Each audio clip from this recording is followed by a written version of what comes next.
All right, hello everyone. Jesus Christ. Again, sorry about the excessively long intro there. I'm actually going to tweet and post in Discord what I'm doing today, which I haven't done for ages. But I figure it's a good idea. Look at this, look at this. You get an intro animation. Did you guys catch that? So not only is there an outro animation, there's an intro animation as well. I mean, I think that's fantastic. That's really, really, really cool.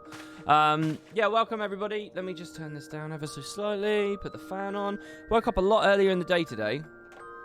I feel like I got a full night's sleep, but I definitely slept way less. But what that means is we can kick up the stream a bit earlier. I'm actually starting this 2 to 3 hours earlier than before. More great messages on WP2. Someone explained a lot more about crit and direct hit. This was somebody. They say chat got it mostly right. Direct hit is a weaker version of critting that has a much higher chance to proc. Crit is much stronger, having a lower chance.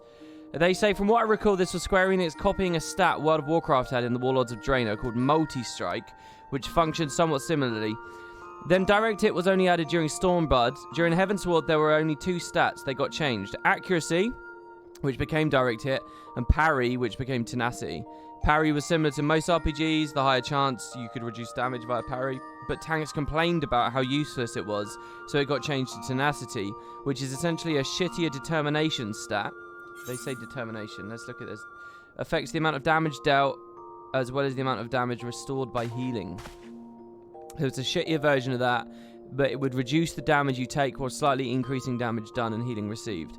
Except since you require huge amounts of the stat to even make a difference, most tanks end up avoiding it. Accuracy was removed mainly because the game is very DPS centric and healers do not have accuracy on their gear. So in order for the DPS for the healers to do some DPS, whenever they get something, they need to meld accuracy on it so they can get to 100% rate, and their DPS spells wouldn't miss. As for direct hit in the current era, it cannot be found on tank or healer gear, which is why some tanks and healers meld it via materia. I've still not done any melding. The problem is the crit stat in this game is equivalent to Guild Wars 2 Precision and Ferocity merged into one. So it's just flat out superior later in an expansion cycle. As for Black Mage having Lucid Dreaming, it actually used to half your aggro. This is the answer. This didn't appear in chat. I was wondering why, because you can feel that it's misaligned. It's not well done. The reason that it's working the way it is because it's a consequence of some previous patch. I could feel it. And here they explain. Black Mage has Lucid Dreaming. It used to half your aggro when you pressed it. So there it had a purpose on the class, but the effect got removed in Shadowbringers when Square Enix decided to make it trivial for tanks to hold aggro. And now it's just left over. Oh, beautiful. That's just one message. There's loads of them. People explaining more about the Umbral and Ash layers. More conversation about Garleans. There is some thoughts. Someone says that, they think I'm giving this game too much credit because, on my first playthrough of Guild Wars, I was probably really excited about it as well. And that's true. Look, I want people to remember 1,000 things are left unsaid, For every sentence I say, I understand that there's other stuff going on. It's just you can't say everything. You can't, count away every single statement. I do that stuff's not lost on me. All right, I'm probably a lot more even-handed in my mind than I am in sudden outburst speech. You can't expect perfect, true logic and cold-hearted review in a stream format, right? I do get that those other things are going on, but yeah, I mean, there's just loads of amazing comments, really. Really, really great, and please keep them coming. WP2, keep them coming as you watch the VOD, whatever. I mean, it's making me very happy. All right, so that's that aside. Let's talk a little bit about what we're doing today. We are going to be playing 3.4. So the context here, as I do at the start of each stream now, here, guys, people live in chat, there's a spreadsheet here. I've forgotten who made the spreadsheet. Who made the spreadsheet? Can you message me? Because I want to credit you properly. We can see how Guild Wars 2 development lined up with Final Fantasy. Guild Wars has just started Season 3. Both games are in the patch series after their first expansion. So we're in the Heart of Thorns era, and we're in the Heavensward era. They're matched. And Heart of Thorns had Season 3 following it. Final Fantasy had the 3.x series following it. Guild Wars has just finished its raid. It's gone out of what I would call quite a dark period for the game. For most players, a period I very much enjoyed, but a period that's looked on negatively by many people. And Guild Wars is actually in the swing of things at the moment. Guild Wars is actually about to have its best patch for me, personally, which was cracking the ice in terms of just enjoyment. Meanwhile, Final Fantasy is actually on a bit of a backswing now. ArenaNet's hitting hard. They had the Stronghold of the Faithful 1 month later Out of the Shadows. 2 months later Rising Flames. And they're about to land with Cracking the Ice. Meanwhile, Final Fantasy's had several months of not much going on. But we're now at 3.4 Soul Surrender. And I just want to clarify as well. This is a completely standard gap as far as Final Fantasy is concerned. It's like the ArenaNet's doing a bit more. And they've kind of just ended the Heavensward series. I mean, I don't know where we're going now. And in chat, people have talked ahead a little bit. Apparently, this leads into the next expansion now. So, Guild Wars is technically leading into Path of Fire right now. But they don't make any mention of it in the story. There's no real breadcrumbing, as we all know. There's just a random Eye of Janthea cutscene. They're not really working ahead properly. Meanwhile, I think Final Fantasy is going to be very clearly headed towards Stormblood. We shall see. So yeah, this patch is called Soul Surrender. It added a little bit more of the Alexander raid. It added the next Warring Triad. I've already done the Alexander raid. We'll be doing the Warring Triad. And that's it, really. That's where we are. That's a summary of how we're beginning. Nidhogg Extreme. I don't know when any of the extremes were added, and I don't have the capacity to play them as a free trial player, so... Yeah, I've seen Ida and Papalimo doing mysterious things already, and I guess that's technically leading into Stormblood. That's my guess. But I don't know whether I can really fully credit it. Because the truth is that those flash sideways could be leading to anything, you know? I'm looking for the specific moment where I know it was leading to Stormblood. Does that make sense? Also, I can't remember if we were flashing sideways to Ida and Papalimo during Heavensward itself, or only in 3.1. Oh, wow. Has this entire series been in the free-to-play option? It has. And that's actually... I don't know whether to be impressed by it or not. But particularly for the Guild Wars comparison, I mean, it's incredible, right? Guild Wars, you have to pay for Season 2, you have to pay for Season 3, and you have to pay for Heart of Thorns.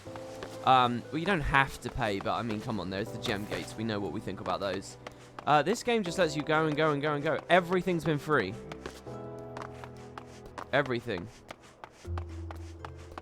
Right, so, what did I do last night? I did a couple more hunts. I leveled my Thaumaturge a little bit more. Now, there was one thing I wanted to do. That was I was going to Lanosia. I think it was the summer farm. The idea with my Thaumaturge is I want to get some of these quests I missed and get them done while I'm level appropriate for them, so they're worth something. So this quest over here, Out to Dry. The thing is, this is only a level 10 quest, so I'm kind of a bit late with it. But I'm going to go do it. I'm just going to... Because I want to finish A Realm Reborn as best as I can for the review of Core versus ARR. Damn, okay. Pretty decent trial. I'm guessing the gem gates are the QOL stuff. What do you mean? Can you rephrase that, Diego? The gem gates are QOL stuff. I wouldn't say that the gem gates in Guild Wars are QOL. The gem gates are like story and maps. Well... The Season 2 maps you can go to without paying the gems, but you can't do the story. But Season 3, I mean, they look a lot behind the gems there, really. Ah, for the love of Limia, not again. The leather's ripped to bloody shreds. It's the Megala crabs. The snippers, they found a squid or something set to nibbling. Less balloons in the air means less cargo lifted. Kill him for me. This is just a very little side quest I'm going to do. But yeah, I mean, compared to Guild Wars, this is a fantastic trial. I just wonder whether either game can justify trials at all. But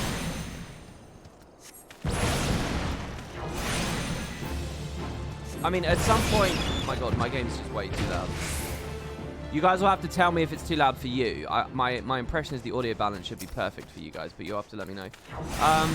Yeah, I don't know. I mean, at some point, the game's got to make their money. It strikes me that Square Enix are very happy to chill out for a long time. It is too loud.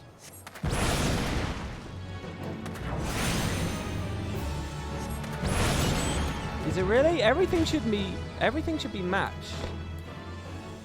Oh, were the battle sounds? Did my macro not trigger properly?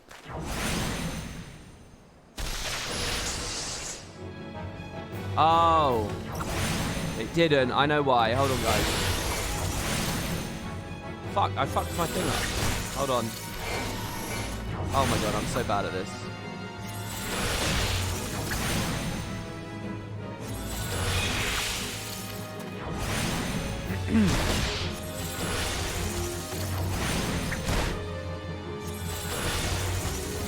Right, sorry, that was some of the worst Thaumaturge gameplay you're ever gonna see, but blame it on the fact that it's because my macro isn't set up. Hold on.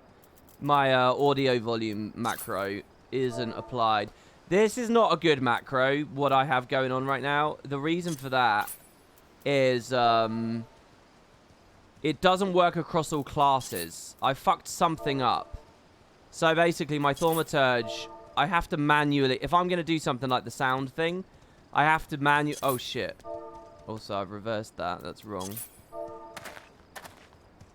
Wait. Do you know what? THM, that's all it is, right? I'm just going to do it this way.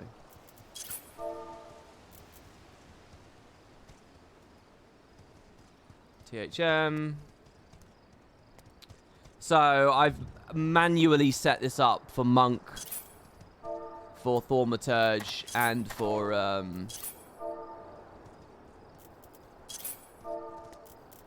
Dark Knight now, which isn't ideal. Really, I think I can have a global macro that works for all classes. I just don't quite know how to set that up. I have experimented. My instincts were wrong, though, so I don't know. All right, so there you go. The volume issues won't happen anymore. Let's just verify that. We go in combat.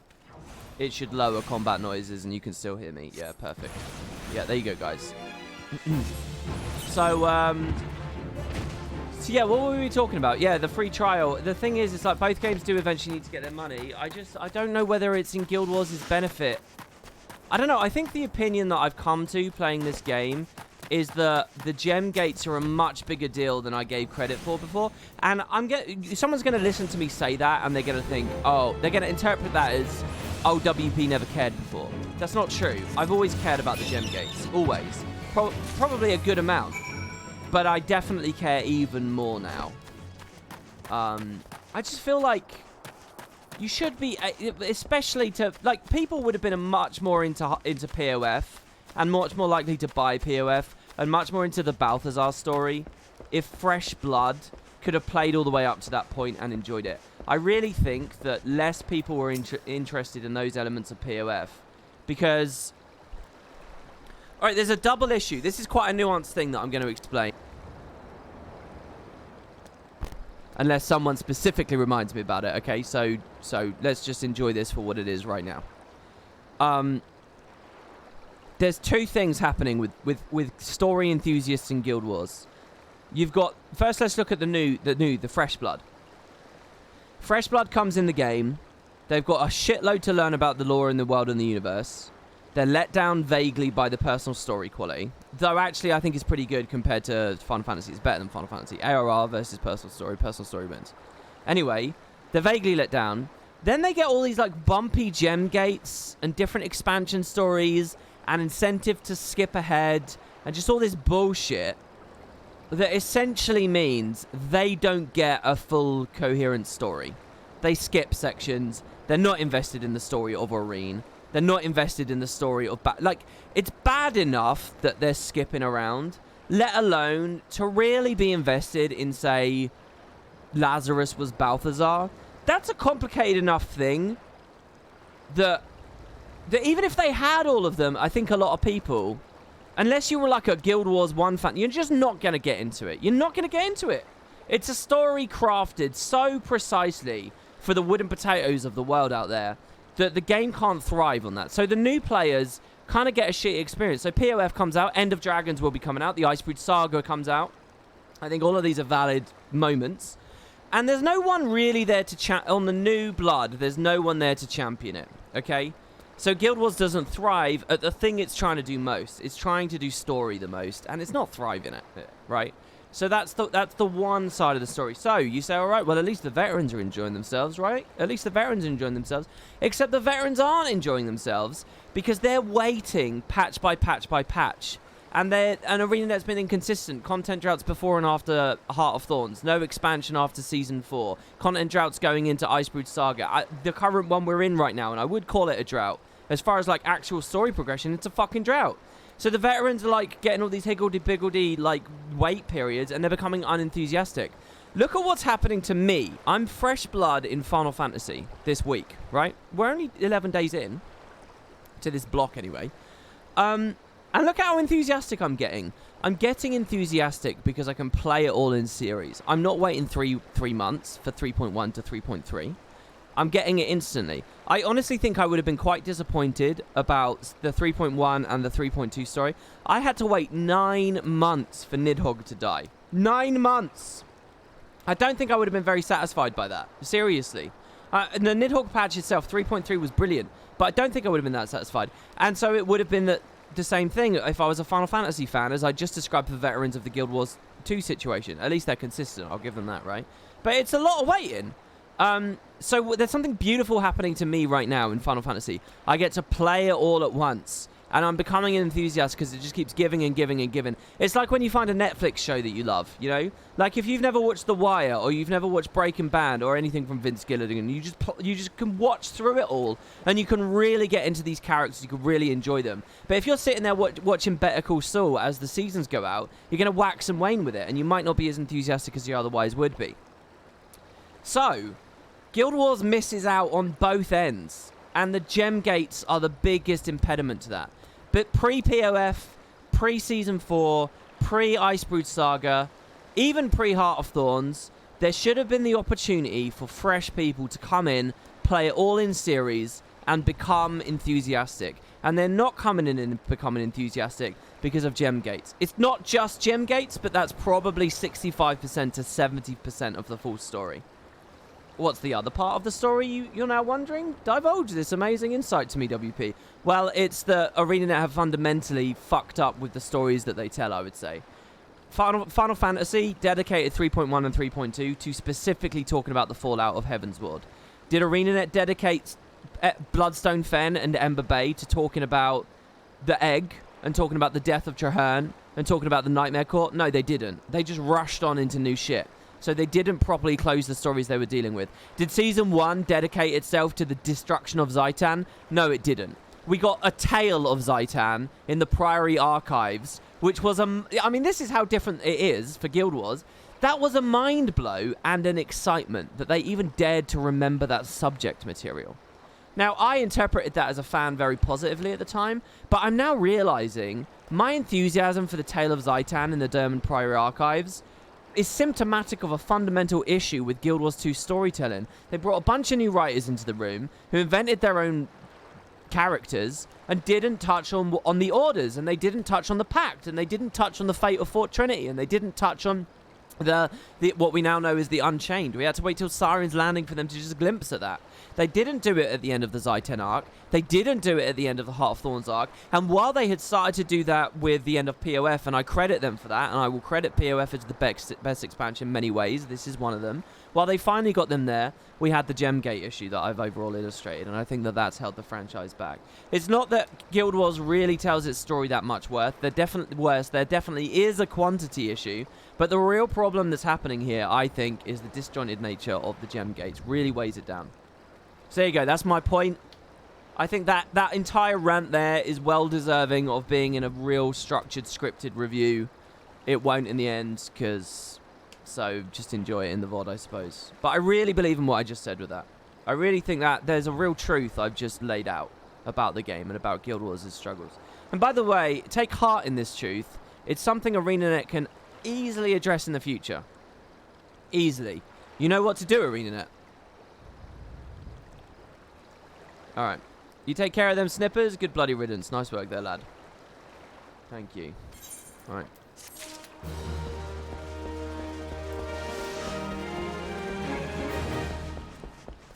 Let's look for another little quest, shall we?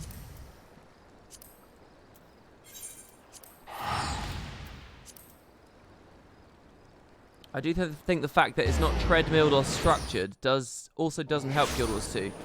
When you have control over which episodes to play, although it's a fantastic feature for people who care about the story, I don't know what to think about it. You think the fact it's not treadmilled or structured? You mean the fact you can just flick around and skip, while in Final Fantasy they charge you to flick around and skip? I think you're onto something there, yeah? I think there is something to be said for that.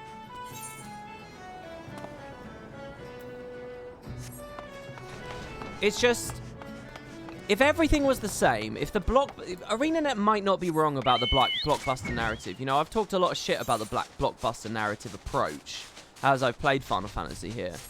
Because I can see the merits of the other side. But it's not necessarily that the blockbuster approach is wrong. It's that they never... The subject material has been wrong, I think. I mean... Maybe they go hand in hand. What is blockbuster about Or post Zaitan? What is blockbuster about that? What's blockbuster about what the Pact does with Fort Trinity after they leave? You know, maybe there isn't anything blockbuster, but there is stuff to love. I mean, it's weird. ArenaNet's adherence to the blockbuster narrative, I think this is... I don't want to have this feeling. But it's like, to me, they're not real fans of Tyria. It's like they're not actually that interested in Tyria. They don't care that much about the IP. Therefore, they don't believe in stories like that, you know? I love Tyria, and I would be fascinated by that kind of minutia. But I think to them, they think it looks too petty, and they want to go bigger all the time. Let's not talk about the Nightmare Court. Let's have a Bloodstone explode, you know? It's that kind of mindset, I think. Let's talk about all the... Primordus has to come back at the end of Bloodstone Fen, because they don't really love Tyria. So they're not confident in the minutia. So they do the blockbuster shit. That's how it feels to me. And I just... That makes me feel bad. It makes me feel like... You never, as a fan, want to feel like you love the world more than the studio does. You never want to see them lose confidence. And that's what it looks like to me. It looks like they're not confident. Because they don't love it. Not like you do. Maybe I'm wrong about that. I might be off the deep end there. But I get a lingering sense of that. I don't get a sense of that with this. There's something like it's like they've got their dick on the table, you know. They're like, look at it. This is what it is, you know. And we love Eorzea, and this is the story we're going to tell. And they really, there's some confidence, there's some bravado that makes you feel like it's all worth paying attention to in Eorzea. But in Guild Wars, I don't get that. And I don't know whether that's just because I'm new to this and I'm besotted by it or whatever, but yeah. Excuse me, adventurer. Might I have a moment of your time? Allow me to introduce myself. I'm a field assessor. What level is this? I don't actually know what level this is. Recently, there have been a number of petitions made by the residents of Candlekeep Key concerning a species not native. Wait, what's Veilbrand? If this species is indeed alien to the island, it must be located and destroyed. I would ask that you've taken this lump of fetid dodo flesh and place it upon one of the mounds of soil. Okay. By the way, I'm a bit concerned about why I'm getting head rush. I've got it again at the moment. I tried to, but the thing is, I was wondering if it's because I wasn't eating before the streams. I was just having like a cup of coffee. So I actually ate today. I had breakfast. I had sausage and tomato for breakfast. And it doesn't seem to have changed anything, so I don't know. Maybe it's just because I wake up and getting too ranty too quick. It's just not a great idea. Veilbrand is the island La Noscea is on. Okay, thank you. Did you get the XP ring from the Hall of the Novice? No, I didn't actually. I was looking at that feature earlier. I've still never played that, so I don't really know. There's the fetid flesh. I was going to do that on stream at some point. We're still doing Heavensward at the moment. But here's the thing. I'm going to, once we're done with the Heavensward content, there's going to be a couple of streams dedicated to ARR in service of the first part of the review series. Oh. It's probably not worth AoEing yet. Well, it might have been, actually. Maybe 2 Fire 2s would have done that. Would have clinched that. Instead of 4 Fire 1s.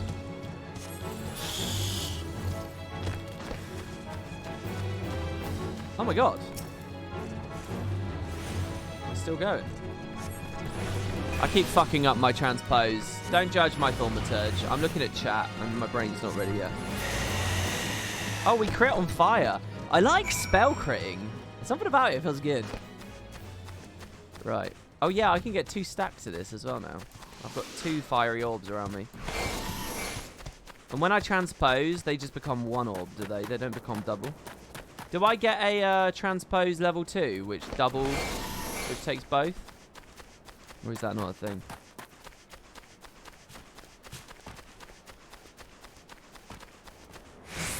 As long as I'm not in combat, I don't die, right?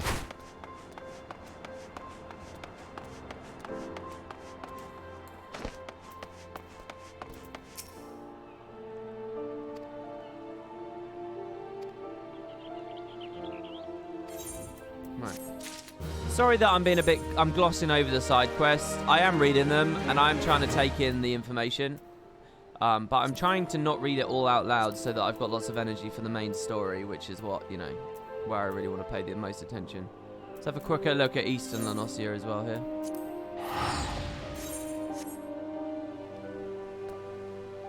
Open world FF feels empty to me. Yeah, Guild Wars smashes this game for open world.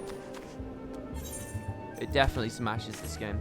I think super early leveling this game's alright in the open world.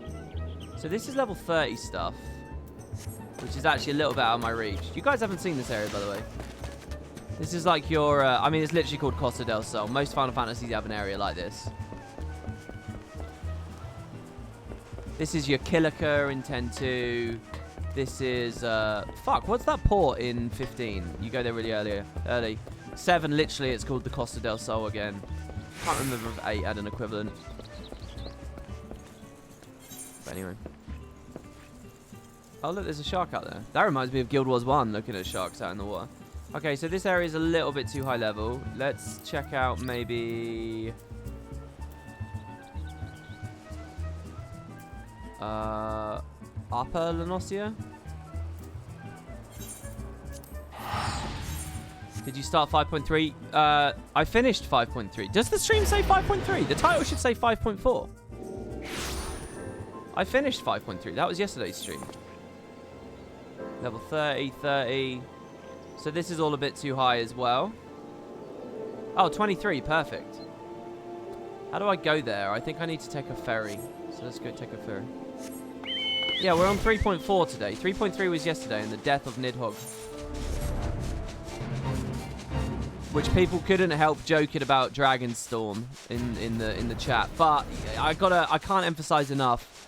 Dragonstorm is so much worse than even you guys were joking. Because the power level was completely off.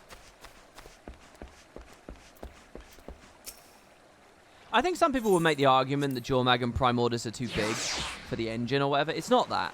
They can if you're doing shit in cutscenes, it really doesn't matter. You would just make the environment look smaller for that sense of scale or whatever. It doesn't matter. It's that they didn't pay for the update. That's why it's Hungry Hippos. It's that they didn't spend the money on the budget and they didn't take the time with it. They just tried to rush through it for End of Dragons. I mean, End of Dragons is going to be a really tough sell for me because it has to justify the worst story beat I've ever seen in that entire franchise, you know. What I want to do is I want to play End of Dragons and be like, aha, I don't care that Dragonstorm was bad. I don't care that it was bad anymore because it paid for this. Holy shit, this is good. That's the bar that End of Dragons for me to be content with Guild Wars going forwards. That's the bar. And I don't know whether it can hit that. I mean, how are they going to pull that off?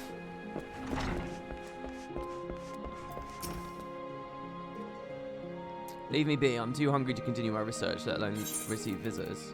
Well, here is a light and fluffy toast. 2 boiled wildfowl eggs, a poached apkalu egg, and a cup of turtle egg soup. A veritable egg lover's dream. All these eggy dishes. Ooh, this is a hotbox lunch. Oh, we get a prism. Nice. I'm actually happy with that.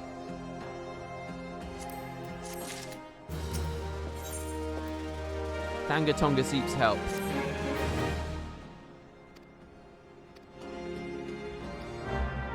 Okay. We're looking for fossils. Best music in ARR. I've spent so little time in this region. This is like the area of the game I spent the least time. Thanalan is like my main jam. I spend all my time in Thanalan. I don't really spend time in the pirate area at all. Especially not the city. The city's a fucking labyrinth to me. I don't know how to navigate that city at all. Search for oblong fossils.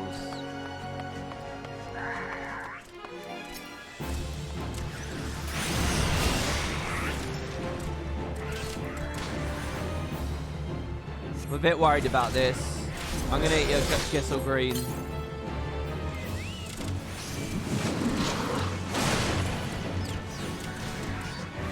Of course, I can send the other one to sleep.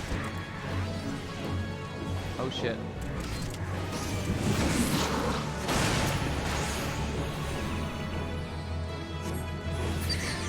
Oh, yeah, sleep's AoE. Oh, that's so good. So now what I can do is transpose, go to Ice Attunement, get my magic back, my mana back, and wake him up with a Thunder. Transpose back, and start hitting him. And with any luck, the Chocobo could take the aggro. Yeah, the Chocobo took the aggro, there you go. I've leveled my Chocobo a bit weirdly here.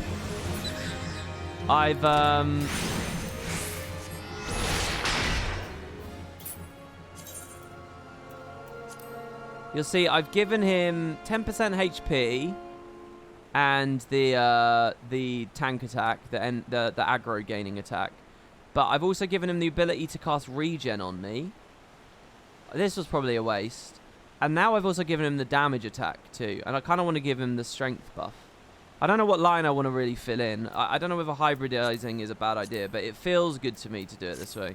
So that's what I've done.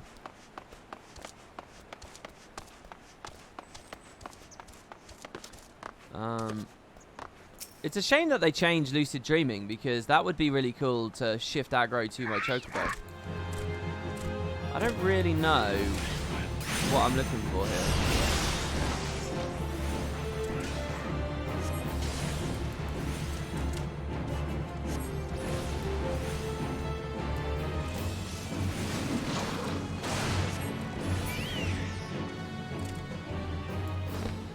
WP, it feels like a weird self-fulfilling thing where everyone lashed out at the Saga announcement saying it will be bad, which in turn made the devs refocus and make the Saga worse than it needed to be.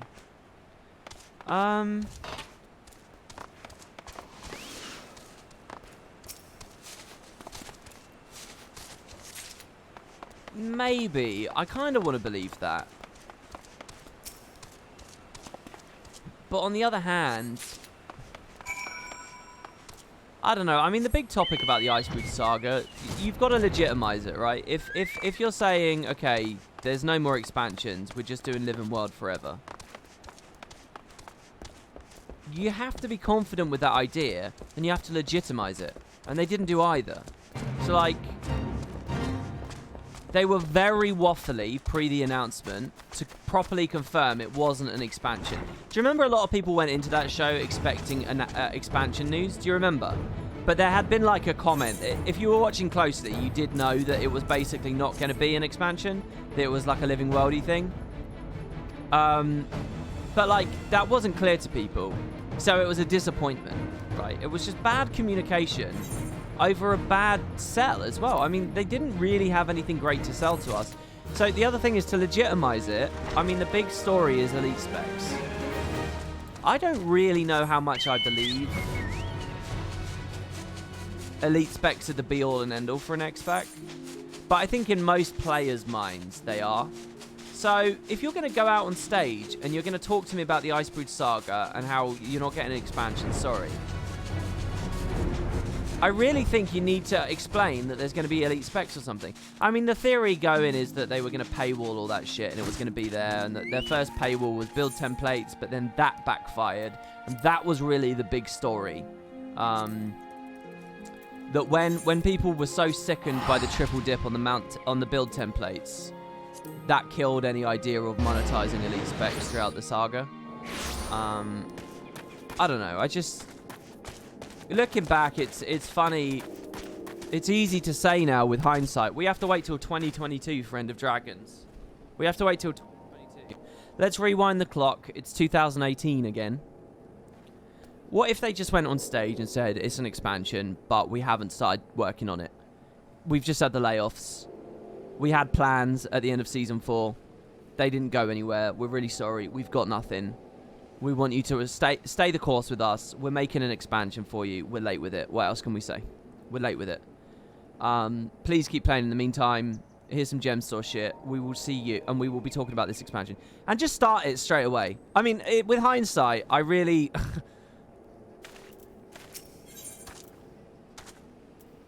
Because I don't know how well you guys follow Guild Wars, but if you do follow that, I mean, so many big stories would have been intact. That would have been the Icebrood Saga as an expansion, basically. It would have been a Char/Norn expansion with Primordus v Jormag. Fully done, properly done. And the climax of the expansion is the two of them. And we'd be around the same place as we are right now in the story. It wouldn't be any different. Oh shit, that's level 30. We'd be in the same sort of area right now as 2021 winds down. That expansion would be out by now. Icebrood Saga would be the Icebrood Saga, or, well, they'd probably call it of something, wouldn't they?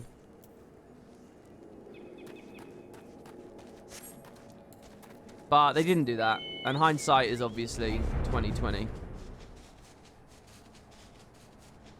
And the thing is, I think people would have bought it. I think people would have been disappointed, but they would have bought it because, like, the sting of... Like, everyone knows how sad the layoffs are. Everyone gets how horrible that is. For both the people affected and the people on the other side. I've accidentally opted into a really difficult quest here. I think that's it. I don't think I have any other quests in this whole territory. Unless there's something at the Wolves' Den Pier, but I don't think that's a normal place, is it? Let me just check the west real quick. The Icebrood of Saga. Yeah, it doesn't work, does it? But yeah, everyone would have kind of got it, you know? Especially if they did it a little bit earlier, too. Instead of rushing those poor devs to fucking crush something out, and then put them all on stage, they could have just said, we're going straight into the next pack. We know this is what you guys want. But I don't know, maybe I'm just a dumb fuck and none of this matters anyway because they needed money. Do you know what I mean? Maybe it's NC stuff says, no, you can't just go straight into the next pack. We need money. You can't just do that. But I mean, I think they could have just held them out. They're doing it right now, guys. They're doing it. Kick the replay initiative and everything they're doing right now. This could have happened in 2018. Could have happened in 2018. But, I mean, you know, I'm sitting here acting like I know best, blah, blah, blah. I didn't. If I did, I would have been saying that in YouTube videos back then, wouldn't I? And I wasn't, so. Right, let's look for one more quest in Gridania. And then we'll get on with the 3.4 stuff. Wolves' Den is a PvP lobby. Oh, is it? Okay. That's something we need to look at later, by the way, guys. Looks like I've done every single quest here at the Central Shroud. Shroud, the East Shroud.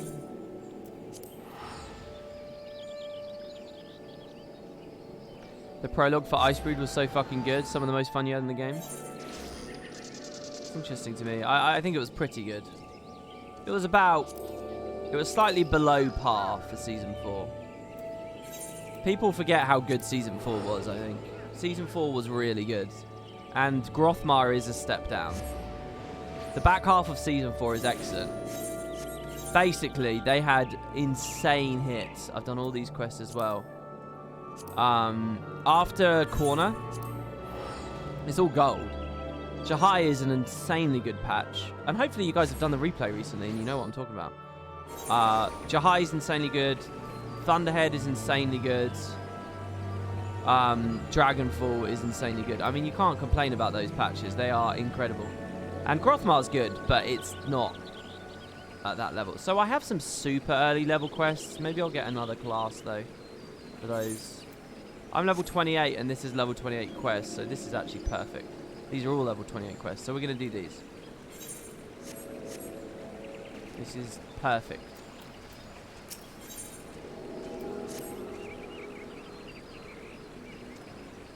Hail Adventurer.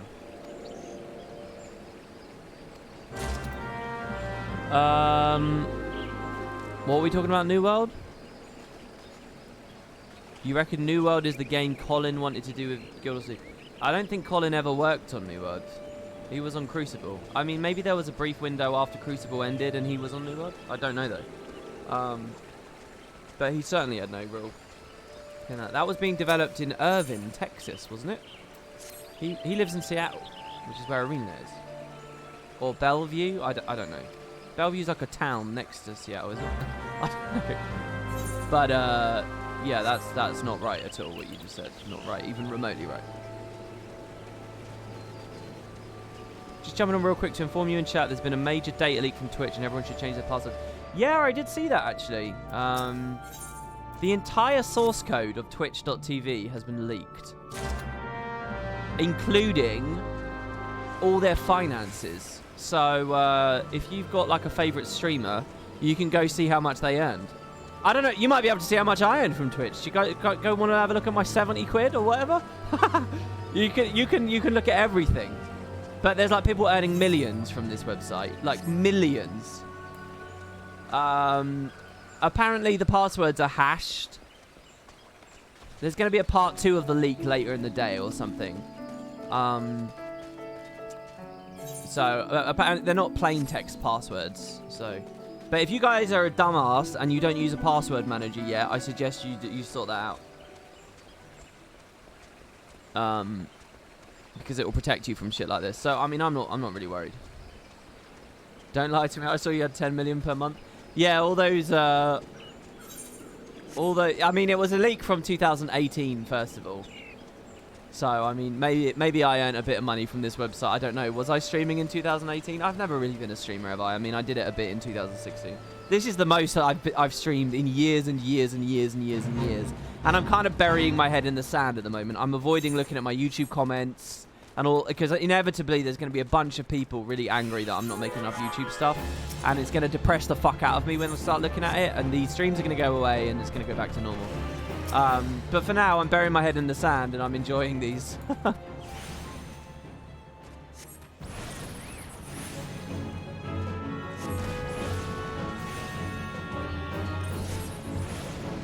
I just checked. It's only the first 10,000 streamers. You're not in the first 10,000 in the last 2 years. There you go. Look, we're below the top 10,000, guys. I don't know what to tell you.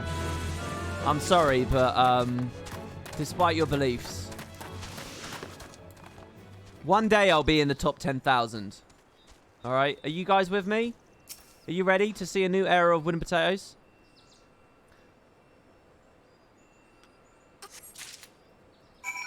You enjoyed the master streams?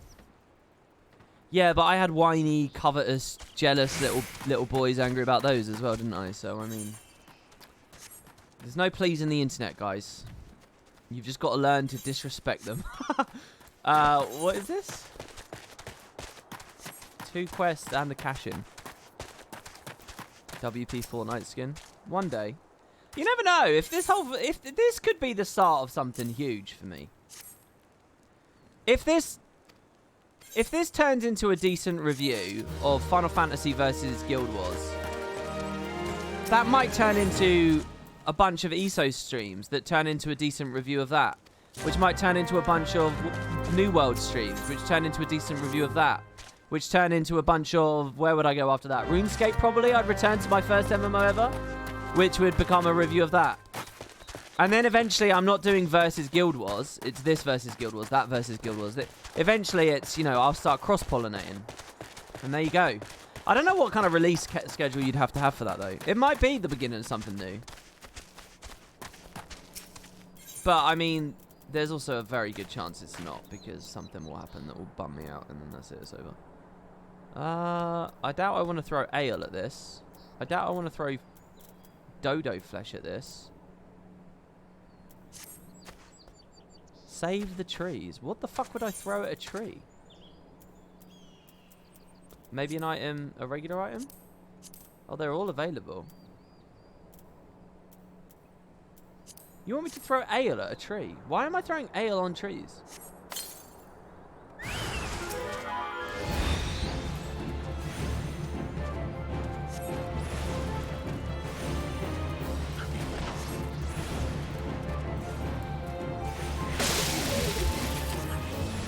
You'd be so keen for an ESO review. You played in the closed beta and it was one of the worst gaming experiences you've ever had.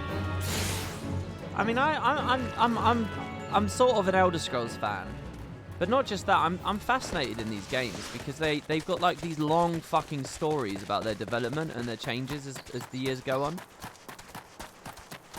And I quite like that. I quite like the objective of like examining that shit.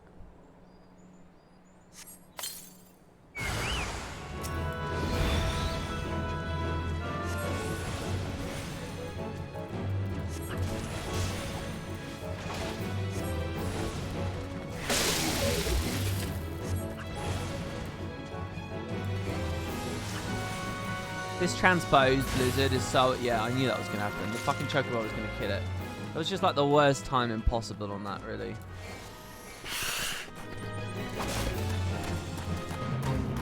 I've just realised I've not really explained how Thaumaturge works. You guys want to know? Okay. It works by running away when you've got too many mobs on you, first of all. I have this Thunder spell, which I've never cast. Should we have a look? Thunder 2. Looks good. I'll explain how this works in a second. I don't know how much of this you'll ever see me playing. Let's send that one to sleep. As you can probably tell, the combat doesn't feel as good here as it does on my Dark Knight. Oh, he killed my chocobo! Can I resummon it with another green?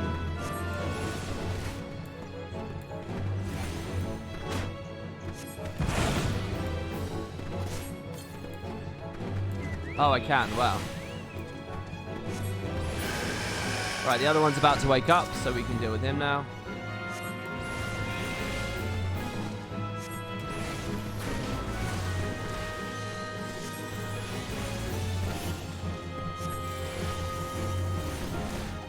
I'm bleeding. I'm poisoned, sorry. Okay, so here's how it works right now. Okay, I have a fire spell and an ice spell. They're basic damage abilities, right? This one does less damage. This one does more damage. When I cast fire, I get... You see these fire orbs around me? When I cast fire, I get a fire orb. And that means I do more damage, basically. But the thing is, the fire... So you want to spam fire. That's the main thing you want to do. But that costs a lot of MP. Eventually you run out. So the ice... When you cast an ice spell, you get the ice orb. The ice orb restores shitloads of MP. So the idea is you spam your way through fire till you're out of MP. That's this bar. And then you go to ice attunement, essentially. And you get all your MP back. And while you're rebuilding MP, you may as well use the blizzard spell for damage, because why not? And then once you've got your MP back, you can go back to fire. So like you can slowly rotate by casting, or you can use this spell in the middle to instantly swap one orb into the other color. So that's it. I'm just dancing between fire and ice. In addition to that, I have Thunder, which is a damage over time. Doesn't have any attunement or anything. It's just a damage. So you can start the fight with Thunder. And now I'm also learning AoE variants. So I have an Ice AoE. That's this. It's point blank AoE. And I have a Fire AoE, which is like a fireball you lob out. Feels very much like Guild Wars 1. Like super... Fire 2 is basically Fireball from Guild Wars 1. And Fire 1 is Flare from Guild Wars 1. Any GW1 players out there? I'm probably no point putting it in that context. And this is like Glimmering Mark from Guild Wars 1. Oh, and then Thunder 2 is a slightly weaker damage over time, but it's AoE. That's it, really. Then I just have like utility skills. So I have like this, lowers their intelligence and mind. I have sleep. Really, I should put damage spells over here. And utilities over here to put in like a Guild Wars 2-y kind of context for you. And then I have this ability lets me instant cast. But apparently isn't good because global cooldown or some shit. So here, if you watch, I'm gonna open with Thunder. I'm gonna use Fire, and you see this UI on the left? That's now gone red, which means I got a damage buff. I use it again, and I've now got 2 orbs, and I do even more damage. And just spamming Fire, I can kill this thing. But look at how my MP's going down.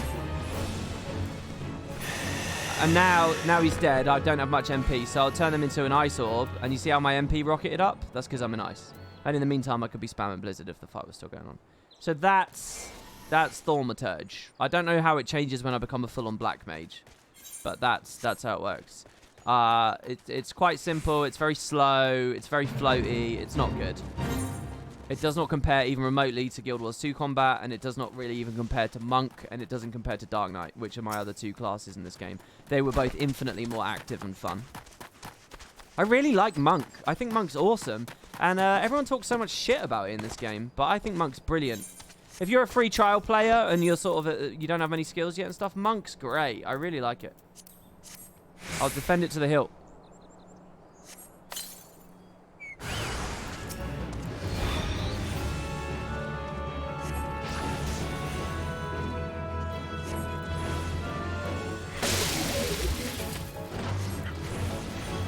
So, my understanding of Black Mage and Thaumaturge is they get really complicated. So you see how that UI just goes red or blue for me, and it's got some little crystals, that's it. My understanding is that it's actually, there's loads of shit ends up on that user interface. Of like all different procs that I can get and all kinds of crazy shit. But right now, none of that's really in the game. It's just, you know, it's all very basic for me right now, because I'm only at level 20. If you like Monk, you like my Ninja too. I mean, I've got enough that I'm doing at the moment. Ninja isn't really on my... The other classes I kind of want to try is I kind of want to play Red Mage, because I love Red Mage in Final Fantasy 1. Let me read this. Slay some hares. Brilliant. Capture the living soul stone of one of the golems. What are soul stones in this game's lore? Does anybody know that? Could you explain that to me? I want to play Red Mage, and I want to play Dragoon. Dragoon sounds cool. I'm in Heavensward, and Estinian's cool. And I like the idea of jumping around, and I like melee DPS. But that's the problem. I already have Monk as a melee DPS, so to me it's like... Dragoon's just like unnecessary overlap. There aren't any healers I want to play, not really. I think I would want to play a white mage, except for the fact that there's loads of them, and I don't want to do something everyone else is doing. Okay, this is a bit of a problem, because... Oh, okay. If you take full damage while you're in combat, you die. But I'm not in combat, right? Okay, good. This is a bit worrying, really. Let's get our health back before we do whatever this is.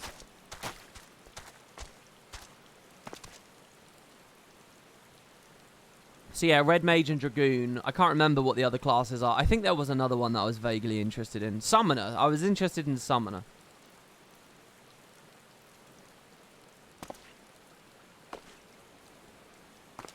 Soul Stone equals Soul Crystals equals Job Crystals. Is that what that is? Well, I'm taking a Job Crystal off of a Golem then.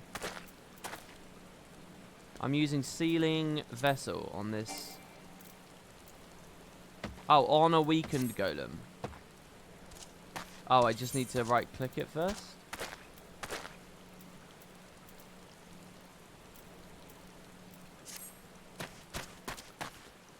I don't really know how this works. How would I summon the Golem?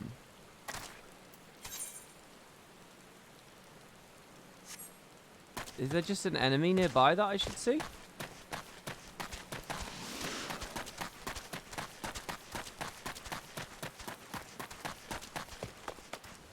Leveling Summoner levels Scholar as well, so there is a healer there. Oh, really interesting.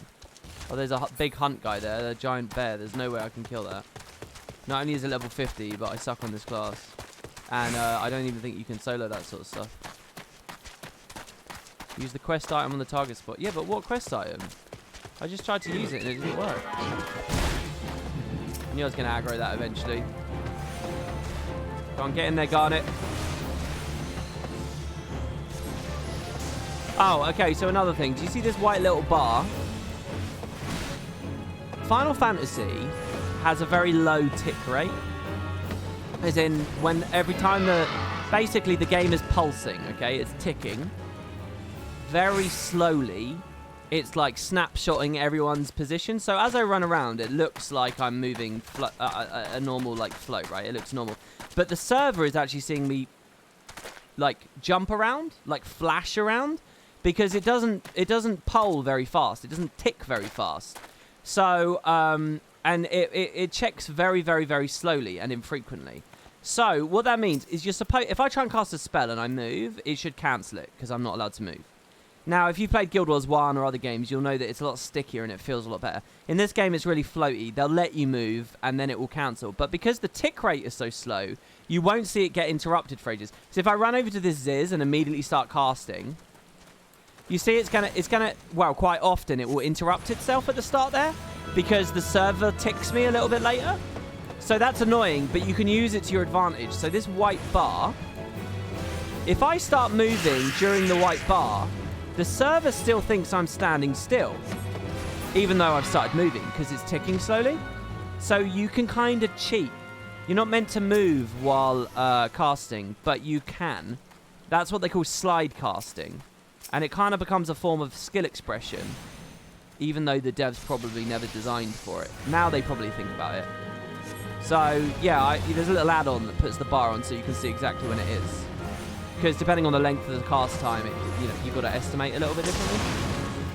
But so you can use that to reposition. And that's an example of the weird floatiness of the game becoming a mechanic almost. And anyway, slide casting hasn't been a thing for me on Monk or Dark Knight, but it is a thing here. So, and for example, maybe I want to slide cast to keep moving closer to a target. Here, for example, I'll slide cast to get out of that, but still finish my spell. You know, maybe I want to do it to get close so that I can use my point blank AoE. Alright, so they're dead. Let's deal with this now. What am I doing here? It's not an elite mark bill. It's not that. It's not that. It's not the Wondrous Tales. Sealing Vessel. Invalid target. Oh, are you fucking serious? Why? It's okay. I think we get good experience from this. The thing is, I want to go to 3.4. We've spent a long time now. A lot longer than I thought we were going to. I suppose I've explained the game a little bit better for Guild Wars 2 fans.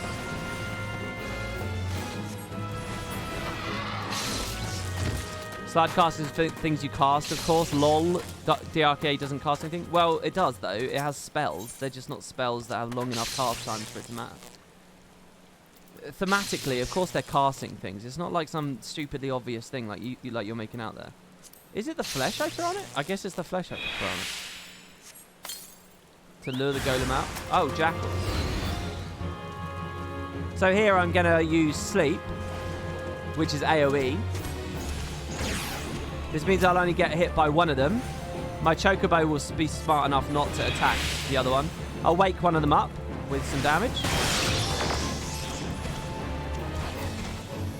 See, this game's community is a bit weird to me because they all talk like, oh shit, I'm going to die.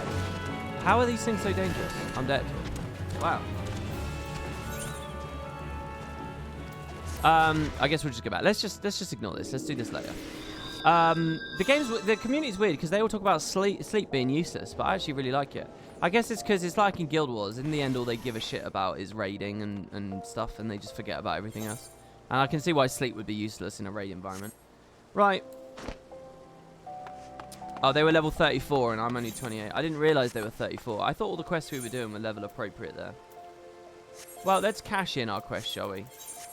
Cash in our quest. Yeah, the Black Shroud.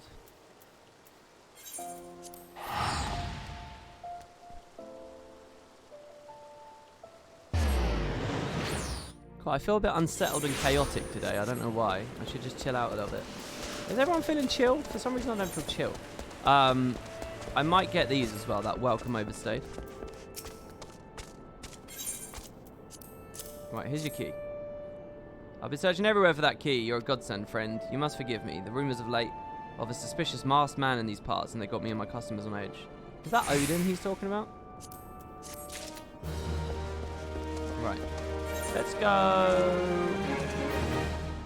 Yeah, that one was level 36. This one's only level 28 though, so let's ride our chocobo and go over there. Sleep isn't particularly useful even in dungeons. It's easy. Yeah, I can't imagine it being great in dungeons either. I feel bad that I haven't streamed much of my Dark Knight level 50 dungeon roulette shit, because I have so much fun on that. I love the kind of pulls you can do. And just like the mass AoE you can fuck around with. I really, really do like it. Get out of my way. The haughty houseboy. You've left your chocobo behind, dude. When you use an action, the client will apply the 500 MS lock, which prevents you from using the next action for a short time. Slide casting's a byproduct of that. Oh. When you use Alexander, it becomes extremely tight to slide cast. It's not really a server thing. Well, hold on. I'm using an equivalent to Alexander, and it still works just fine. Clippy does the same thing as Alexander, and you're watching me slide cast in this stream. So I don't know how what you just said. I don't know what you're quoting there, but it doesn't seem to line up with my experience. Right, let's do one more. I want to do these now because this evening I'll probably do a leveling roulette, and then these are going to become less valuable.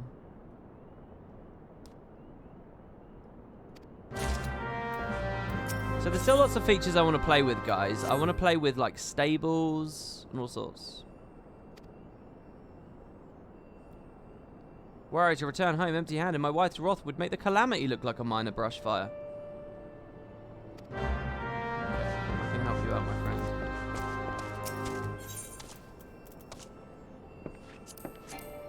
What am I doing with the painting? Oh, I'm dusting. I'm literally dusting. A chocobo duster. A simple duster woven from chocobo feathers. No chocobos were harmed in the making of this handy household tool. Did I try Palace of the Dead? No, I haven't done that yet either. That's something I want to try out. I want to try out Palace of the Deads. I've got to try out Chocobo Stables. I really want to do Chocobo Stables because I want to customize Garnet. I want him to look different. I saw someone made their Chocobo a black Chocobo and it looks so good. And I saw someone with a red one as well. You guys haven't seen it yet, but in Final Fantasy XII, in my Let's Play of that, there's a I've talked about it in one of the episodes, but I haven't shown it off. There's a crazy thing about red Chocobos and the level 99 red Chocobo. And I kind of want to have a red Chocobo in this game for that reason. And I want to get him some good barding and stuff. Apparently it's all really expensive though. I don't know. I need an apartment or some shit. I don't know. I don't know. I want to do the Smith tutorial quests. See what that's all about.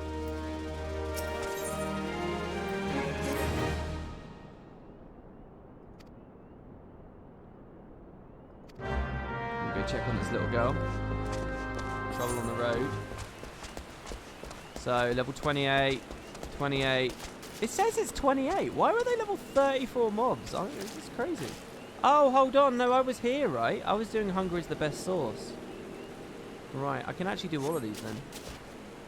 God, it's been so miserable. It's pouring with rain in game. What I kind of want is a reshade that accentuates the rain and makes it look even better. Lots of people getting 2,000 errors. I can't watch the stream at the moment. Really? You can't watch my stream? Someone's in chat, but they can't hear me or see me.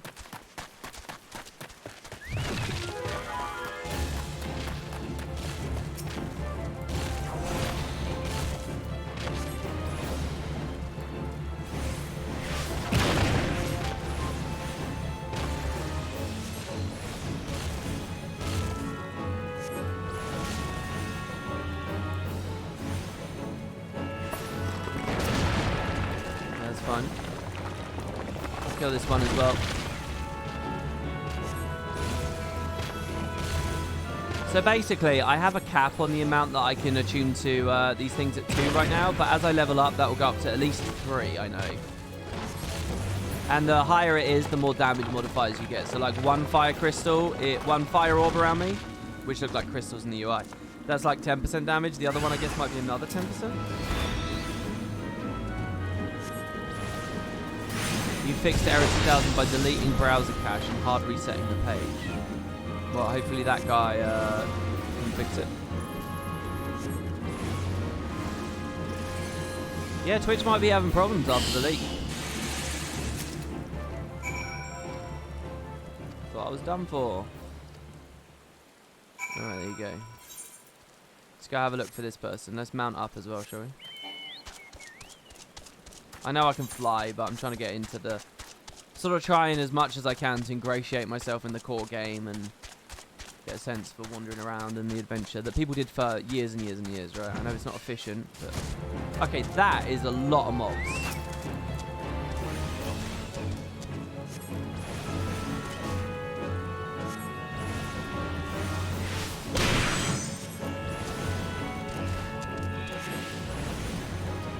Unfortunately, because of the way this works, if you're in the open world, picking enemies off like this.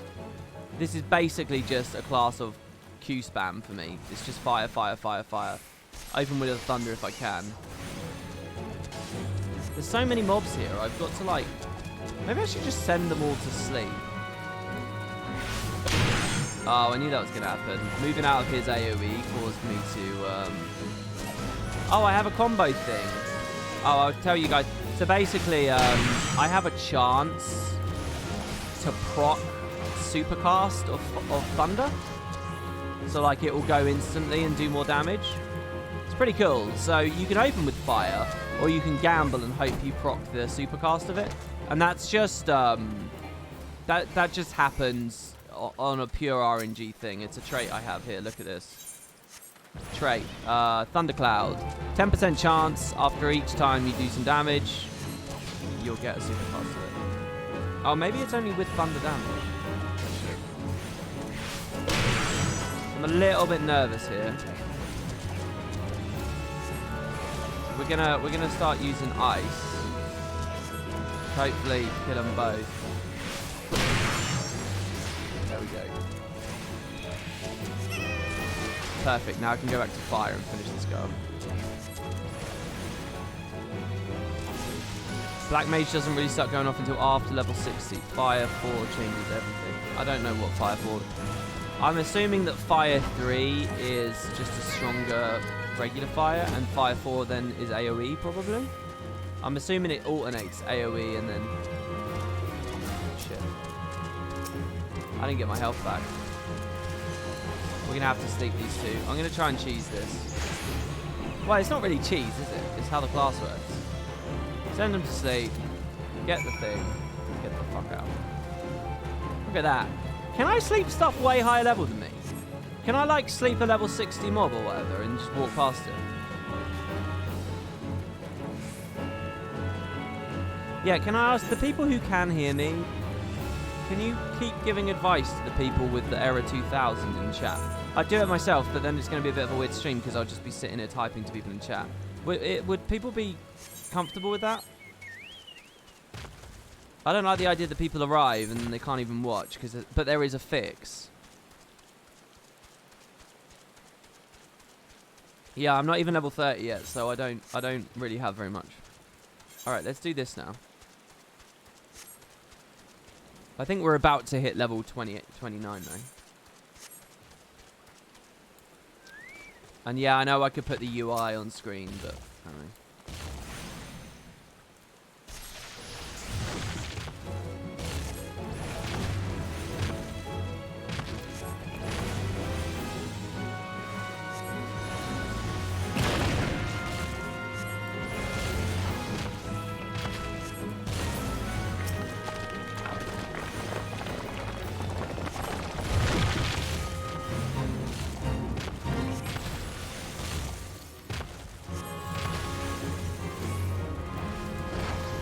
The 2000 hits when you get an advertisement.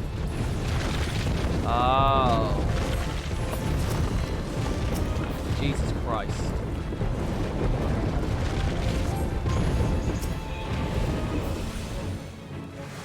Oh fuck, I hit the what? Gonna have to try this again. Okay, that one's awake, the other one's asleep. So we hit this one. Good. And he's aiming at the chocobo as well. Perfect. Garnet will probably kill. No, no, no, there's so many. What is this? Oh my god. I'm gonna have to sleep them again. Oh. Oh shit. Oh, I didn't mean to cast out the balloon. Oh my god, and they're respawning. These aren't even the quest ones. Stay alive, Garnet. Stay alive, buddy. The bomb's gonna wake up in a second. Right. Let's deal with the bomb.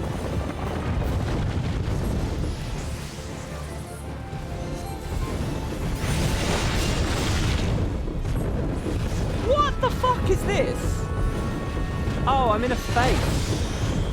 They put a quest next to the fate. Oh, he's not going to survive. Which one's he hit? Okay, that one. I'm so sorry, Garnet. When he dies, I think I gotta run away.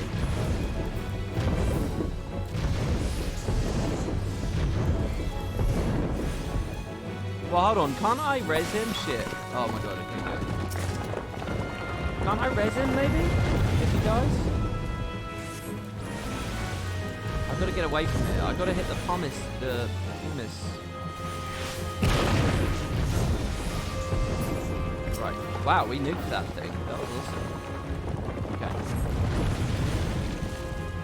Let's get our quest going a little bit here. Sorry that this is all. If this is a little boring to you guys, I'll be done in a moment.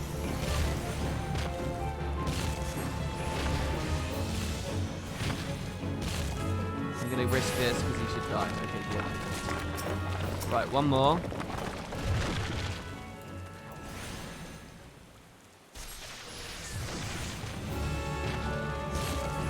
The Thunder Proc does a ton of damage. It doesn't just reapply the dot. Oh, does it do all the damage that the dot would do, but instantly? Is that what it is? That the story?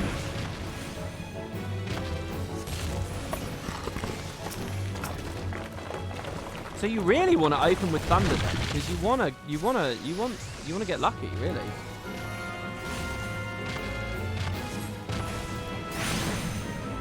I'm tempted to finish this bait because it is level appropriate and I've made some progress, but we haven't made much progress.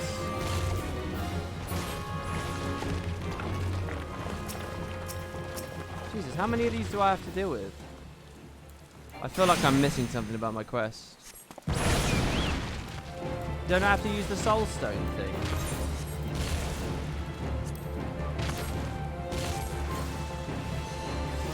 Maybe he needs to be a little bit weaker. Usually you can't kill them. In quests like this, usually you can't kill them.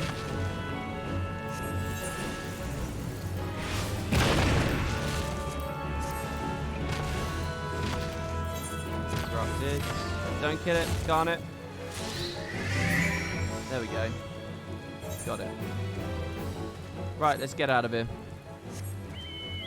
Usually they're not killable. They're like, they'll stay there on 0 HP and then you can throw the item. It's pretty obvious. But on that quest it was written a bit differently, I think.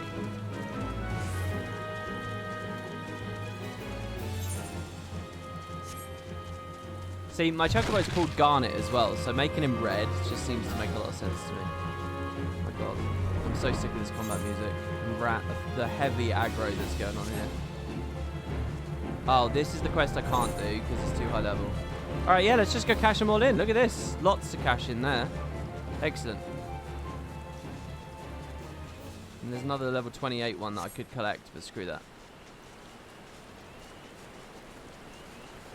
Red also goes faster. That's absolutely true. That's science, that is. Right, there's your stuff. Congratulations. Okay, you. Enjoy. Oh, he's got another one for me. And you, here's the golem thing. Right. So we do still have 2 more level 28 quests on this map. I'll do my Lebanon Roulette tonight, and then I'll come back and finish these, I think. These are super low level. So my next class, I should level here in the early areas. But we got 2 quests here. Okay, who's ready for some Heavensward? Who's ready to actually see some fun gameplay on the Dark Knight? Oh yeah, baby. Okay, up we go.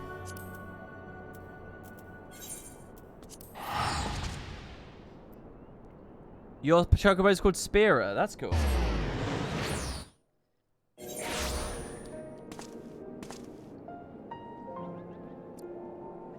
Yeah, Ailes, you've lost your icon, eh?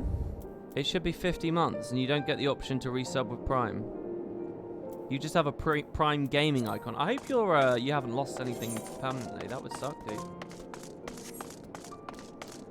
I'm guessing it's up at the pillars that we start the quest. I'm guessing. Yours is called Marmite. That's also a good name. Why though Marmite? I'm guessing it's a you love it or you hate it thing. But why would you hate a chocobo?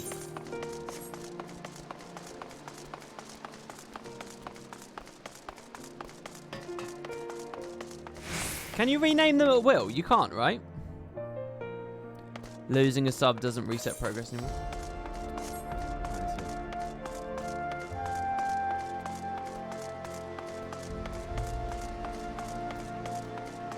Yeah, I know I can reactivate the content guide. People give me that advice every single stream. But I'm alright with just pressing them. Oh, you can do it by going to a porter. Okay. That makes it less special. One of the things I quite liked when I was playing WoW Classic is the sort of, you know, like a warlock minion is based on the seed of your character name, so you like couldn't change it and stuff. A new gay dawns in Ishgard, and the House 4 Tomps Knight has tidings for you.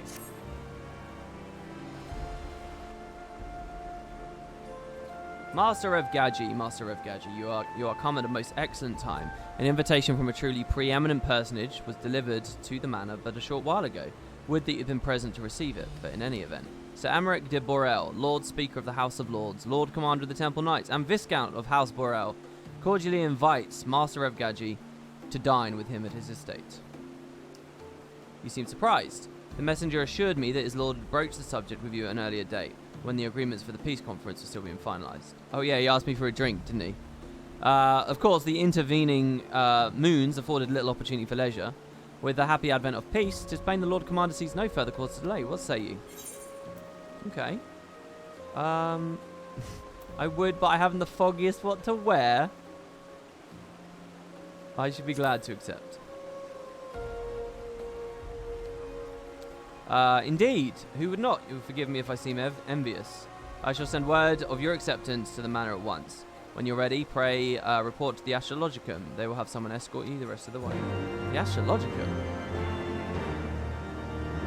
Back to work, have fun. Hey, thanks for coming, man. Sorry that you saw, you know, the bit of the stream where we're not actually doing the content. Okay, promise is kept. It is just over there, then. Can I jump?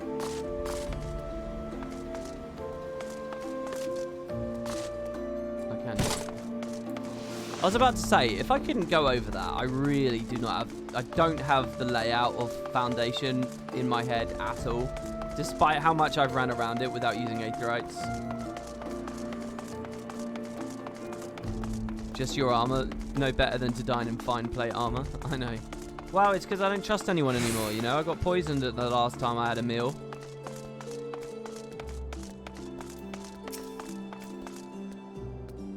Greetings and well met.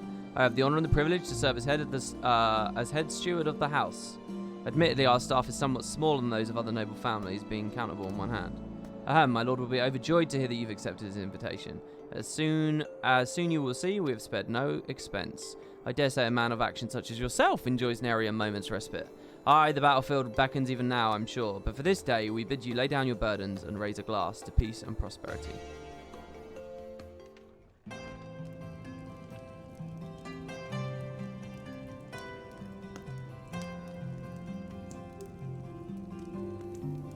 Oh no, we're eating and enjoying.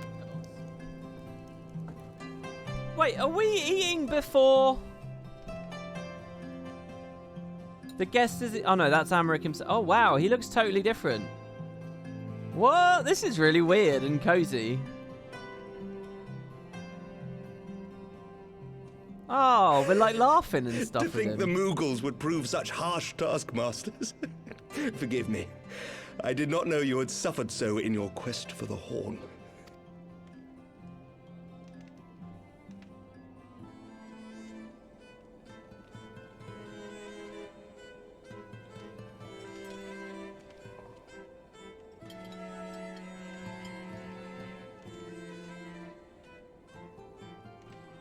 I must say, your spirited accounts always come as a welcome change from the arid reports which fill my days.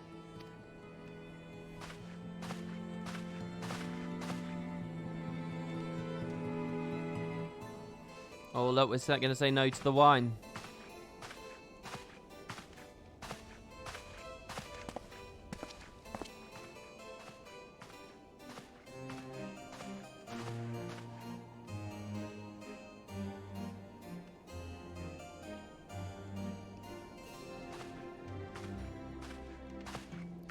I would feel really uncomfortable in this situation. Thanks for the sub there. Valdeco92. Thanks, man. Oh, shit. You've been watching a lot, man. And you just subbed. Thank you. This guy's been very useful for Final Fantasy information. Well, I would feel awkward because it's just like, it's 2 people and you've got like wait staff and stuff. Though I have lived in these lands my entire life, to hear you speak of them, there is much and more I have yet to see. Truly, yours was a marvelous journey. I would just feel like awkward, like too much money's been spent on me or something, you know, or like too much attention.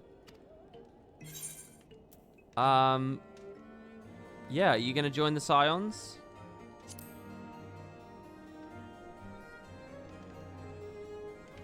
Just kiss him to relieve the tension. Oh, I don't feel any tension to Amaric. Well, truth be told, when I think back on the sweeping vistas of the churning mists, I do feel some slight pangs of wanderlust.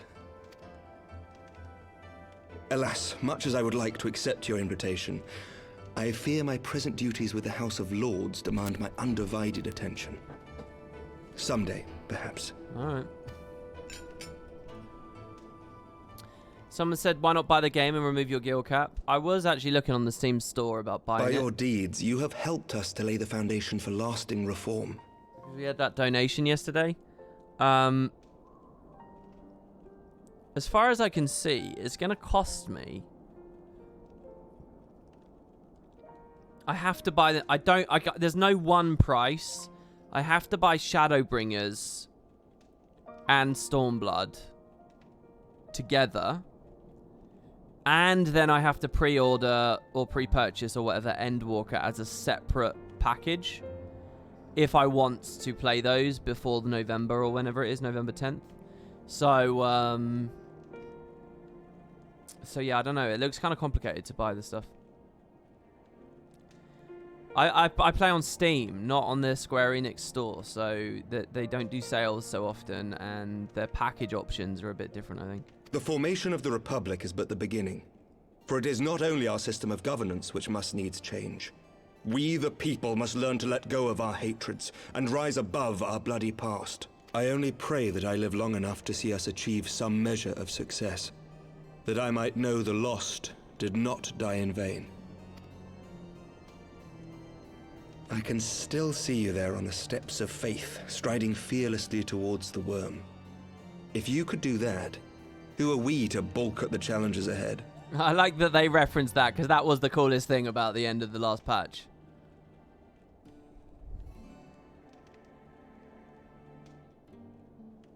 The question of how best to strengthen ties with the other great nations of Eorzea has been debated at length in the Lords and Commons of late.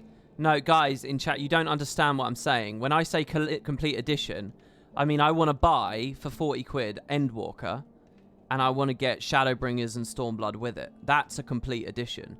That doesn't exist. There's just the 2 current expansions bundled, and then the new one that comes out in November is its own thing. And it's an awkward time to buy, because after Endwalker itself comes out, that complete edition, presumably, will exist. So it's like, I have to buy 2 separate things, or wait until November when I can buy just the one. As you may imagine, maintaining stability during this period of historic upheaval is our paramount concern. Nevertheless, we are greatly indebted to the Alliance for their support during the Grand Melee, and it would be remiss of us not to repay their faith in kind. Essentially, it looks like if I delay the purchase until November 10th, I will get Shadowbringers and Stormblood for free. If I do it now, I'm almost arbitrarily spending another £30, you know, which is like... So anyway, and I'm not saying I've made any decisions out of that observation. It's just an observation that I had on Steam. I don't know what I'm doing. Of course, we owe you the It's not a greatest debt of criticism to all. Final Fantasy either. And it is my hope that in extending our support to you and the Scions, we might also express our gratitude to our neighbors, nay, our fellow Eorzeans, whom we pray you will continue to protect. Yeah, and meanwhile, it's £15 on their main store. So it's like 60 quid or 15 quid. Do you get what I mean? There's a big difference, really. Sorry, I never listened to Amric here. We owe you the greatest debt. They will extend the support. Okay. The Lords and Commons agree on very little, but not a soul in either house begrudges your order this offer of patronage. For all you have done and will do, we thank you.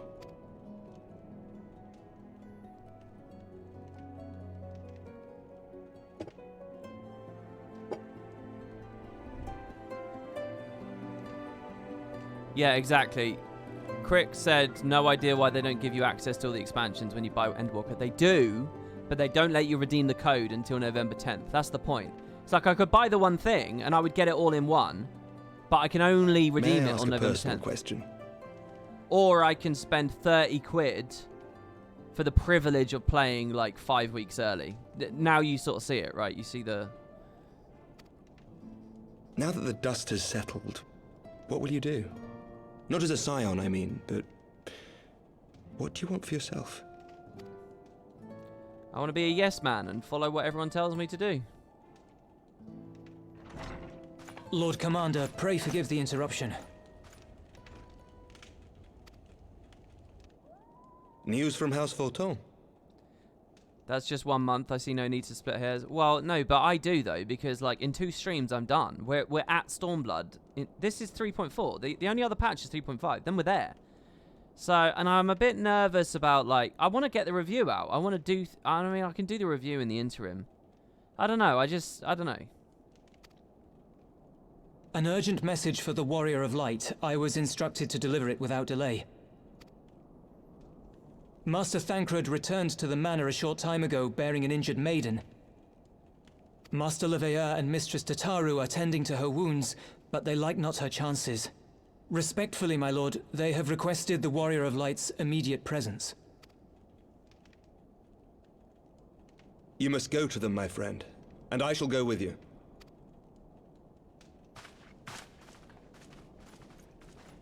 Yeah, and that's the other thing. What if I want to play... what if I want to experience Stormblood and Shadowbringers before Endwalker comes out? Every ending marks a new beginning.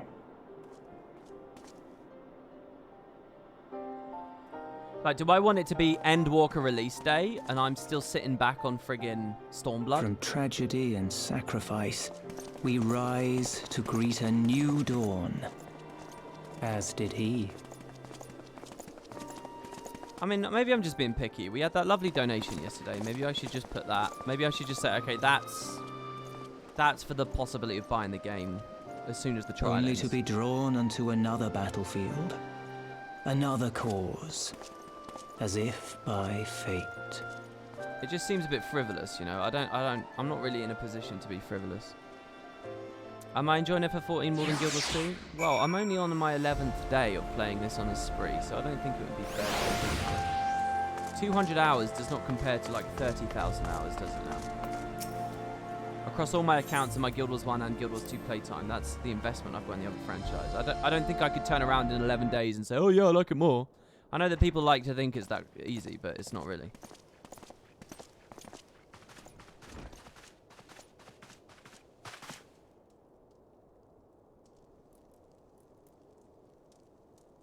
Yes. Oh, it's Alice. Is that... Alize, Alphino's twin sister. She ran afoul of the Warriors of Darkness. Okay, so this is an immediate follow-on from the cliffhanger last time. I had been tracking them since the ceremony at Falcon's Nest. Little did I know I was not the only one. Evidently, she had learned of their activities and attempted to shadow them on her own. Poorly. Curious what Guild Wars 2 can learn from 14 as of right now, and 90% of these... Wow, my mic got really quiet. How long was my mic really quiet for there? W1990 says, still, I'm curious what you can think of Guild Wars 2 can learn from FF14. Dude, that's all I talk about on these streams. That's all I talk about. Lots. I rescued her in the Twelveswood, and together we fled north. But though I made every effort to cover our tracks, they caught up with us on the Ishgardian border. And in the ensuing struggle, Elise took an arrow to the shoulder. Replacing this It was mic if only it's... after we had made good our escape that I realized it was poisoned. Replacing this mic if it's fucked as well is another expense on my mind. A much more significant one.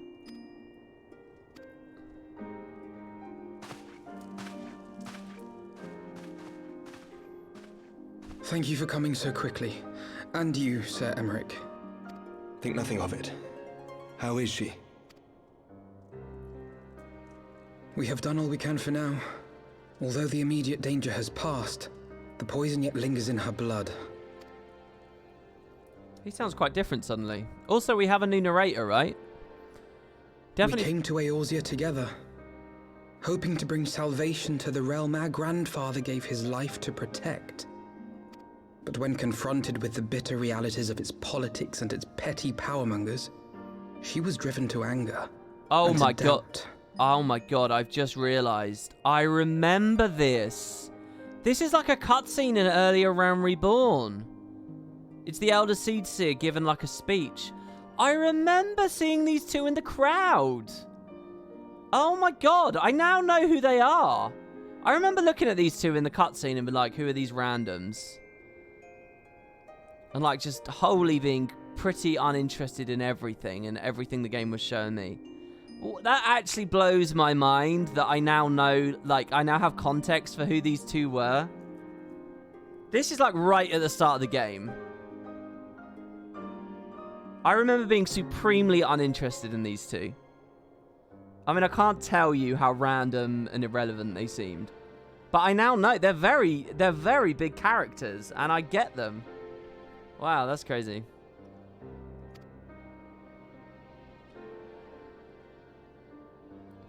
She refused to become embroiled in what she termed Eorzea's squabbles and distance herself from the Scions. Yeah, I remember. She said, yeah. Though she remained hopeful of a brighter future, she would walk her own path. Would that it had not been so perilous. And she was in the Burning Coil of Bahamut raid.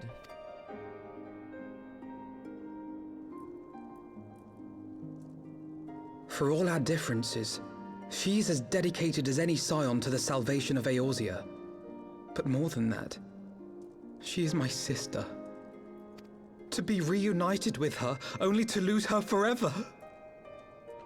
Gods, even to speak the words. Take heart, Master Alphino. She will be attended by our most skilled chirurgeons.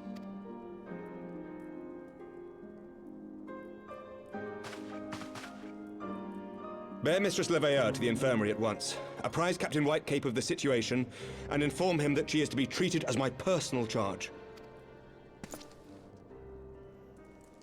A detail throughout 3.4. If I've done the coils... Alphino, is the Warrior of Light...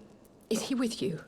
Don't go. There is something I must say. Hold on. The coils of Bahamut aren't 24-man, are they? I thought they were 8-man. Were the coils of Bahamut 24-man? I don't remember that. There are additional dialogue mentioned throughout the patch. Well, I have done it, so... And I've seen her in that storyline. Okay, yeah, you meant 8-man. Yeah, I thought they were 8-man. Is the Warrior of Light, is he with you? Don't go, there's something I must say.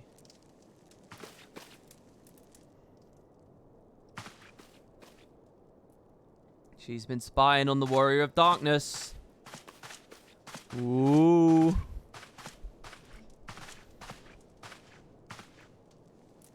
The Warriors of Darkness are in league with the Ascians.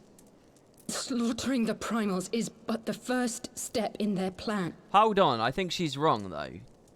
Because we've only seen them in league with Elidibus, who is an Ascian, but he wears white, and he's come to us fairly, like, chill before. I don't know whether Elidibus is really evil, or the same as the other Ascians. And let's be clear, the Ascians are summoning primals. These guys are killing primals. So they do seem somewhat opposed. I feel like Alice's wrong here. Maybe I'm wrong, but I feel like she's mistaken.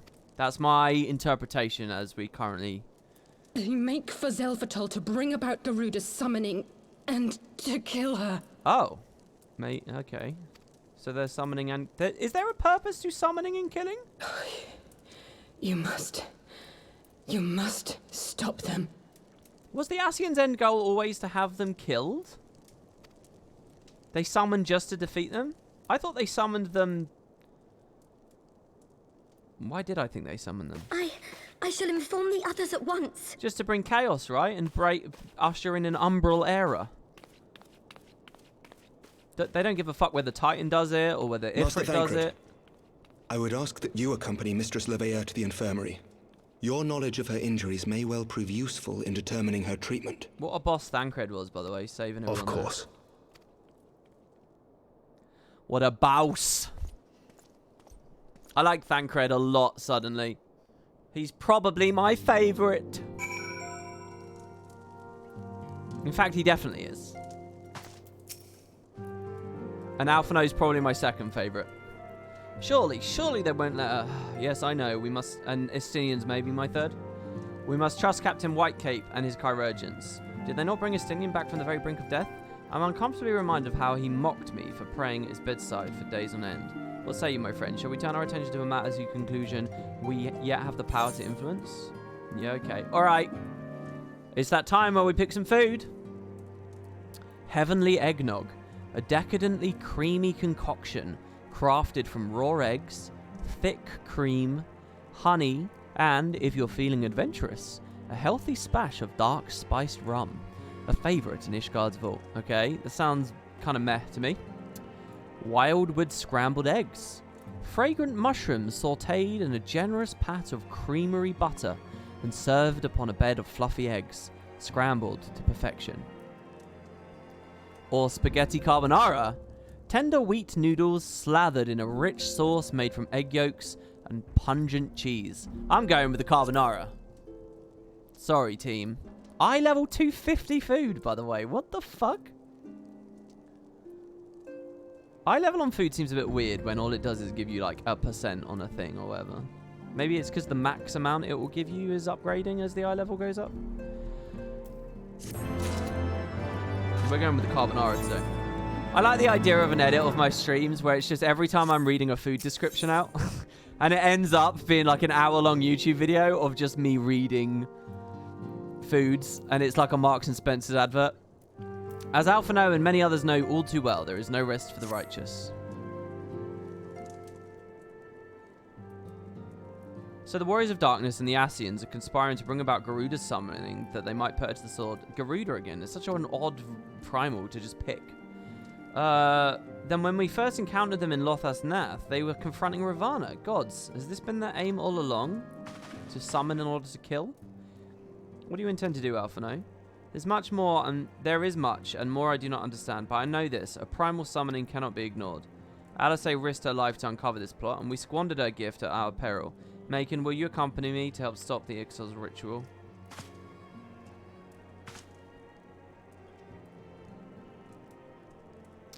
Given that Ishgard shares a border with the Ixali homeland, we have a vested interest in the outcome of this ritual. We've been willing to suffer the Beastmen's intrusions into Kurthan lands to a point, but the summoning of a primal is an escalation we cannot abide. You shall have our fastest airship, Master Alphino. The mountains of Zavathal are not easily traversed, and this endeavour demands all haste. The gesture is most appreciated, Emmerich, but I fear an aerial approach is destined to fail. This is their homeland, after all, and Ixali dirigibles are not to be underestimated. Can someone define dirigible for me? Dirigible? No, experience tells me the only conceivable approach is by land. I believe it would be wiser to cross into Zavathal by the way of the mountain pass east of Camp Dragonhead.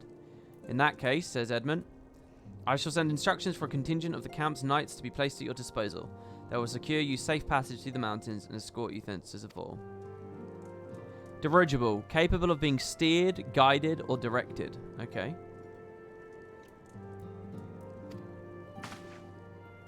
We should be glad of their assistance. I quite like this as well. This is quite good. I like how we're really in a different story now. But the Ishgard, we see it through the Ishgardian lens as we transition away from Ishgard. I like that. It feels smooth. Like this patch could have just randomly had us entirely taken place in Limsala Minster if they wanted it to. But it's still on the back of Heavensward, so we get to see it this way. May the Fury watch over you. Then let us be off. We can procure any additional supplies we require in Camp Dragonhead. Dirigibles are like blimps.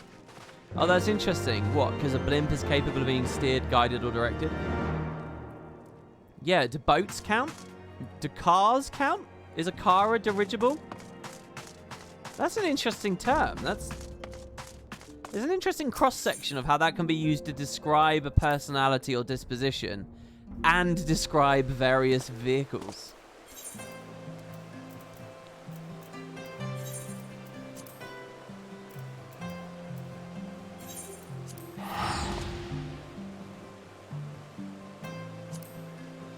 Go to Lion's Arch to get on an aircraft, something like that. I should use the Ishgard airship place. I've never been there. Maybe we'll do it later. Learning words through FF14. Well, I say learning. I know it right now, but I think I'll forget it again later. What was the word we learned yesterday? I asked someone to define me something yesterday as well. The enemy's gate is open. Let's go. What was it? See, that's the thing. I can never tell. The next time I hear the word dirigible, might be in like a year. It might be in like 5 years. And at which point I would have forgotten it. Have I really learned it? You need to use the word, right? Like quite a lot. Oh my god, the quest name. Shadows of the First. Is that supposed to be have some meaning to me? Shadows of the First? Is that what the Warriors of Darkness are?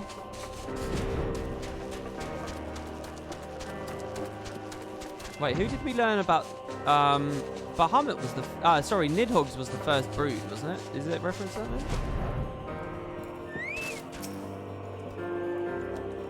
Master of Gaji, Master Alphano, as you can see, the gate is ours. Be advised that our scouts are reporting increased activity around the first mountain. Simply put, they are up to something and don't want anyone interfering. We stand ready to escort you and aid you as you see fit. Given the numbers we'd like to encounter, a two-pronged approach may be best. If the gods are good, you should only have to deal with some few patrols, but if they're not, you may be forced to do battle with the Warriors of Darkness. Oh, it's a dungeon! I like them opening these up with dungeons. Oh, I really like that shit. Forced to flee... We are a dungeon, right? Yeah. Forced to flee the Black Shroud for fear of the elementals and their boundless wrath, the Ixals settled the windswept mountains of Zelfotl more than 550 years ago. So, who are the elementals in the Black Shroud? That's where Gridania, isn't it? Why is it called the Black Shroud? Are the elementals still angry there? The Ixal settled the windswept mountains of Zelfotl more than 550 years ago. Since that day, they have laboured tirelessly to eke out an existence in these harsh and unforgiving lands, slowly but surely expanding their dominion over the entire region. Yet the Ixal have never forgotten that which was once denied them, and so they seek divine intervention once more, to summon Garuda and beseech her strike down their enemies. In the shadow of the first mountain, the ritual nears completion, and only you and your comrades can hope to deliver the realm from destruction. Wow. So yeah, what's the story of the Black Shroud, everyone?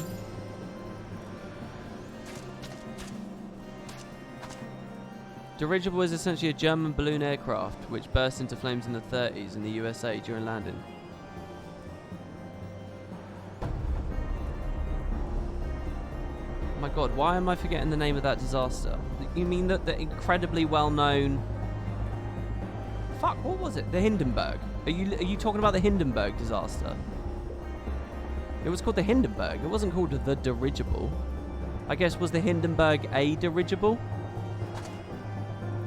I have a friend who, like, doesn't know what... I was talking about it the other day, a few months ago, and he didn't know anything about it. It blows my mind, some stuff that, like, just can escape people's knowledge. Can I just ask, by show of hands, who doesn't know about the Hindenburg? Can you type a 1 if you don't know about the Hindenburg in chat? I won't make fun of you or anything, I'm just curious. It was named after some FPS streamer. What? Is there an FPS streamer called the Hindenburg? Rewind the clock a few years, and that's very disrespectful. Indeed, the Hindenburg was a dirigible, not the dirigible. Wow, look at that. There's people that don't know. You guys should look at a YouTube video of that happening. It's incredible. I mean, be respectful. People were dying, but it is insane. It killed the whole idea of airships. If you guys have ever seen the TV show Fringe, it kind of deals with alternate realities and stuff. And one of the that's sort of a spoiler of the show, but whatever. One of the alternate realities, the main alternate reality in the show, is an alternate reality where the Hindenburg disaster never happened. So they have all these like aerodromes and stuff. It's like real life Earth, but there's aerodromes and stuff and like flying casinos and shit. It's pretty cool. It's very sad, but you know, it was a dangerous technology and form of craft. Should you know these things? I think, yeah. I think if you don't know about Hindenburg, that's a pretty weird thing to not know about. Personally, I think that's pretty ignorant. But I mean, I live in the UK. It's not even UK history. That's an American disaster. Yeah, Fringe was fun. Fringe kind of dropped the ball in a few ways, but it was a very fun show. Great premise. I'd love to see someone else try and tackle that kind of subject material in the future. But yeah, they go to the alternate reality in Fringe, and there's a giant blimp. Fuck, what's the actual word for it? Tethered to the Empire State Building, because that once upon a time was a dock for them. Think about that. Think about just tall buildings being docks for ships. It's fucking cool, guys. I mean, we're denied it in our reality. Zeppelin, thank you. Zeppelin, holy shit. Both Hindenburg and Zeppelin were just completely not coming to my mind there, and I was getting really wound up with myself. Really annoyed. Because the argument I'm trying to make is that this is pretty much common knowledge, and yet I'm forgetting the most basic terms to describe the things. Zeppelin, thank you. I wonder if in 50 to 100 years people might not know about 9/11. I think in the current age of information and how much that particularly has been fetishized, I don't think Americans will forget it. They definitely won't. I mean, you kind of want to look at an event like Pearl Harbor, but it wasn't in the age of the internet. So I don't think that one's going anywhere. COVID, which obviously was far more deadly and impactful to the economy and people's livelihoods, will be forgotten much quicker than 9/11. Because 9/11, I mean, not to be too disrespectful, 9/11 has like a cinematic, like, you know, story to it, you know, an appeal that will keep it in the zeitgeist and people's minds. A pandemic, not so much. I mean, I'll be the first to admit, I never really thought about the Spanish flu, right? But obviously, as soon as COVID lands, that draws it into everyone's memory.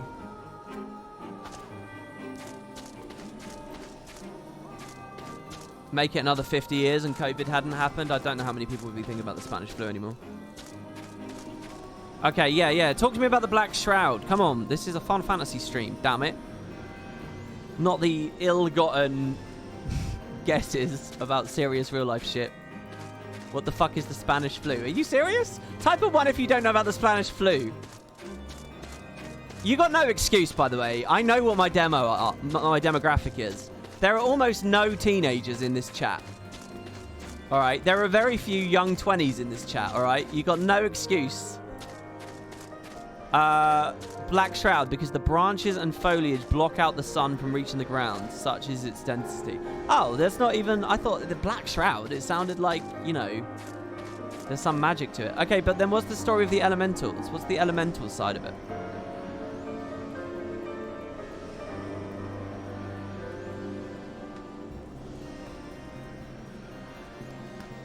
You're Portuguese, you can care less of the Spanish? It didn't just affect Spain, dude. It was a huge pandemic. It was called the Spanish flu in the same way that COVID-19 was called, you know, China flu or whatever for a little while. It's because things are often named for where they're first found. Though actually I believe Spanish flu was first found. You can actually trace it back to some place in America, I think. Some southern state or something. You know, bird flu didn't only affect birds. We just call it as such because that's sort of an origin. Yeah, I'm pretty sure Spanish flu is kind of like mischaracterized. It actually was from America, but people didn't realize until quite late. Spanish took the name blame. Yeah, it was something like that. The Wuhan. Well, the Wuhan thing is quite interesting. That's one of the only conspiracy theories that I actually think is somewhat credible. Like, I was reading this thing about, I don't want to idly guess at something, you know, that I should probably do my research at, so don't take me too seriously here. But I remember reading something about, like, there's only a few places in the whole world that, like, just a couple of places that were properly studying, like, bat-borne viruses and stuff. And the lab at Wuhan is one of them, and coincidentally, that's where coronavirus came from. It very much sounds like there was an outbreak of some kind. Very, I mean, if I've only read very loosely about it, but if there's any conspiracy theory that I'm kind of like, that sounds somewhat credible. That was something that came across my way.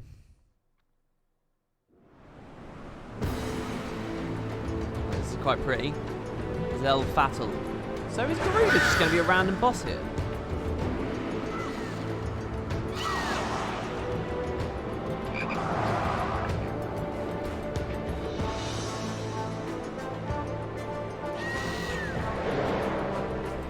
Oh shit, the Lalafell Mage looks cool.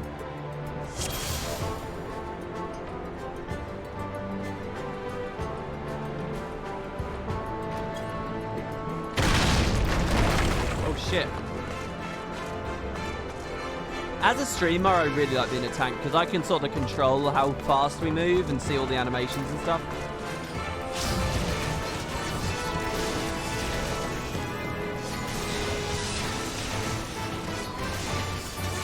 Oh shit, I never had tank stance on. Sorry.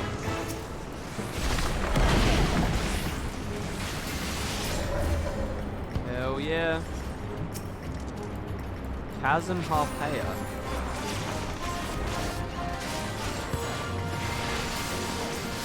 I like how this opens with dungeons. I wonder if it's because Square Enix figured something out that Guild Wars never figured out. And that's that there's a lot of people who just want group content. So they appeal to them nice and quick. They're like, okay, we know you're going to skip the story. Look, here's a dungeon real fast for you. I wonder if that's what's going on. Meanwhile, Guild Wars goes entire patches and doesn't do anything at all.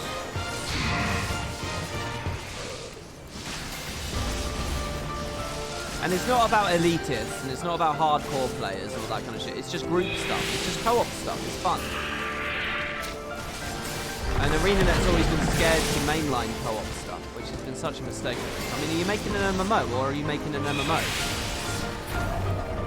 Such a bizarre decision to make.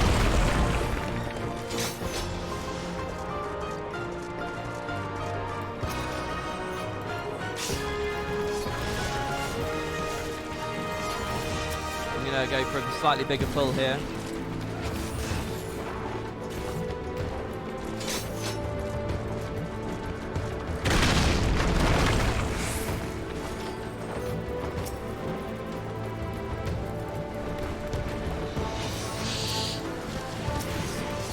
Right.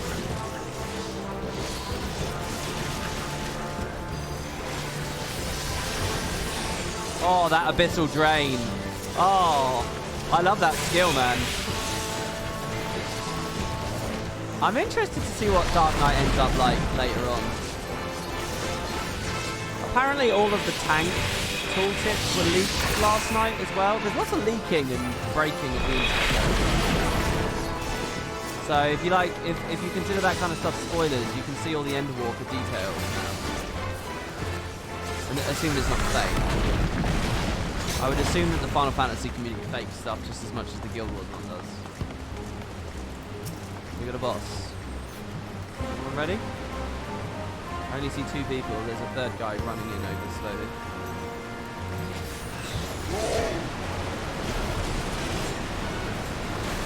Oh fuck, how did I miss my thing?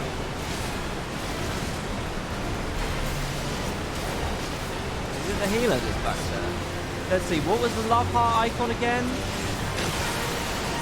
Fuck, why have I forgotten that? That's a white mage back there, isn't it?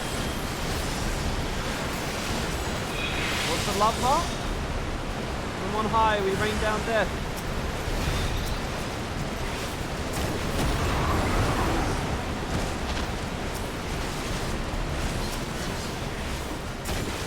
The heart is dancer, right. So I've got a dancer, I've got a monk, and I've got a white mage. Holy shit. Did I fuck that up?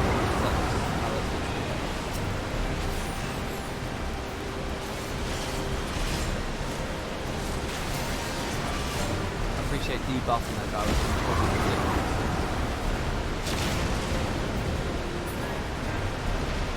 These are the dirigibles.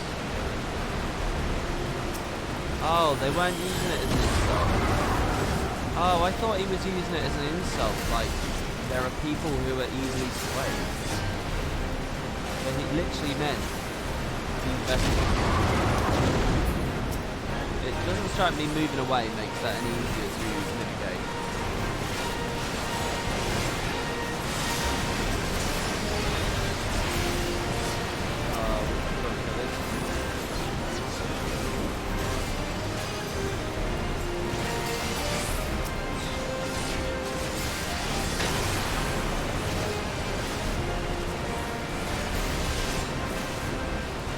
Sitting here annoyed at myself for forgetting the word Zeppelin.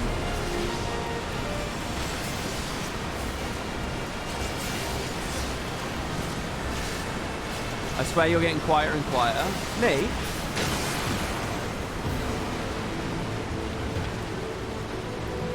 It might just be the water's really loud again. I'll turn the dungeon down if you guys think. Oh, there you go. You've just lost another 4 dB on the game. I'm not getting quieter. I think it's that this dungeon's really loud.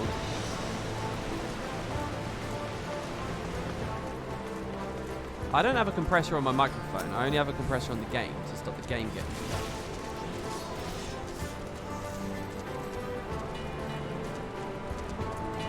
There's a Shing G teaser on Twitter.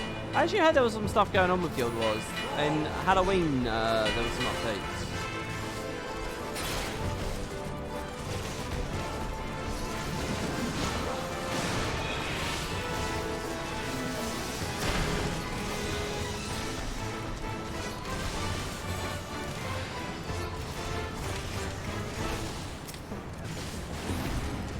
I'm not going to sell it if it's too late.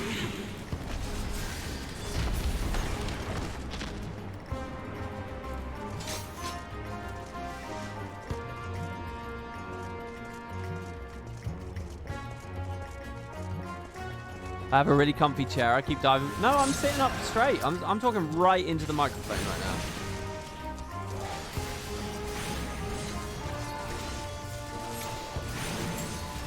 I don't really know where I'm going. I'm going to go up this way and see what comes out.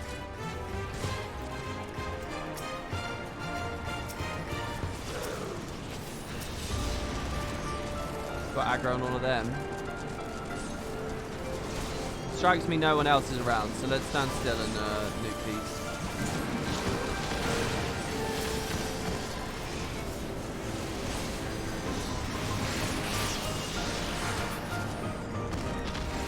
Oh, they're not dead. Sorry, I thought they were dead. I need to annoy people.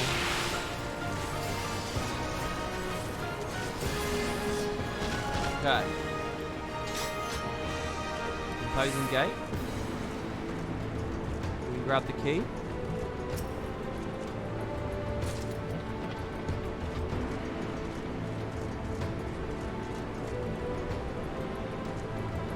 There's an event, level to 10, you get a leveling weapon similar to the Bloodbound ones. Is it similar or is it exactly? Also, can you get the full set or not?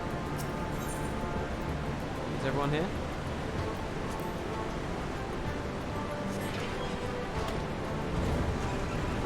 Yeah, we had a problem on one of the other streams and the water noises were too loud.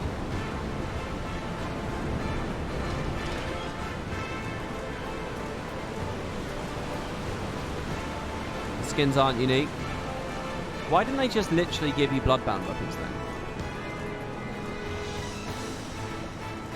What user interface am I using? It's just the Final Fantasy interface. I mean, there's some slight tweaks with like the compass and stuff, but nothing major. I use the Dalamud launcher and... Oh, let's interrupt Sneeze. Oh my god, that's like interrupting Giant Stomp. There's a good thread on the Guild Wars 1 subreddit at the moment of like the joy of just interrupting a Giant Stomp.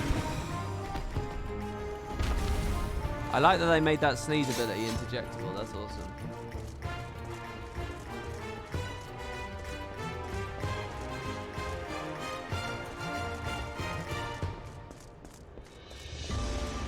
How compelling do you think the combat is in 14? Is it fun and deep, especially compared to Guild Wars?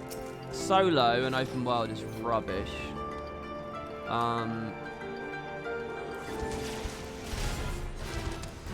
It's hard to tell because I have a lot of fun during these dungeons. But the thing is, I bet I'd have even more if Guild Wars just regularly added dungeons. So what's the problem with Guild Wars? That it didn't add the dungeons? So I've forgotten that and it's like not valid gameplay now?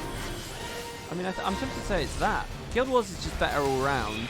Except like... I mean, I don't know. I've not played enough of like the hardcore or like more recent bosses and stuff. So I don't know. I don't know how great it really is. Tanking is way more satisfying in this game than anything in Guild Wars, though, I'll tell you that. Bloody Prince is replaced. Yeah, I heard Joko was there. I wasn't sure if Joko was added last year, though, to be honest. He's standing on crates, right? How's the Shinji trailer? Fuck me, I'm taking damage. Oh, I mean, I shouldn't be in that windstorm, should I? Sorry, I put the monk in all that damage as well. Oh, and I think I just put my healer in the damage too.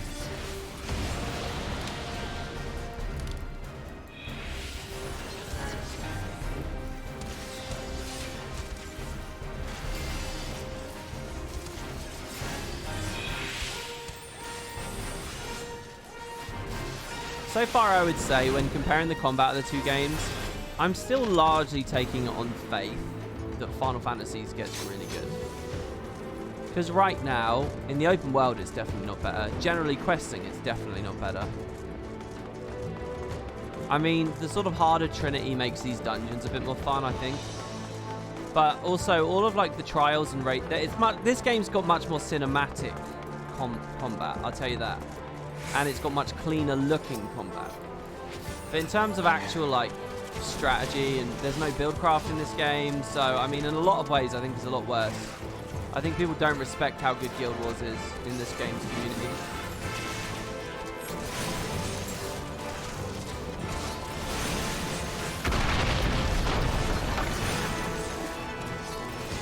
Is this bad for me to move like this? I assume we want to... Oh!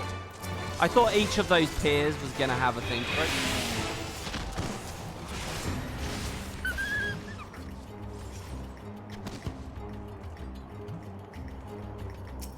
This game is clearer and cleaner and more defined, I'll tell you that. And it's much more cinematic. And it's got much more content. I mean, that's the other thing. Like, Guild Wars can't really compete because it did 8 dungeons and then that's it. Guild Wars just doesn't have any. I mean, look how cool this is, for example. Like, Guild Wars doesn't do any of this. You can just tell there's more money and more work put in this game. I mean, that's the simple truth of it. But Guild Wars' fundamental combat is better, I think. It's just way less clean, and it's not tuned as well.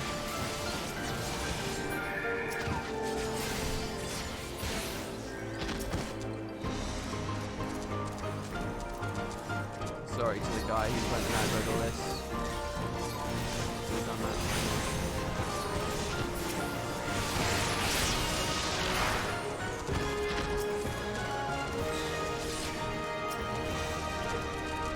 I mean, the thing you got to understand is Guild Wars is exceptionally good in that department. This is just kind of bog standard MMO. Well, not bog standard. It's probably a bit better than bog standard, but.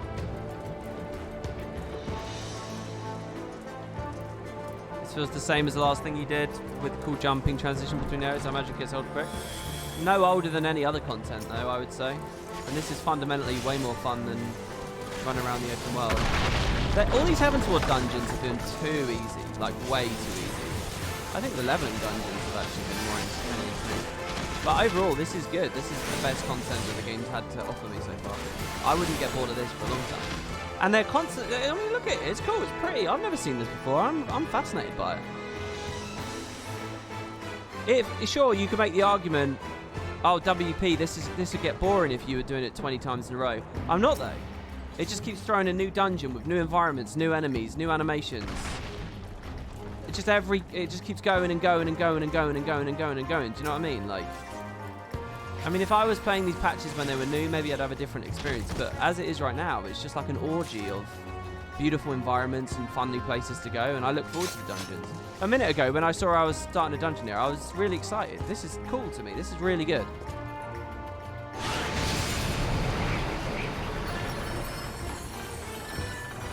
And all these like random little bits like this, it just feels good. Did I do the Heavensward Hildebrand quest? Not yet, no. I don't know how I'm going to feel about them either, because I was a bit mixed on the Realm Reborn ones. I didn't really get that it was like a comedy quest line until quite late in. And it felt just a lot like a lot of Realm Reborn to me, and it was really boring. But towards the end, I started enjoying it. And when I realised it was a Gilgamesh story, I really started enjoying it. Oh, I should have interjected.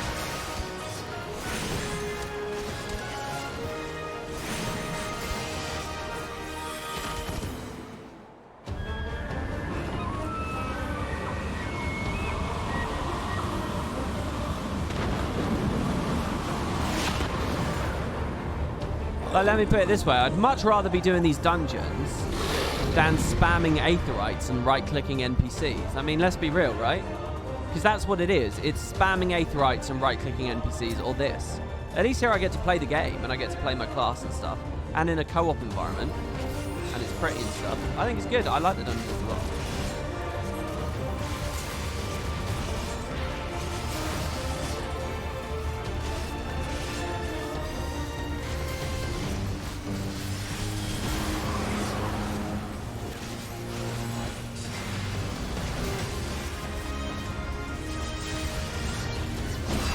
I don't know what the green means. Stay away from each other? Move into each other?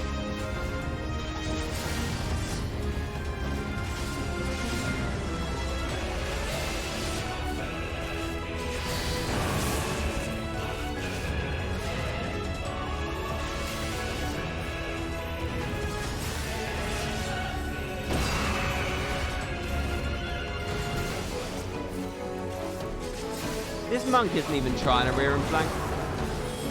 That was the first footage I ever showed of Final Fantasy, was someone criticising me for that. I was like level 10 in the first dungeon or whatever, level 20. And I was being told I'm playing inoptimally.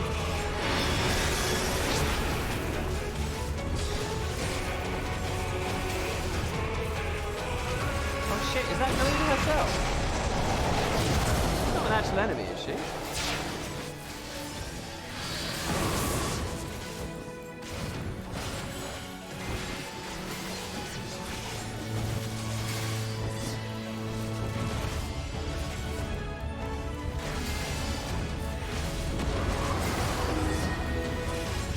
There's a discussion about whether the dungeons get better in chat right now. What are the talking points about this discussion?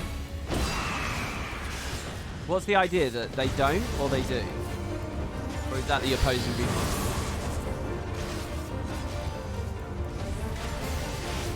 Like I said, I think these are just not tuned very well. For someone who instantly got level 270 gear and everyone else has a 270 gear, they're just too easy, you know?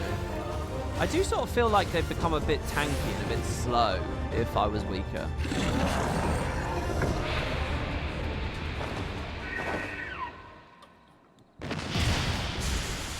I personally think the mechanics get more interesting. Shadowbringers goes hard on mechanics.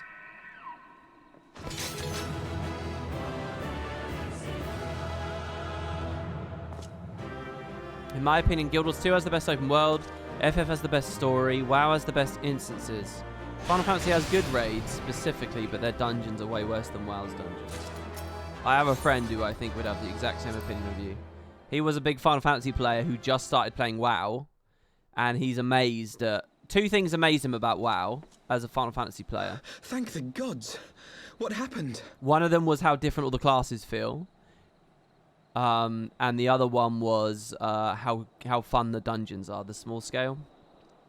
The 5-man content. Or 4-man, I don't know what they are. Hello, Ailes, welcome back. So they were unable to see the ritual to its completion. Then Garuda is no longer a threat, and whatever the Ascians and the Warriors of Darkness were planning has come to naught.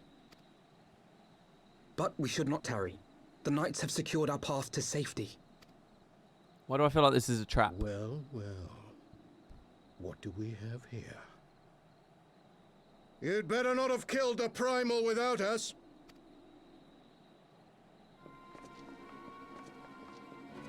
He's playing retail WoW, not classic retail.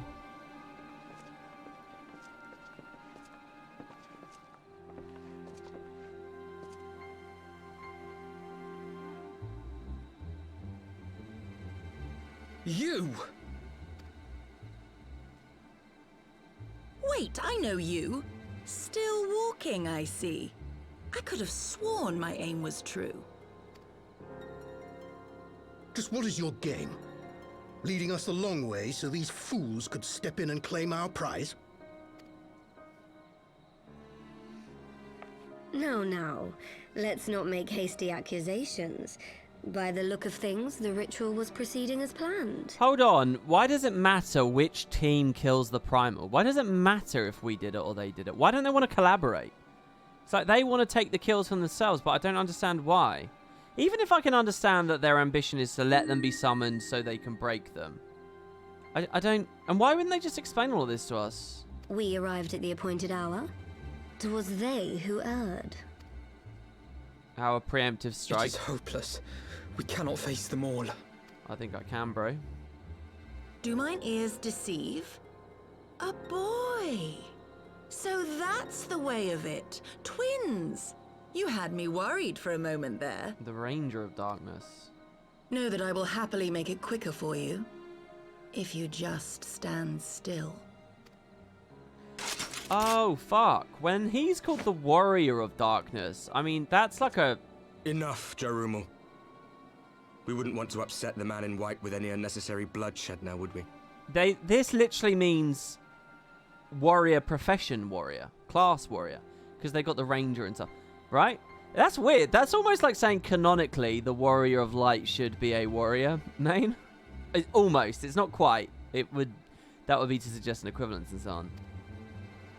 Which you don't have to believe in. But I think that's quite interesting. You've been awfully busy since we were kind enough to spare your lives. I like having my helmet on in this cutscene because While I'm you on were edge. idly consorting with the Ascians, you mean? 7 hells! What could you possibly hope to achieve? Should I explain it to you? Very well. Consider it a reward of sorts for beating us here. Oh shit, are we really getting the answer? You know the tale of Hydaelyn and Zodiac, I take it? Of the Great Sundering and the reflections it created? A little bit.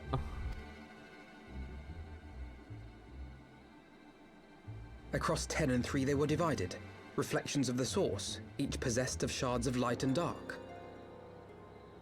Yeah, this is what she said. What Minfilia said. Just so. One of those reflections, the one nearest to the source, is our home. And we were the heroes blessed with her light. Whoa, they're just straight up divulging this. I assumed this would be like an end expansion cutscene moment, not just here.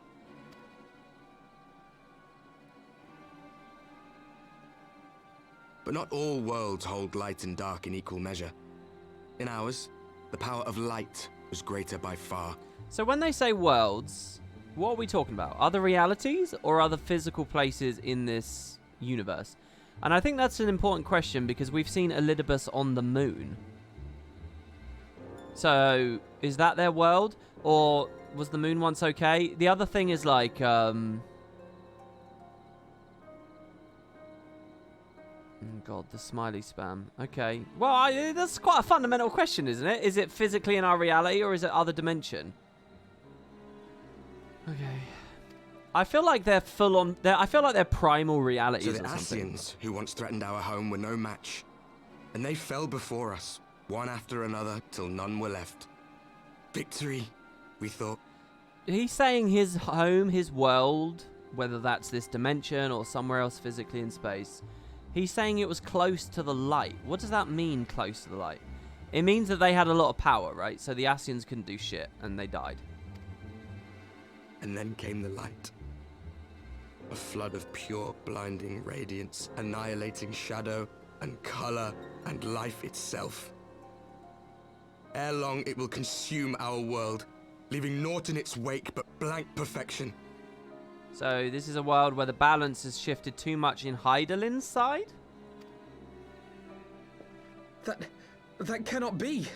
Do you honestly expect us to believe such a story? So their argument is that Hydaelyn is just as self-interested as Zodiac. Zodiac wants darkness everywhere. Hydaelyn wants light everywhere. And Hydaelyn's telling us, oh yeah, it's good, it'll be good for you, but it's not really. Hydaelyn's a liar. Is that what they're saying? Believe what you like. But it has happened before, on a world far removed from ours. The 13th, which was swallowed by the dark and transformed into what you call the Void. So is it like a solar system type thing? The furthest orbiting planets are next to the Void and deepest in the dark. And there the Ascians totally win. Meanwhile, near the sun, you've got a world that Hydaelyn wins, right? Isn't the sun literally a crystal in this universe? That all works really well if the sun is literally a crystal. Isn't that the thing? So, and I would guess Eorzea is a bit like Earth. It's somewhere central. It's in the green belt. Thus where the battle is hardest fought. That's sort of my interpretation here. Many of these are rhetorical questions. I'm actually a little bit scared of looking at chat at the moment. Unchallenged light would condemn us to a similar fate. And so we joined hands with our former enemies, and with their aid came here, to the source. Oh, they're just straight up giving me all the facts, like super early. They're not teasing me about it for 10 years. They're just throwing it at me. For there is but one way to restore the balance and save our home. The Ardor. Calamitous destruction with the power to break down the barriers between planes and see our worlds rejoined. Hold on, what did he say? Unchallenged light would condemn us. So we joined up with the Ascians, because the only way to restore balance is the Ardor. Destruction with the power to break down the barriers between planes and see our worlds rejoined.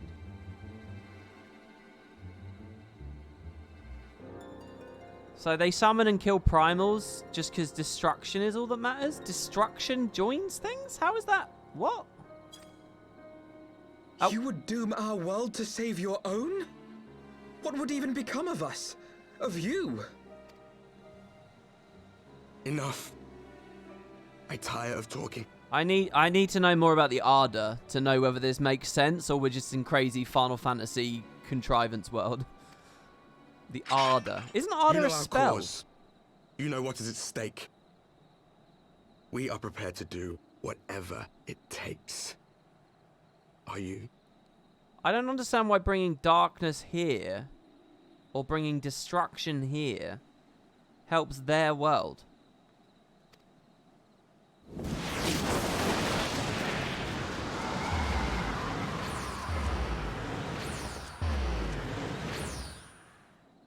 Oh, somebody stayed. Who are you? If there is aught you would say, say it. Otherwise, be gone. I You have no friends here. I quite like this. They were talking shit to this guy, weren't they? No, speak to me! Oh, I like that. Oh, a little bit of texture. Who was that? Interesting. I swear they were talking shit to that guy a second ago. Like he'd been late or something. Whoa! Alright, I thought this was going to be like a non-patch almost, but that's a big cutscene right there, right? That's like big topic. All things considered, we should be grateful to have survived that encounter. I thought we'd just be segueing into like an East Asian side arc now. And all these kind of stories, I'd have to wait for Shadowbringers, and that's why everyone loves Shadowbringers so much. But they're immediately jumping in, both feet. Do you think it could be true that to save their world, they must bring ruin to ours? I don't get the logic of it. No, it matters not. Such wanton destruction. In a lot of ways, they said they were Hydaelyn's. They were fighting for Hydaelyn first, and then they joined the Assassins. In many ways, I see them as the logical progression of us, right? It matters not. Such wanton destruction is beyond justification. Whatever their reasons, they must be stopped. The sacrifice, the loss, it ends here. Grounded. I don't think it does end here, Alphino. I think we have a long adventure ahead of us. Oh, I tried to clear my inventory up a little bit, as you can see. Right, I'm going to put the kettle on, and then I'm going to start looking at chat. Anything people think I should know, you know, be a little bit spoiler wary. As I get more into it, I'm getting a little bit more leery about that kind of stuff, just a little bit. So yeah, just give me 3 minutes, and enjoy the idle cam.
All right, I'm back just while the kettle boils. Let's look at chat here.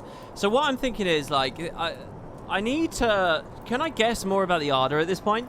Maybe I need to know a little bit more about the universe and, like, other examples of stuff happening. Maybe the answer is in, like, in the stories of the other calamities or something. Right, let's see. This is just the beginning of the patch, yeah. Pyro made a video on his current state in the story. It amazed me how many points he picked up. I don't know who that is. I don't know what game you're even talking. You talking about this game?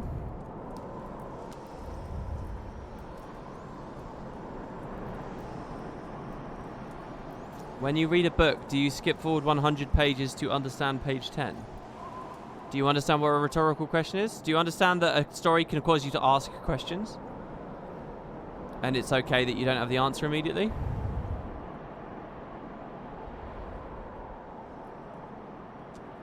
Yeah, I'm well aware I'm well aware that I'm not meant to know all the answers right now, but that doesn't stop me speculating. That's what the indulgence of the story is.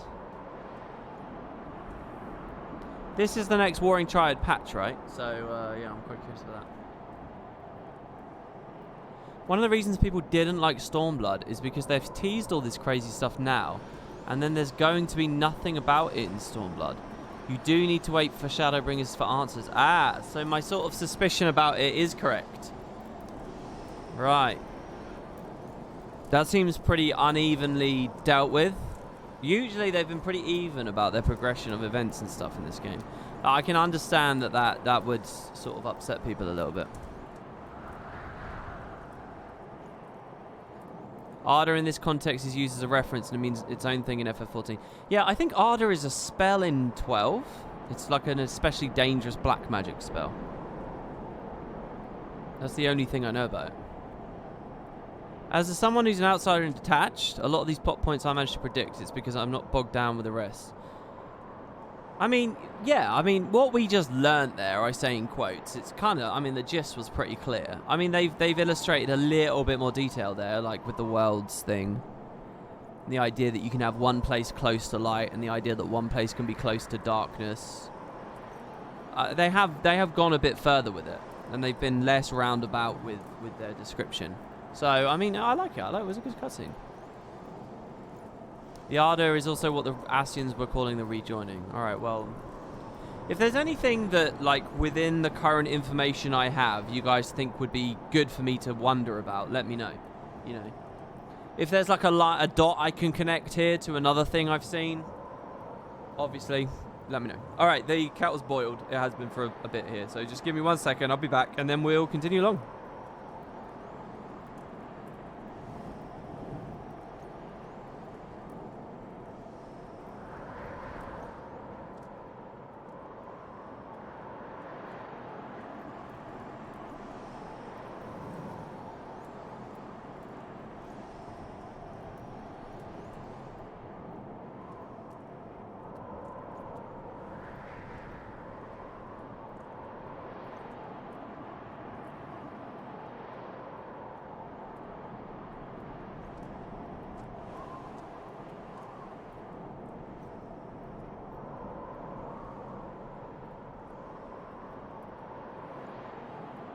All right. Okay, so let's see what we got. Alpha No. Look at the Warriors of Darkness, and then look at the characters in the ARR trailer. Yeah, I already noticed that. We talked about that on the previous stream. Forgive me, this is neither the time nor the place for idle introspection. My guess is then they're not just physically of this realm, but they're alternate dimensions. Also, it's not lost on me that we have the power of the Echo, and they're dealing with, like, similar realities.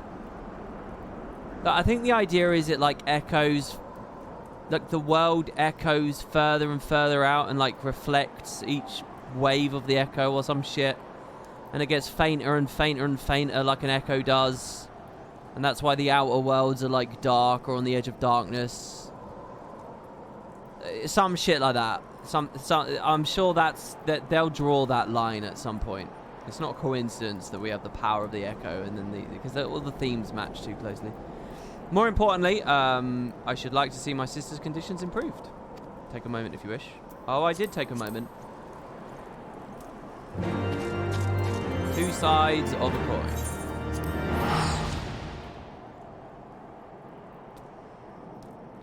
It's good to have the distinction that light doesn't necessarily have to mean Hydaelyn. Oh. Yeah, so am I under some misapprehension about that? I just have been assuming that they're synonymous. Light and Hydaelyn are synonymous. Light, crystal, sun, Hydaelyn. I've kind of been thinking they're all like one of the same. They're not the same. And I've been thinking darkness, void, zodiac. They're sort of one of the same. None of this really explains how Zodiac's like dead though, or needs to be summoned or something, so. It's a shame that I never streamed the end of ARR where you got that cutscene where the Ascians talked about summoning him. Anyway, it brings me joy to see you safely return to us. What news from Zelfatul? And we're not too late. On behalf of Ishgard, I offer you my deepest thanks. As for we who remain behind, Ishtola has been tending to Alice in your absence. I'm pleased to report that she's regained consciousness. I imagine you have many questions. Yeah, what did she spy from the Warriors of Dark?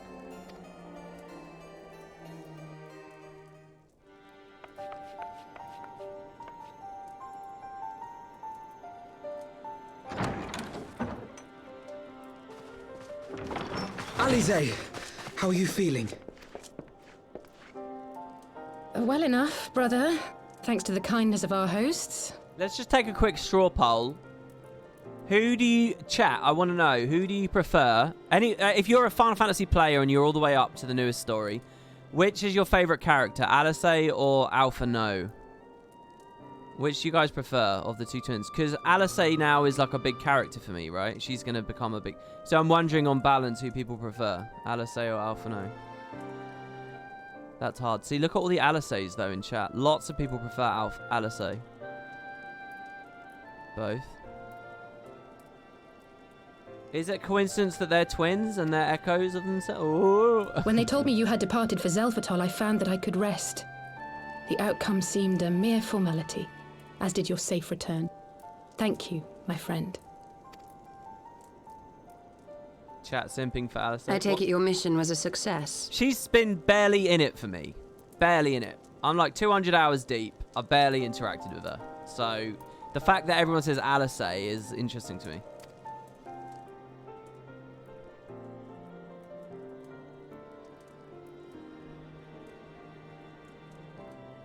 As if we needed any further confirmation that they are in league with the Ascians.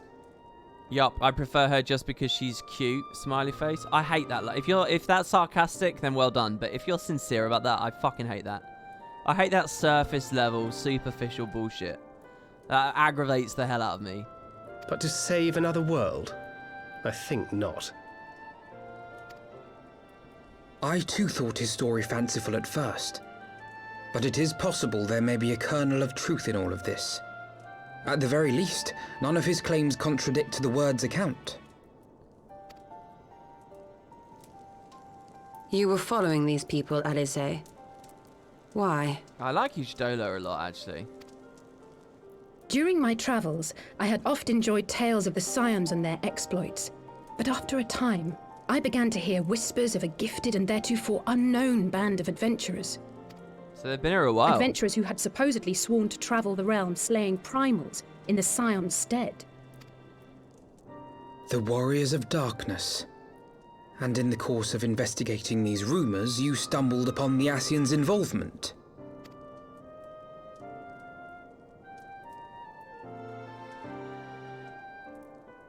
Yes, exactly. Forgive me, but if these Warriors of Darkness mean to bring about another calamity, to what end do they hunt primals? Why was there such a long gap before she responded there? Is that cutscene clunkiness, or should I actually now be interpreting that as she might have just lied?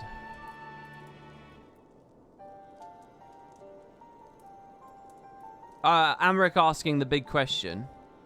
If they want to bring about a calamity, thus creating Ardor, thus creating the rejoining, why are they hunting primals?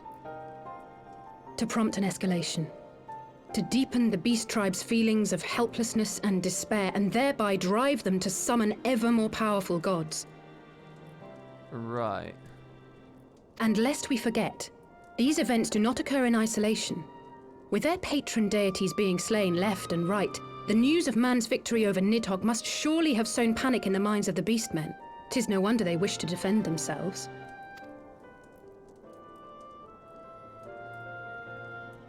Power answered with greater power, death with more death. A vicious cycle fueled by fear and hatred. I know it's like all too well. Indeed. The Ascians sow discord and desperation, and the Warriors of Darkness reap the harvest. And so it continues. Yet that is not the extent of their ambitions. The Ascian himself observed that once the powerless realize that the old gods have failed them, they will have little recourse but to look to a new one. I don't buy this. I think you would run a risk with this strategy of disenfranchising them from primal summoning at all. Because there's a risk that the beast tribes would say, well, fuck, these don't do anything. They take all the power in our crystals and then they just fucking die. They're not even that strong. Let's become atheists. Let's build ourselves from within or whatever. I feel like to fell a deity is not to instill hope in another one. I mean, it could work, but it's not like a foolproof strategy, is it? It's not as engaging, but I feel like what the Warriors of Darkness should be doing is gathering a fuck ton of crystals. Or, you know, communicating with the beast tribes more, like the Ascians themselves do. But that doesn't look cool, I guess. I don't really buy this. We cannot let that happen. It should come as no surprise, but Alice and I have uncovered evidence that the Ascians have been manipulating certain parties to ensure that a constant stream of crystals flows into the hands of the beast tribes. There you have it. If we sever these supply lines, we should at least be able to slow the escalation. Agreed. Kral and I shall journey to Zelphatol and learn what we can of the Ixal's source. Thank you very much for the sub there, Crimva Ember Falls. You're not the Crim from Discord, are you? Then I, for my part, pledge to lead a similar investigation into the origin of the Nath supply. Sir Emmerich. Oh, dude, it's good to see you. As a member of the Eorzean Alliance, Ishgard is honor bound to play an active role in maintaining the security of the realm. You might also say that I have some personal motivation, given the Ascian's dealings with my father. Yeah, especially thanks for the sub there, man. Thank you. However, I make no secret of the fact that my knowledge of primal beings is scant at best. As such, I should be most grateful if one of your order were to assist me. So what I'm guessing now, all right, what I'm guessing this is leading to... Oh! Papa? Ida and Papalimo, I bet they're dealing with supply lines. All right, here's my guess. Crystals are moving through Thanalan to the Stormblood area, whatever that is. And my guess is that Stormblood is kind of a repeat of Heavensward, in as much as they're a powerful society that are being convinced to summon primals. And they're getting crystals or something. That's my guess. That's where I think it's going. That's how I think this current stuff leads into the next X-Pack. Allow me, Sir Emmerich. I have dealt with the Nath before.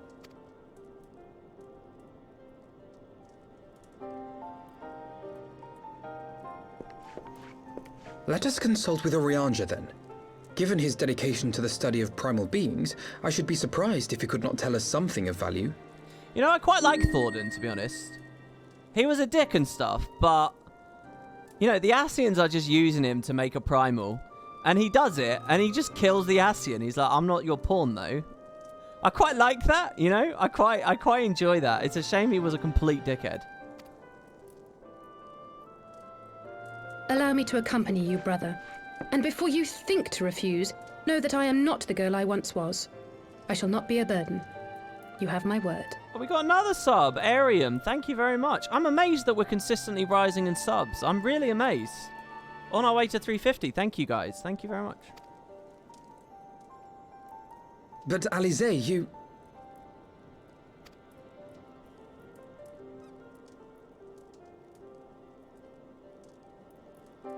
You are more than welcome. After all, it was you who set us upon this path. Is Final Fantasy out? It's been Final Fantasy for three times I've checked. Yeah, I played Guild Wars 2 for 10 years. And it's 3 streams. It's over, man. 3 streams. You caught it at the right time. I mean, wow. I'm lying. It's not been 3. It's been 11. Wait a minute. I'm afraid I can't allow you to leave just yet. Not until you try on the new outfit I prepared for you. Well, it's not that what surprises me is that I'm playing Final Fantasy and I'm getting subs. That's what surprises me. Like if that's the remark to me. Oh god, new outfits again. Is that what she does? She just makes new clothes. I like how Ishtola shrugged.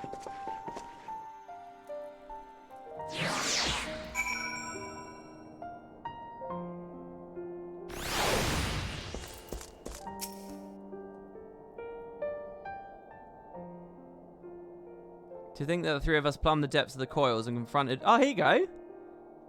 Bahamut himself. Had I not been there, I'd struggle to believe it. Shortly after we parted ways, I heard that she'd taken the road on her own, apparently on a journey of self-discovery. Precisely where to, I never learned, though I suspect that was by design. So she enjoyed hearing tales of her exploits, did she? I quite like Alice as a lone wolf. I do enjoy a lone wolf story, so I'm kind of predisposed to like her a little bit here. My apologies for keeping you waiting. Oh, hello.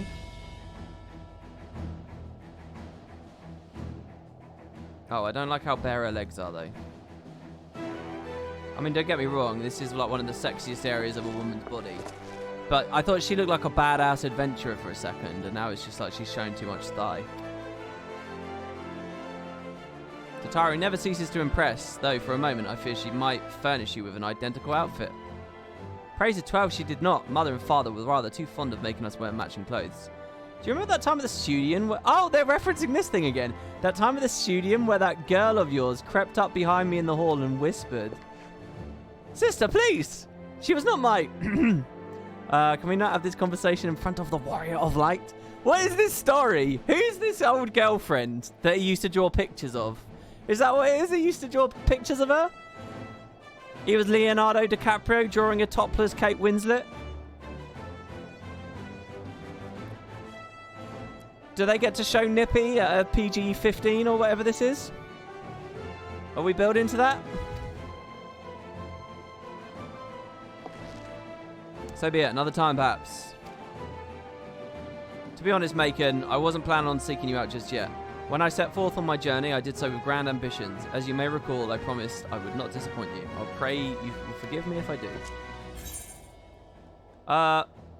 I've been meaning to ask about the carriage. When we started all of this. The very beginning of the game. Ah, yes, the carriage that so fortuitously arrived to spirit us away from Uldur after the banquet. Oh. Yeah, that one, definitely. That's what I was talking about. The driver informed me I had my sister to thank for his presence in Uldur. How did you know to send help?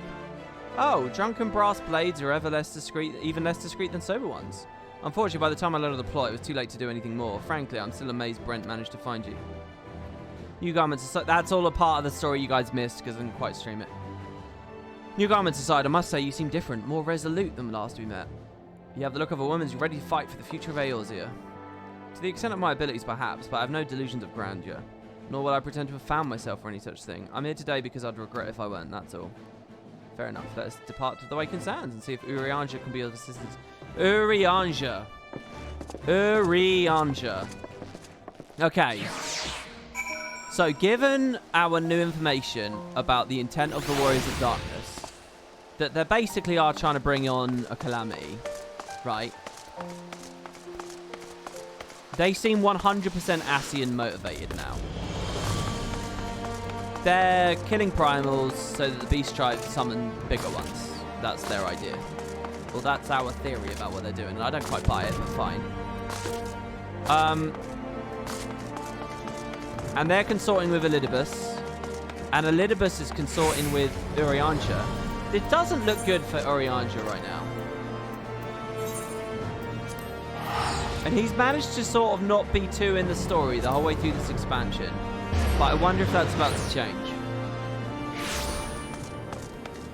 Oh, I like how it's sunset here, even though it was nighttime at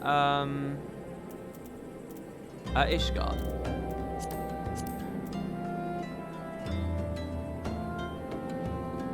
We're kind of on the same latitude. Longitude? We're kind of on the same longitude. Join the Spud Club if you got an eye for Naroji! Thank you so much, dudes. Naroji gave a sub.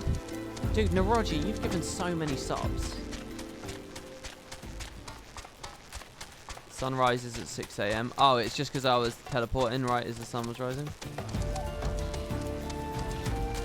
Thank you, Naroji. I don't know. That's really, really nice of you. And congratulations to the person who got it. You're thinking balance because shit in this world is to tip the favour in theirs. I have travelled hither from yonder thither to where... You know what? Even reading a Urianger-esque message in chat aggravates me. And I'm not going to waste my time doing it there, putting all that mental energy in when I'm going to have to do it for real in a second.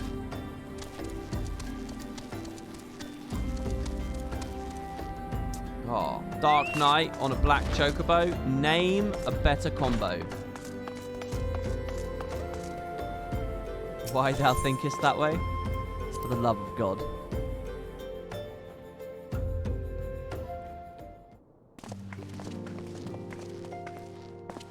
To the lunatic who just said it's misogynistic to have Alice showing her thighs, I think that's ridiculous. Of course it's not misogynistic. I mean, there's definitely gender roles at play, but that doesn't make it misogyny, alright? Check your hysteria. Alright, here he is. Why, Master Alphino? Would that the scholar had seen to fit to grant me knowledge of thy coming. What bringeth thee and thine here this day? The Warriors of Darkness have returned. Pray us allow us to explain... ... Well, he doesn't need to. He already knows. He best interrupt us and say... Oh, shit. He just let us speak.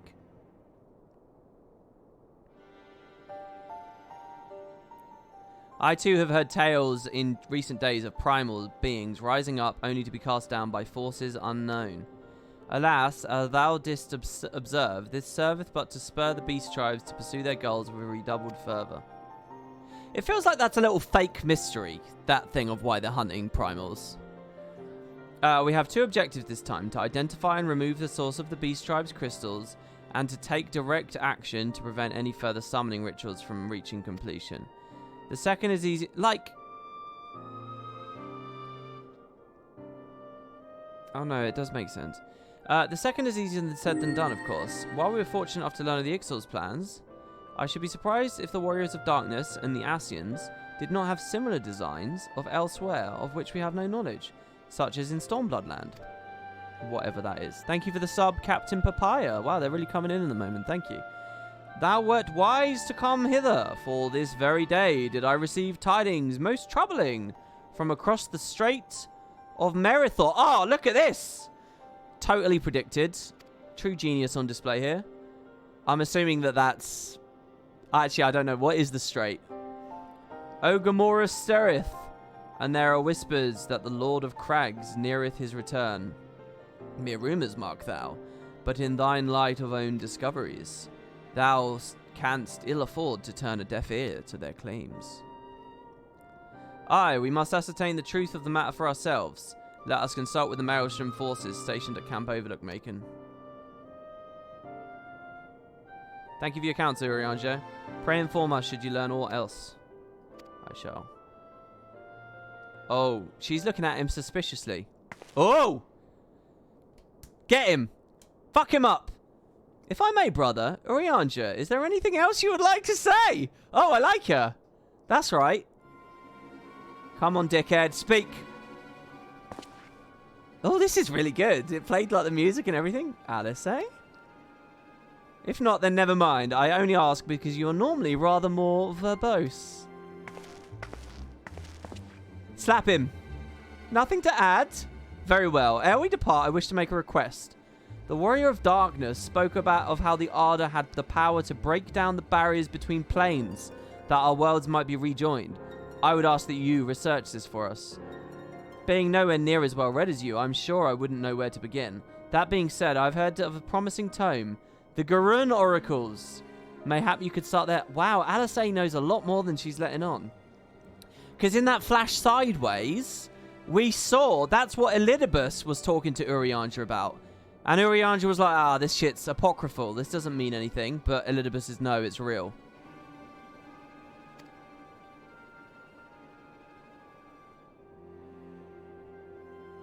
Oh, look how impassive he is. By thy leave. Is this a thing where he better not just be possessed like Thancred was? I'm going to be really disappointed. This had better be some real shenanigans. Camp Overlook, was it? Very well. Well, she comes bombing onto the scene, doesn't she? I quite like that. I've been endeared to her twice in a row now. In just a few seconds. The lone wolf. That has her wits about her, more so than the Warrior of Light and Alphino himself. We shall speak anon, Macon. I prithee attend Master Alphino and Mistress Alice. God, he's been so quiet now. That had best not be like a facsimile, and it's not, you know, this had best not be Mad Eye Moody during Harry Potter 4.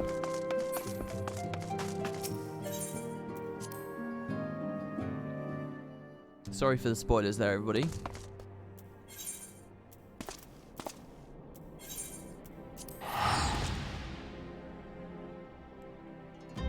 Morning, how you doing in FF14? You're used to me in Guild Wars? I'm a complete noob, just working my way through at my own pace. Having fun, and begging chat for information every 2 seconds. Hello, Alice. That better be the sulfur. I want to talk to you about the thing, but dramatic irony, the Warrior of Light doesn't know to talk to her about the thing, so he can't. Come, let us speak with Commander Bloedin and see if there's any truth to these rumors concerning Titan's return. Remember, guys, we are comparing this to Ember Bay. Ember Bay was the release, the equivalent release. 7 hells. At this rate, I'll have to appeal to the Maelstrom's command for reinforcements. Whatever it is, we don't want any. I'm on the 8th data server. Well, fancy that. Just when my kobold problems look like they're coming to a head, the Science of the 7th Dawn turn up, itching to pitch in. Bloody brilliant timing is what this is. Right then, let's get to it. I like these Frankenstein people, but I don't see them doing enough. So I'm like, I nearly want to play as them, but... So our friendly neighbours in Ugamaru have much more of an aggressive late, as you see. As a matter of fact, our scouts spotted out one sniffing about the stalls just now, likely looking to make off with an armful of crystals. I'll be damned if I'm about to let that happen. Lend a hand and help us search the camp for that little bugger, would you?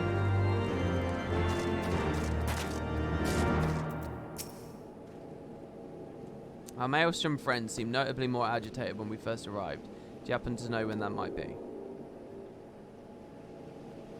A kobold in the camp, you say? That would appear to corroborate Uriange's information, yes, but to be so reckless as to infiltrate a Maelstrom camp and draw attention to their efforts is passing strange. Well, there'll be time to think on this later. For the present, we must do everything in our power to prevent Titan summoning, and that means finding and questioning this kobold. Am I going to get another dungeon? I'd be very, very happy with that. Jesus. Search for the kobold in Camp Overlook.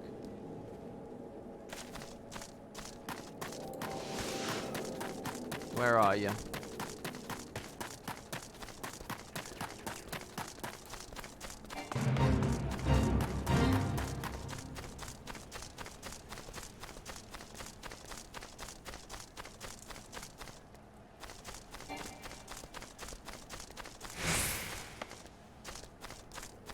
There really haven't been any notable Rogadin characters yet, aside from Merweb, but she's not in the pie. And even she doesn't do much lately. The game is racist. Yeah, it's like they're the Norn of this game, don't you think? I mean, at least Guild Wars did Bram. I mean, I almost like that there's not any Rogadins, because it's a bit of asymmetry, you know? It's a bit of believable, you know... It's a shake-up. I don't know where this kobold is.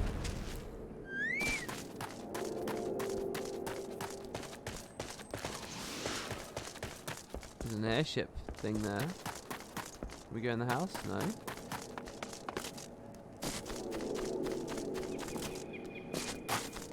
Oh, I like the ambient noises right there. Do you hear those birds?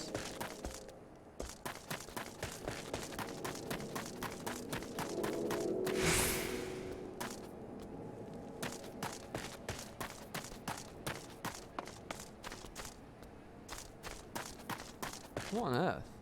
Does Alphino have any ideas? Surely all this commotion cannot have escaped the kobold's notice. If he has any sense, he'll attempt to quit this place, will he not? Check all the circle, really, but I remember he hides very well. I mean, over here is technically still in quest range. So maybe he's hiding up here. Oh, there he is. He's on his way out. Hello. Little monkey thing.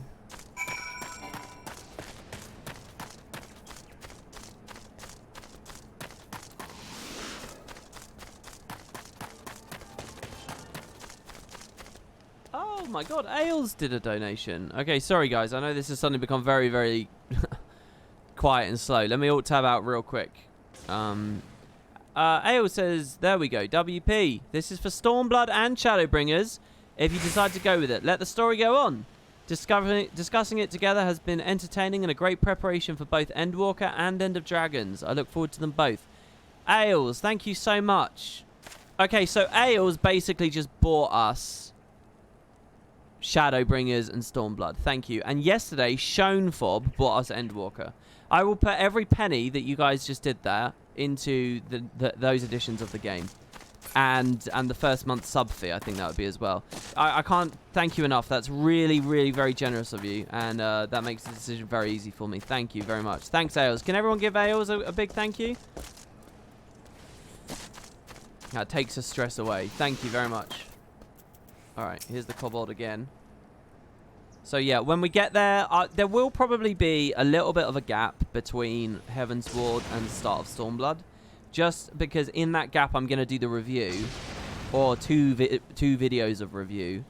And that's going to mean, you know, I want to play a little bit of this game's PvP. I want to play a little bit of, you know, whatever features I'm missing, essentially, from this game before I make my opening assessment. But I also, what I would rather do, rather than these become all-encompassing scholarly reviews, I would rather just narrow their focus. I'd rather just put a disclaimer at the start of the video and say, right, this is not a total review. This is just a review of certain aspects of the MMO. Like, I'll compare... Like, maybe I just won't talk about PvP. And maybe I won't talk about raiding. And maybe I won't talk about gearing. Or whatever subjects I feel I don't have a great take on. Because I don't have the information. I would rather just refine the scope of the review rather than try and do everything. I mean, the temptation is to do the perfect product, right? Which has everything. But, you know, there's a question of, like, video length as well and all that kind of shit, which always is a trap I fall in. And I make these projects too big for myself, and then that disinclines me from doing them again in the future. So anyway, yeah, there'll be a little bit of a gap where I explore some other stuff for the ARR versus Guild Wars 2 core review. And then there'll be a little bit of a gap while we finalize our thoughts for Heavensward. And there might be a little bit of a gap as well where I just get back into Guild Wars 2, because I'm starting to slip a little bit with the news on that. If there's a Xingji trailer today, and there's the Shadow Thief, and there's that video that I've made with Boots but haven't even fucking published. In fact, can anyone tell me what's the teaser today like? Is it good? I need to remember the fact that I can't fly. Therefore, he's going to be low down.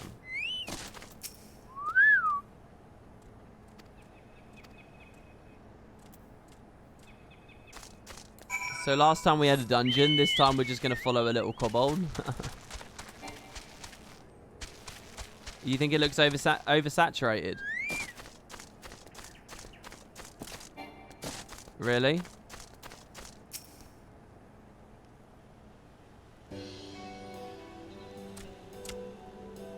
PvP's not as bad as everyone makes it out to be. Compared to Guild Wars 2, it's kind of bad. I mean, I think it's very unlikely this game's PvP is better than Guild Wars' PvP. Guild Wars PvP is fantastic. It would be fantastic if...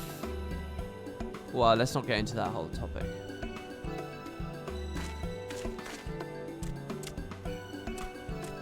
A lot of Tengu, some references to factions. What are the factions references, Naruto? He found me again. What to do? What to do? What to do? Just tell me, bro.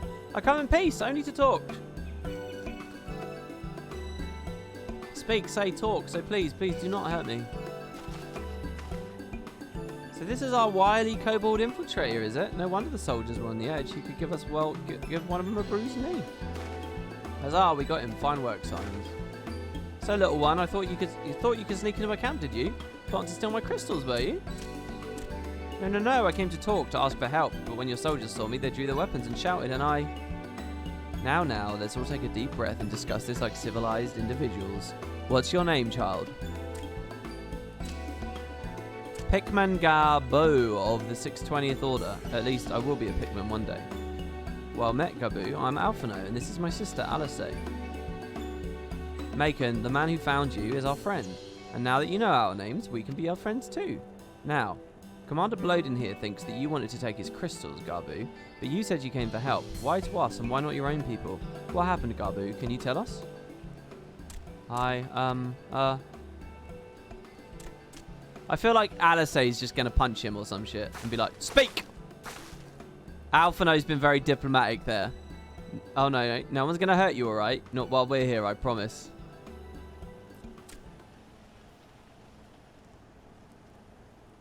The Patriarch, he's...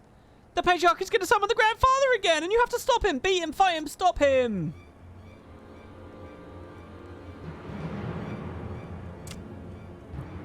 Gabu's parents said they didn't want it, along with many others, but the Patriarch wouldn't listen. He was so angry, raging, fuming, angry. He said that they didn't have the iron in their heart, that they would serve as coke for the furnace. And then the guards took my parents away and the others away, and I haven't seen any of them since. Coke for the furnace? I did not want to believe it. Oh, sorry. I didn't want to believe it, but I have heard tales of foci fashioned from the bones of beastmen, which worshippers use in their rituals, hoping to summon more powerful incarnation. Wait. What are we talking about here? You can kill people to use them as crystals. So you can sacrifice your own to create a primal as a substitute for aether crystals. By the 12, that's sickening. No one listens to Gabu. No matter how much he cries, pleads, begs, cries. They do not listen. Only talk about punishing the overdwellers and praising the Great Father. Gabu loves the Great Father, but he loves his parents too. So please, help Gabu stop the Patriarch and save his parents.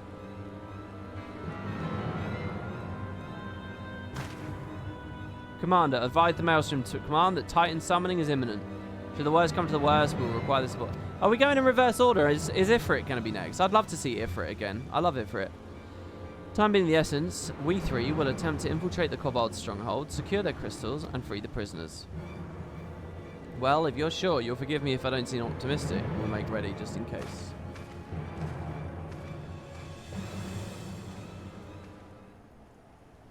Thornton said primals need energy and it doesn't matter what form it takes, crystals or souls. Yeah, I mean, he used a dragon eye to summon one, didn't he? So I have faith that we may yet stop the ritual. We would surely have detected the associated etheric disturbance had Titan manifested already.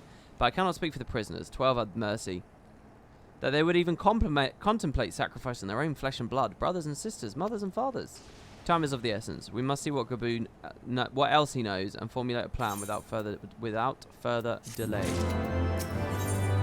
Shifting nervously from foot to foot, Gabu struggles to meet your gaze. I heard Great Father Titan loves crystals, cherishes, covets, loves them, and if we gather enough, he'll return. That's why the Patriarch told everyone to go forth and gather them. So I was thinking, if we take all the crystals away, maybe the Great Father won't come. Very good, Gabu. I was just thinking the same thing. Do you know where these crystals are stored? I know. Oh, several spots, each defended by a different order. Gabu wanted to steal them, but he was too afraid to go alone. Yes, too afraid to go alone. But together we can take them away and hide them. Come. Gabu will lead you to the first cache. These guys are dangerously close to the Skrit and Gobbo situation. Why is there a repeatable quest here, by the way? What is that repeatable quest? I thought they were only beast tribes that did that. By the way, I leveled my beast tribe a little bit more. The Emoldra, I'm recognized now. Look at that shit. I'm on my way. You impressed? You impressed, Final Fantasy players? You impressed with my recognized Emoldra? Look at this. I'm neutral to the Sylphs, the Kobolds, and the Sahagin. I got a whole 30 points in these two.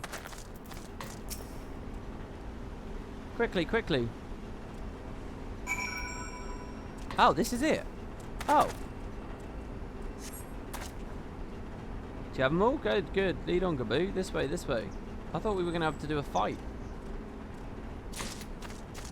I haven't done any fight. Oh, no, I have done some fighting on my Dark Knight. I have more rep than you do. I also can buy a star now, I think. I was going to do that on stream, too. Someone remind me about that before I log off. Or in a minute. When this quest's done or something. I don't know. When it feels appropriate, remind me.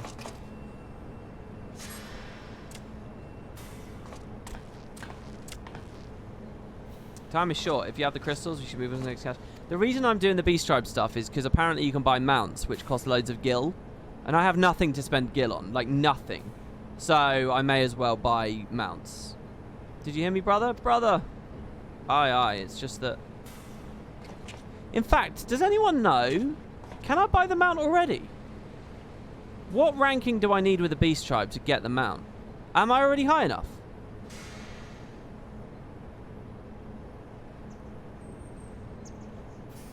I'm quite certain that Crate once bought Ishgardian seals. Someone took great pains to remove all traces, but enough remains to make out the pattern. Let's see for yourself. I struggle to imagine kobolds traveling to Kurthus to obtain crystals, much less bothering to conceal their origins. I suspect these crystals were smuggled by another party, most likely a pawn of the Ascians, as Thancred was speculating. It's usually max or one short. For ARR it's 4. Oh, I'm nowhere near it then. I don't understand. Who are Ascians? Do they worship Great Father Titan too? You never mind about that. As Alice said, we do not have a lot of time. Can you need the snake's cash? Oh, you should tell him. He's been very forthcoming with his information to you. The next one is last and very, very large. Very big, very huge, very large. It's like this game has 2 versions of the script. Thankfully, these guys are not as... Sorry, Mark of the Red Swallow. Oh, that's just the other quest, which I'm going to do on my Thaumaturge.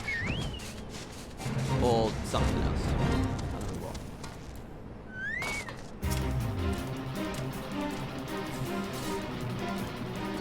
I should disable the fate music. Though you pass about for time, you see no signs of the crystals.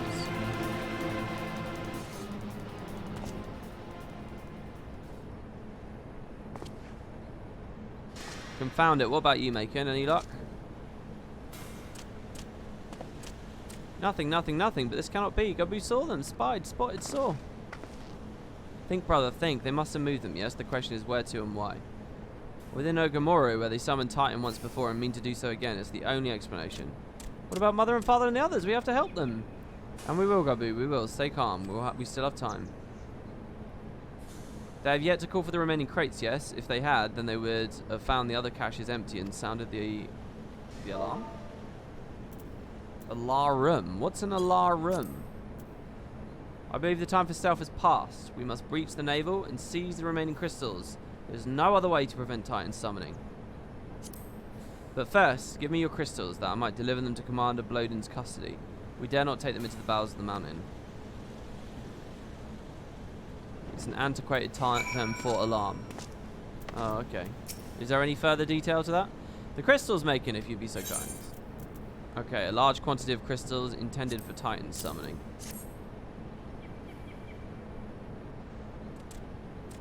Thank you. I shall deliver them to Camp Overlook for safekeeping and brief Commander Bloden on the situation. You go on ahead. As I recall, there's an aetheryte within the mines that should deliver you to the navel. Gabu doubtless knows the way. Wait for me there. I'll join you anon. Strange. I would have thought you eager to remain in the thick of the action. But this is what you'd prefer, then Godspeed, brother. Oh, that was Alice saying that. This way, this way. Alphino doesn't really like being in the thick of the action. I don't know whether you realise that, Alice. Is that suggesting that Alice does? Okay, so am I going to have like a trial? Am I going to have a Titan fight again? For people who don't know, this game starts, the very first primal you fight is Ifrit, and then you fight Titan. It's basically, you meet a beast tribe, they summon a primal. You meet a beast tribe, they summon a primal. The Around Reborn story is not very sophisticated. Very good. But that's basically what happens. It goes Ifrit, Titan, Garuda. Then it's Leviathan, I think.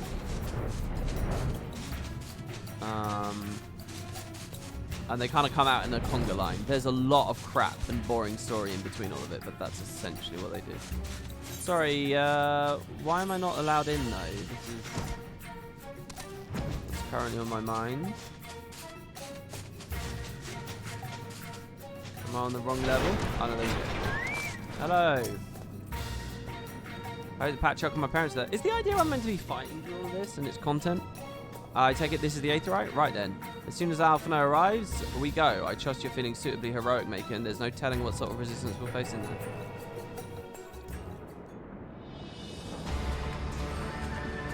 Oh my god, it's really you.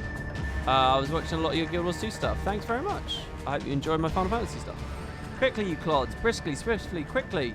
I'll not suffer any further delays.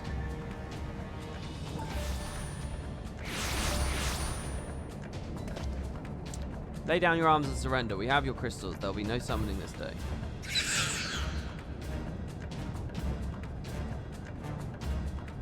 Overdwellers here, but how did you... Where are my parents, Patriarch? Where are they?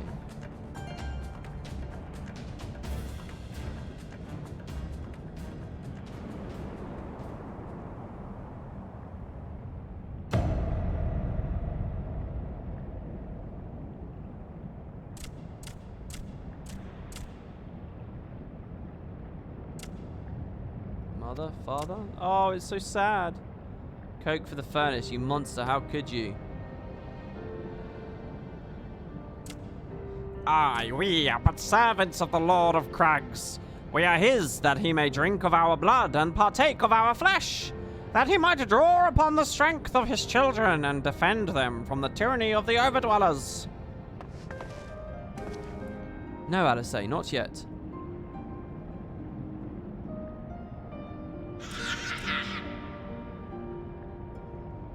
I understand, Patriarch. I do.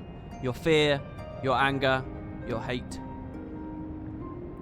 You would do anything to protect your people, anything to deliver them from despair, whatever it takes to ensure that those who threaten you never do so again.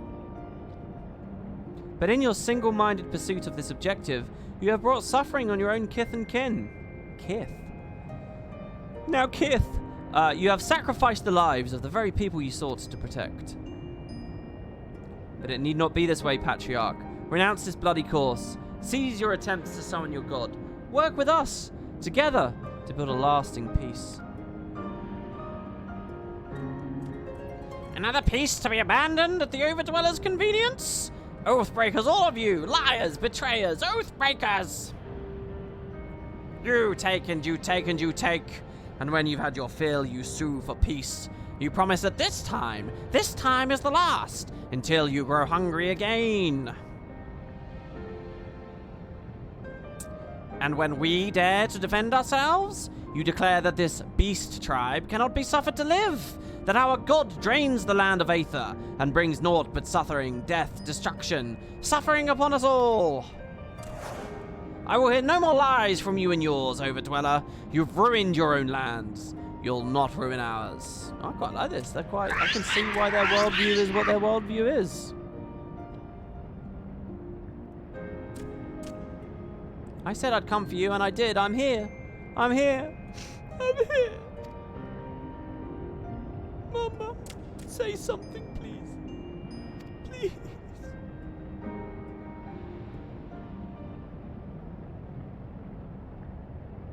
Please! Oh, shit.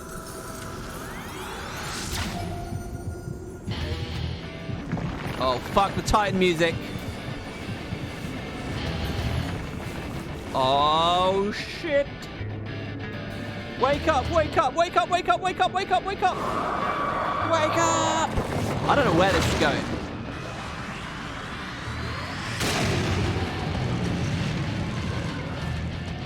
I'm here, bitches.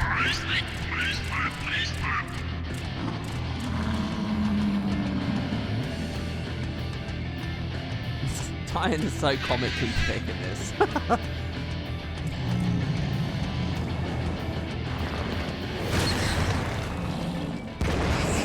Dude, they're your summoners.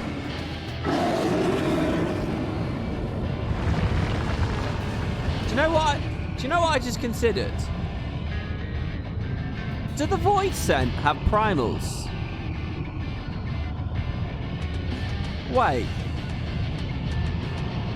Are the Void sent from Zodiac's places? Or is that a totally different story? Are the Void sent from the... Like, would Diabolos have a primal? Could Diabolos be like, I'm summoning, bitch?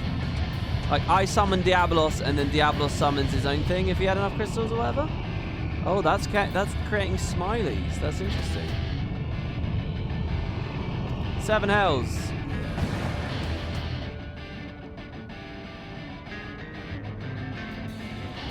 I'm here, I'm here, I'm here. So why did the crying Gabu summon Titan? I didn't know. Alpha, no, leave him to me. Oh, come on. Titan's a badass. Don't you do this. Don't just bonk him on the head and that's like he's dead. We must away. No, I want to fight him.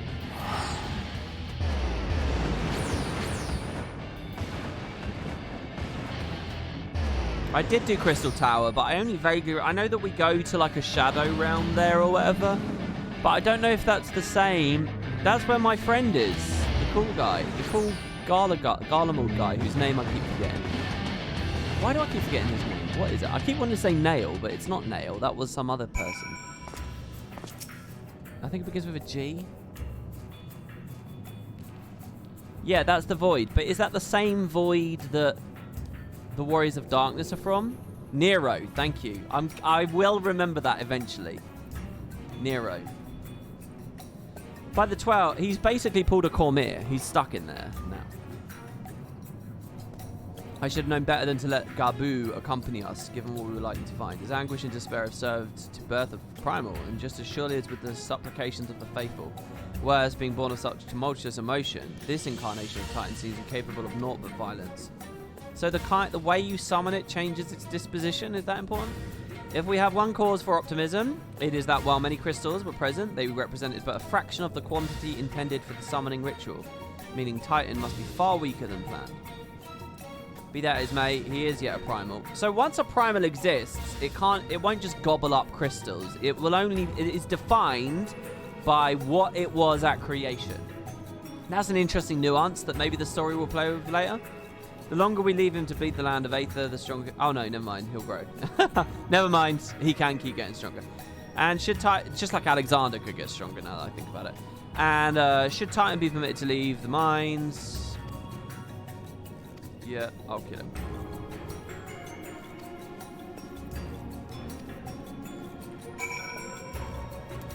Confront Titan in the navel. Hard.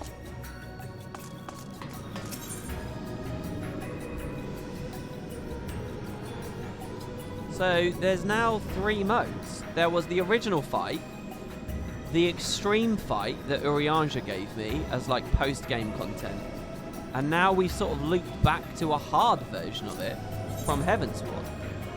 Oh no, I've already done it in hard. Okay, so this is the Urianger version, and the Heavensward version.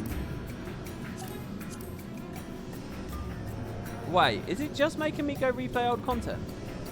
Is it literally just having me... Oh, that's interesting.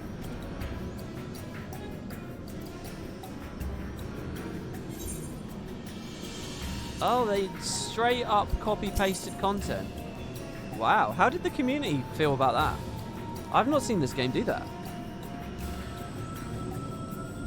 I guess because they realise it's just... I mean, that's crazy. That's an interesting concept on the developer's part. But the dialogue's different? Right, okay.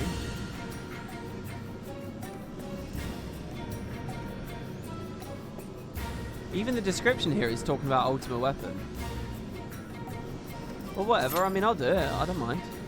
It's just not going to be very interesting because I've seen it before. They praise Yoshi P like they always do. I do like the cynics in chat. I'm such a fucking hipster. I'm so cynical that the crowd knows best. That anyone who's like being mean about Yoshi P, I'm like, yeah. I'm probably completely wrong about that. I might end up a complete fanboy myself. I need to have an open mind in all things. I need to throw away that bias, but it's there. Whenever I see someone's like, Yoshi P's not all that, I'm like, cool. Honestly, from what I remember, this community didn't care.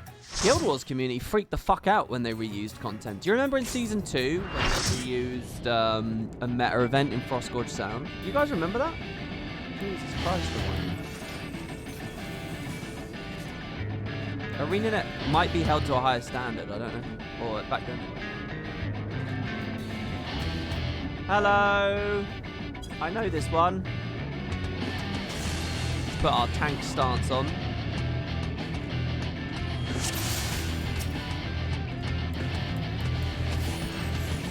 God, I don't even get many abilities. What the fuck? Should I have him in the middle? Because doesn't he destroy the arena? He totally destroys the arena, right?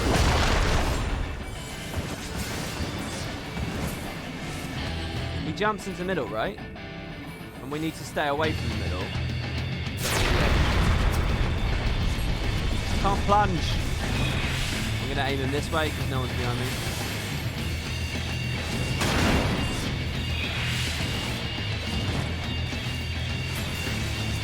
Get to the edge again.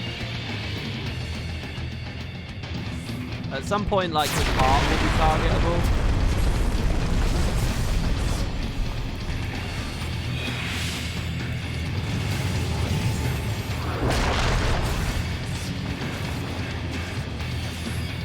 Jesus Christ. This was so intense when I was doing this on Monk.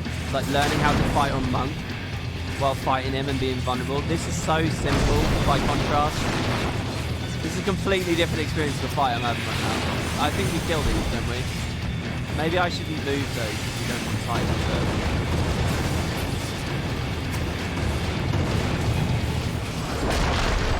Okay, good. The team dealt with them all.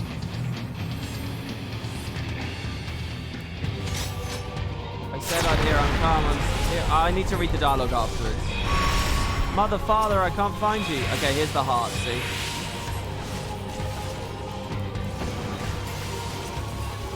You just need to break the heart. I don't remember why, but I think it's just invulnerable.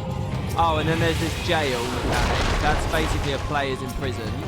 It's like when Matthias puts you in the crystal, that. And now we break the heart, and now Titan's vulnerable again.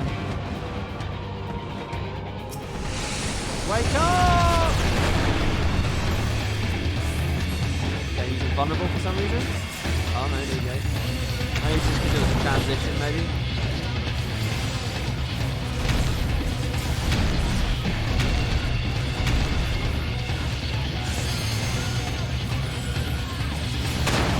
Should I put him a little bit more to the edge? It looks like my team doesn't have much room to move.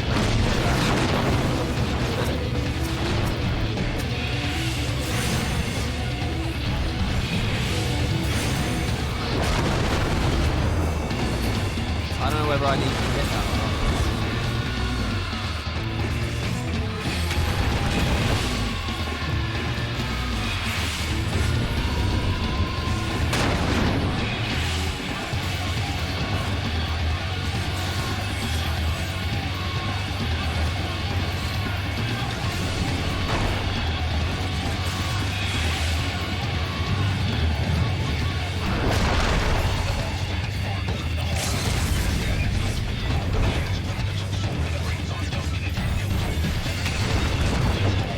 Rivet in 1-2-3 gameplay here. There we go.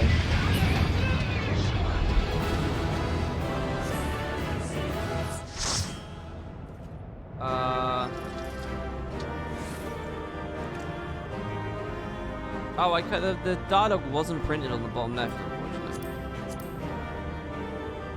It's a cool environment, though. As always, cinematic, but not that entertaining.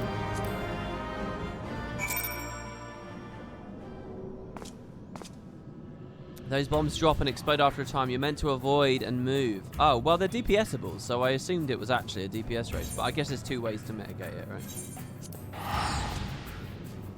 You want to see my reaction to E4N? I mean, you'll get my... as long as people are watching these streams and it's good, I mean, I will keep going. You'll see my reactions.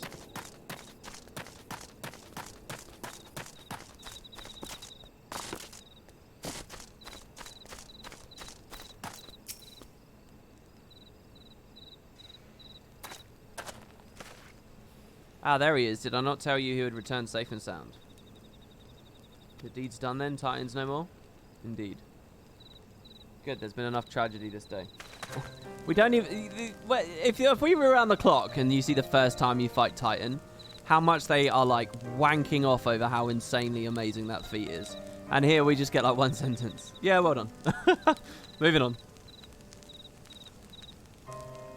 It's been like that since he regained consciousness. I believe he can hear us, but he has made no attempt to respond. He's almost certainly still in shock, but we cannot discount the possibility he succumbed to the primal's influence. He might be tempered. If that's the case, he must be put to death like any other thrall. Such is the Alliance's policy, yes? We have the right of it, but we must not rush to conclusions. After all, we once feared that Yzael's followers were beyond reason, and many have since laid down their arms and accepted Ishgard's peace. I feel like the story does need to explore the concept of tempering a little bit more. We can but watch, wait, and pray.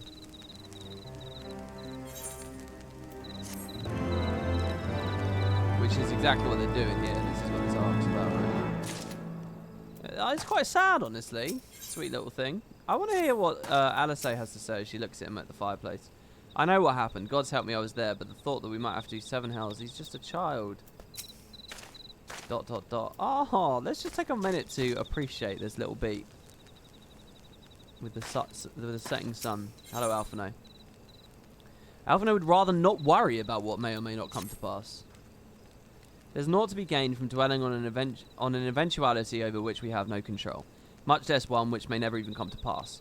Let us tend to more immediate matters, informing Commander Blodin of Titan's demise, for example. You may be certain they'd be glad to hear the news. Would you be so kind as to break it to him? You mean I'll take the credit? That is not the quest. I was thinking, why the fuck would Blodin be down here? Now, this is a rare place that I quite like at night. All the crystals and stuff. Hello. You're a sight for sore eyes. When the others came back without you, I feared the worst, but they said you had matters well in hand. All settled then. I can't get over how good this camera is, by the way, the dialogue camera. I wish Guild Wars had this. I'm glad to hear it, but not half as glad as my men will be, you believe me. Regardless of whether or not he was summoned properly, a primal's a primal, and there ain't a soul in the maelstrom that hasn't lost a friend to one. I suppose, yeah, it was a weakened one. Don't get me wrong, like, we were all prepared to do our part, but we weren't so naive as to think we'd live to tell the tale. Thankfully, of course, it didn't come to that, which, my friend, sounds to me like a cause for celebration. Now, I know you lot have a lot of places to be, but why not stay the night? We'd be honest to raise a glass. To the Titan's Bane. Okay.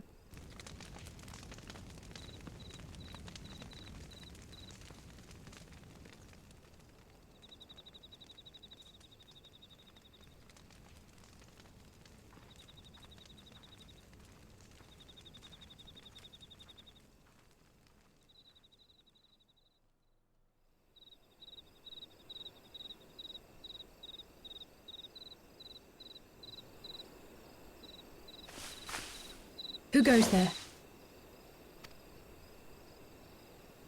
It's just me. Oh, it's you. Forgive me for straying from the camp. He hasn't been feeling too welcome, to say the least. I thought a change of scenery might do him good. But, alas.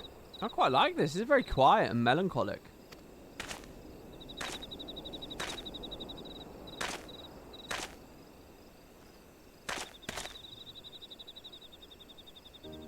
I'm crouching like a cat. It's so quiet out here. The stars spread out before us, beckoning across time and space. Dawn may banish even the darkest night. How bitterly beautiful, those words. Who says that? Is that a Heidling quote? Is I that a should be Louis Soir stronger quote? for all my experiences. Yet my heart aches more than ever. I never understood why Grandfather gave his life that day. I thought that if I came here, I would find the answers I needed. But when I finally laid eyes on the land he sacrificed everything to save, saw firsthand the bickering, the pettiness, I was disappointed. I was angry. I could not fathom how these people were more deserving of his love than his family. But when Grandfather revealed the whole truth of the calamity to us, I finally understood. And I resolved there and then to continue his legacy in my own way. Again, she's referring to the Bahamut raid. When Louis Soir revealed the whole truth of the calamity to us, the truth being... I can't remember. It's something about the fact he's Phoenix or some shit that... I can't remember.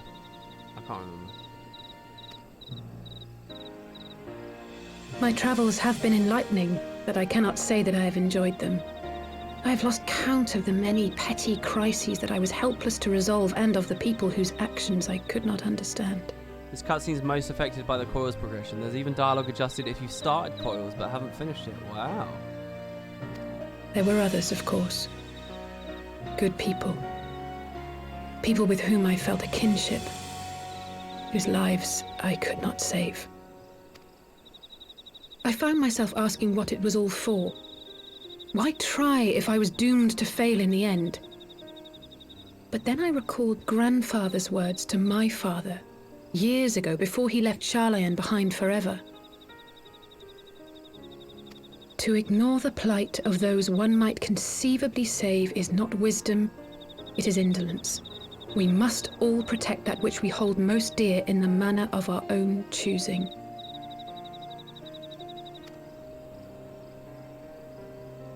We have to try, do we not? Of course, it's one thing to try and another to do. There were times while I was tracking the Warriors of Darkness when I faltered, when I was afraid. But then I thought of my brother, of Urianger, of you. These fucking stupid little lights. Pray forgive me. This conversation has been rather one-sided, hasn't it? Mayhap you could recount some of your adventures in Ishgard.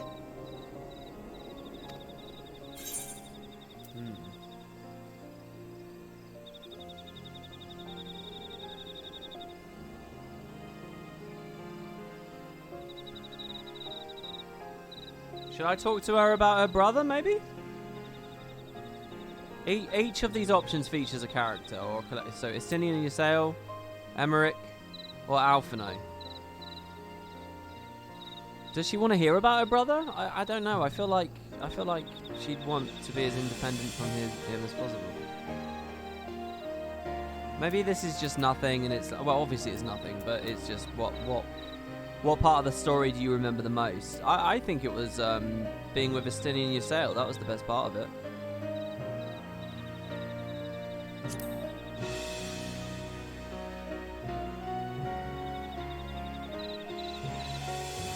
Gods! They must have been at each other's throats from dawn till dusk. I dare say you managed to keep the peace, though. Merely being in the presence of the Warrior of Light is surely enough to shame anyone into behaving. The hopes and dreams of so many rest on your shoulders, Warrior of Light. As long as the sun rises, we can but carry on, for the sake of those we hold dear.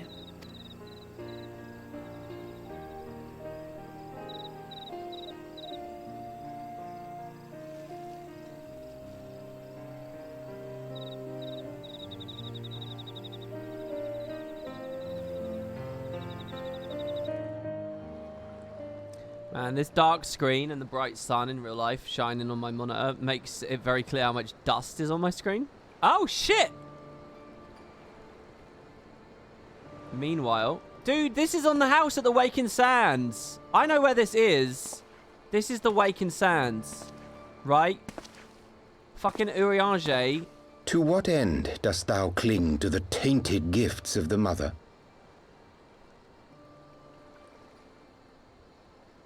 Okay, hold on. Let me wrap my head around this. He's looking at a crystal. And this guy's saying, I'm assuming Mother is Heidelin. So we know this guy's story is that once upon a time he was a warrior of light. He was fighting for Heidelin. But he learned that too much light was bad, basically, right? So now he doesn't. Now he renounces Heidelin, and he's with the Asians, right? That's the idea. So this guy's like, why are you still clinging to Heidelin? But why is the object representative of Heidelin? Because it's glowing? Because it's light? Because it's Aether? Is it Aether versus Void? Or Aether versus no Aether? I don't know. Every tool has its purpose. Even this. Or should I specifically be recognizing that as something?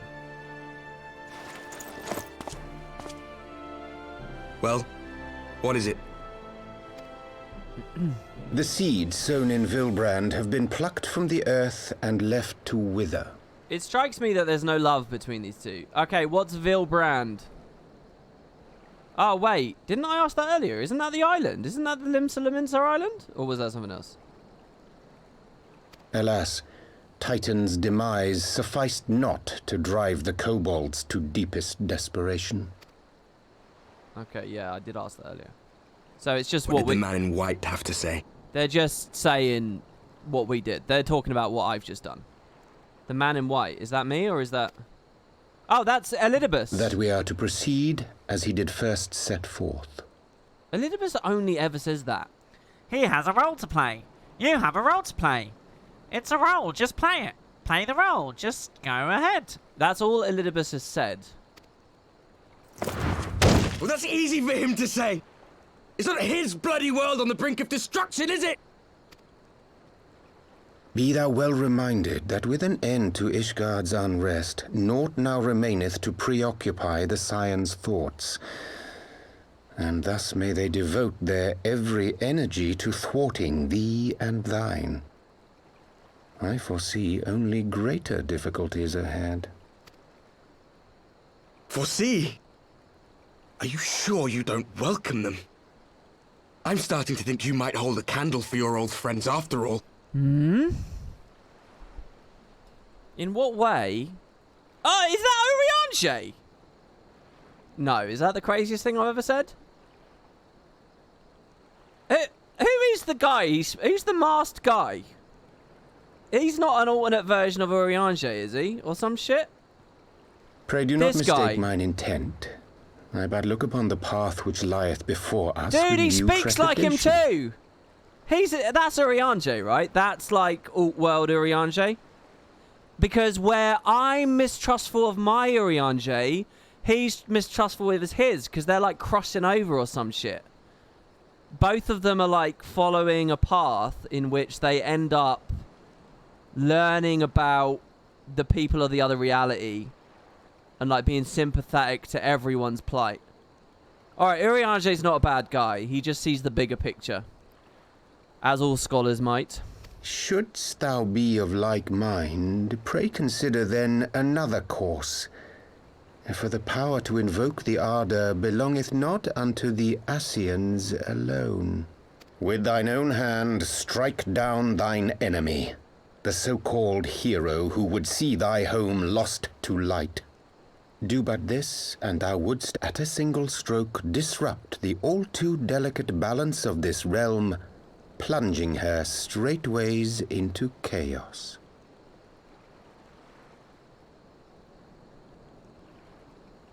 Right. So he's saying you can't kill the Warrior of Light yet, because you'd fuck up the balance here too.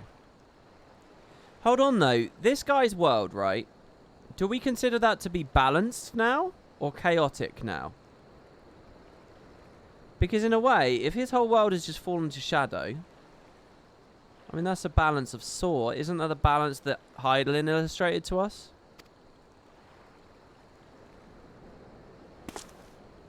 You do realize what you're suggesting, yes? To ignore the plight of those one might conceivably save is not wisdom, it is indolence. The words of my teacher, and a creed I hold close to my heart. Okay, so he has a Louis Soir as well. So hold on, is it literally him, or is it just like him from the future? No, I think it's an alternate version of him. Urianger is an Archon, right? Which means he's Charlian, right? Which means he probably studied under Louis Soir, right? So, I mean, it matches for both of them. So, are we going to meet an alternate Louis Soir as well? Is the other Louis Soir dead? Or is he alive? Because because both stories are now talking about Louis Soir. I was talking to Louis Soir, talking to Alistair about Louis Soir, and now these guys are talking about him. So I feel like they're setting up his alternate. I mean, who else is?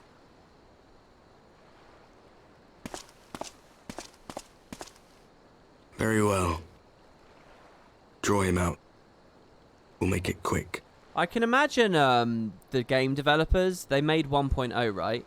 And they made Louis Soir as a character. And they were like, we like this guy. But then they killed him off in the Calamity and A Realm Reborn. And I can imagine in the years since then, they're like, oh, I want to bring him back. So this is kind of a way of doing it. I can imagine like a developer motivation for writing a story like that. It shall be done.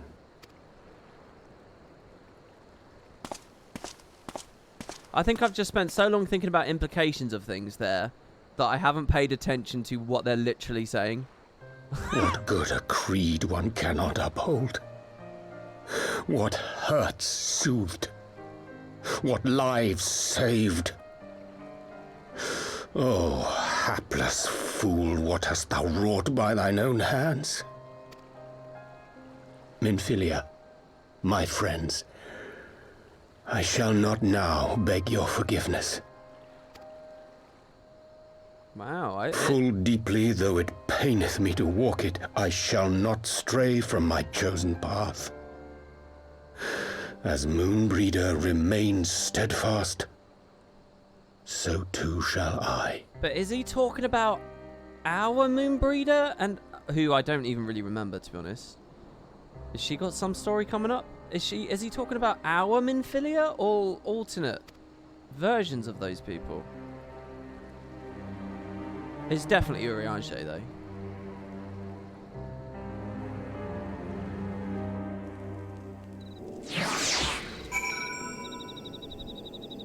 I'm really liking this patch. This patch is as good as 3.3, really. I mean, it doesn't have the cinematic side of it. What ho, Macon? I was at this moment speaking with Thancred and Ishtola via Link Pearl. They had some interesting news. Apparently, during the course of their respective investigations, both came across crates which once had borne Ishgardian seals. It would seem someone in the capital has been very busy indeed. Accordingly, the Temple Knights have launched a full-scale investigation. Sir Emmerich believes it's only a matter of time before the culprits are found. We have to wait and see. In the meantime, it seems only prudent to look into the recent activities of the other tribes, in case they are too flush with Ishgardian crystals. And with that in mind, I suggest we pay Urianger another... Wait, where's Alice? She was here a moment ago with Gabu. Oh, look at that. They're fucking teasing us. Because I bet a lot of players are bristling to go to Urianger right now. And then they're just going to sidetrack us. They're going to put it right there and then put it away. Okay, where are you, Alice? There you are.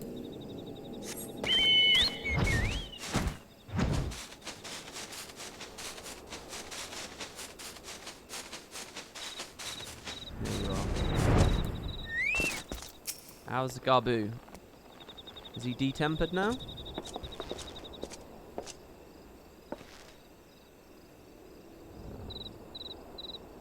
Let me guess, it's time to leave, isn't it? My apologies for disappearing again. If it's any consolation, I've already packed my things. Have we gone from everyone's a primal to everyone's an alt reality? No, just the Warriors of Darkness! I think that's a fair guess. Alphano, how is he?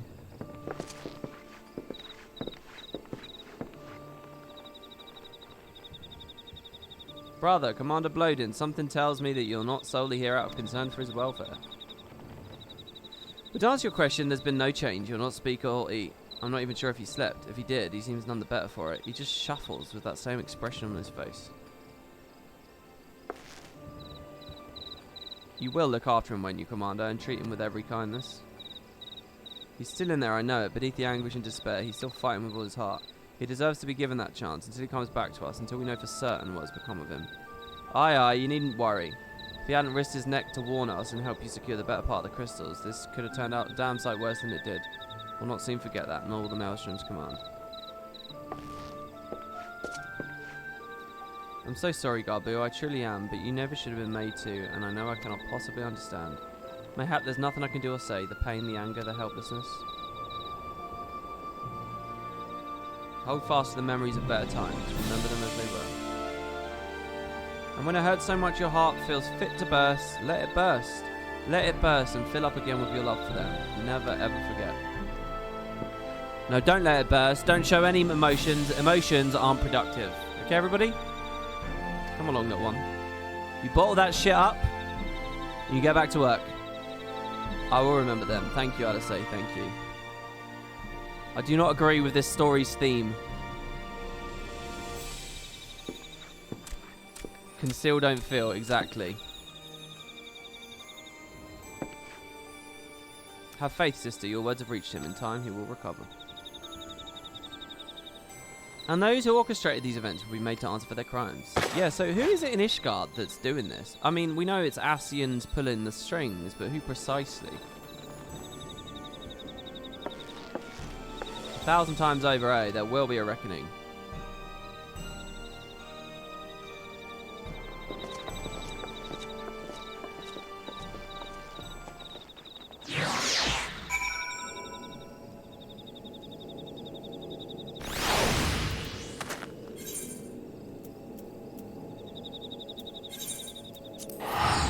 Back to the Waking Sands.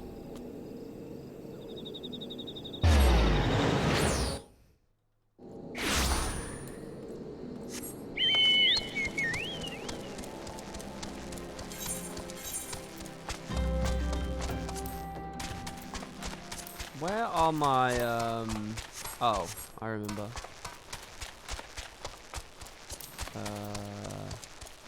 Currency. Oh, damn, I'm still a little bit behind. I need 250 to buy my star. We could maybe do that on stream.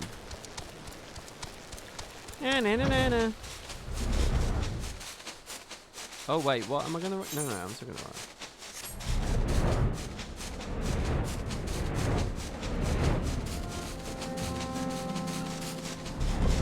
3 AM, the sun will be rising soonish. Putting a Aussie time on the bottom right has been really valuable to me. You just reminded me of the Spyro egg thieves. Yeah, that's what I was doing. Those little enemies we just ran past, they look like the egg thieves from Spyro. So that's why I did the noise. We've heard the glad timings from Ogamoro, my friends. By the grace of the 12 and your most valiant efforts, the people of Limsa may rest easy. I should like to think so, yes. Though we failed to prevent the Lord of the Crags from manifesting, we did succeed in weakening him, enabling our friend to dispatch him before the Warriors of Darkness could make matters worse. It was by no means an unmitigated success, but it will have to suffice. And I'll speak of another matter, one which weigheth heavy on my lady's mind. As thou didst request, I sought out the Garen oracles, that we might better understand the aims of the Warriors of Darkness. Oh, dude, CVPCS. It's good to see you, man. Though their copious use of allegory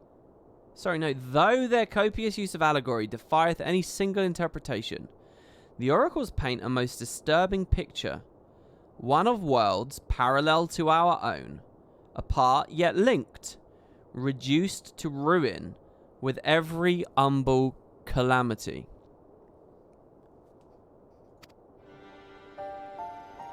Seven times have they succeeded. Then of 10 and 3, only 6 worlds remain. Why are we phrasing it this way? There has to be a reason why 10 is different to 3. Aye, all is as my lady Minphilius spoke unto thee. As for what becometh of these reflections when they and the source are rejoined, frail flesh undone in umbral fires, each soul surrendereth to her call, to flow unto the endless sea, there to endure as one and none.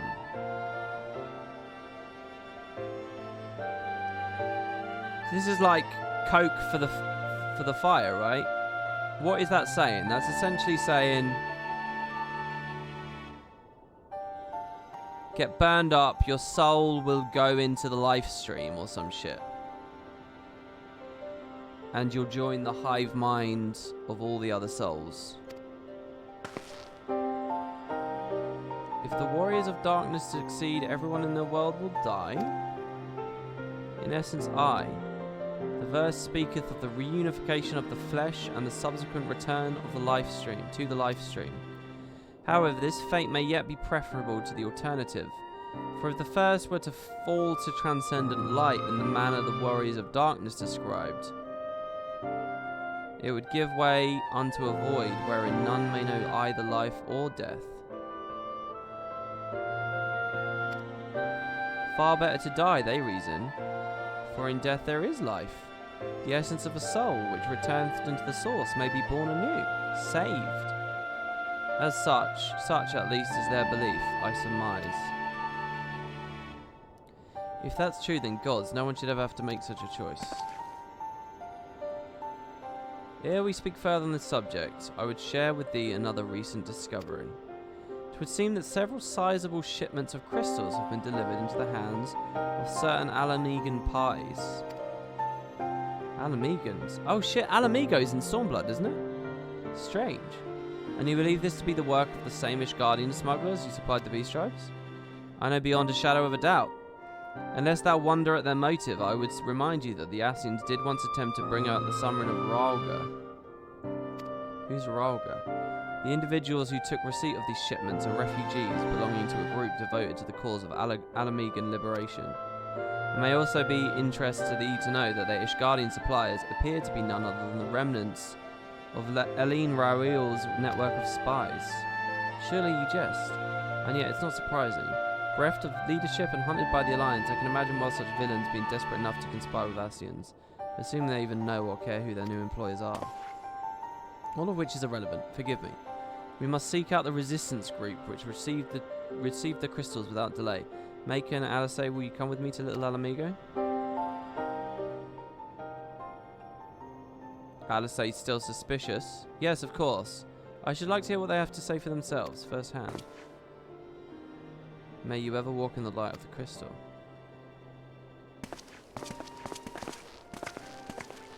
Okay, I don't get it, and I think I should get it. I think there's something I should get at the moment. I'm going to ask you guys once this cutscene's over. Alright, our phone's going. Alpha no, Alice Macon, are you three listening? Good, I have tidings. Hello, Thancred. The Temple Knights raided the smuggler's warehouse less than an hour ago. A cursory interrogation of the prisoners. Oh, because Thancred's stuck in Ishgard because he can't use magic, so he can't really move around, right? A cursory interrogation of the prisoners yielded confirmation they were in the employ of, and I hope you're sitting down, a man in black robes. Then you have them, and the crystals too. What few remained, eh? Regrettably, it would seem they dispatched one final shipment in the hours before we struck. It was bound for Little Alamigo, we're told, where it will be received by members of the local resistance group. Since Sir Emmeric's men no longer need of my services, I have a mind to head that way.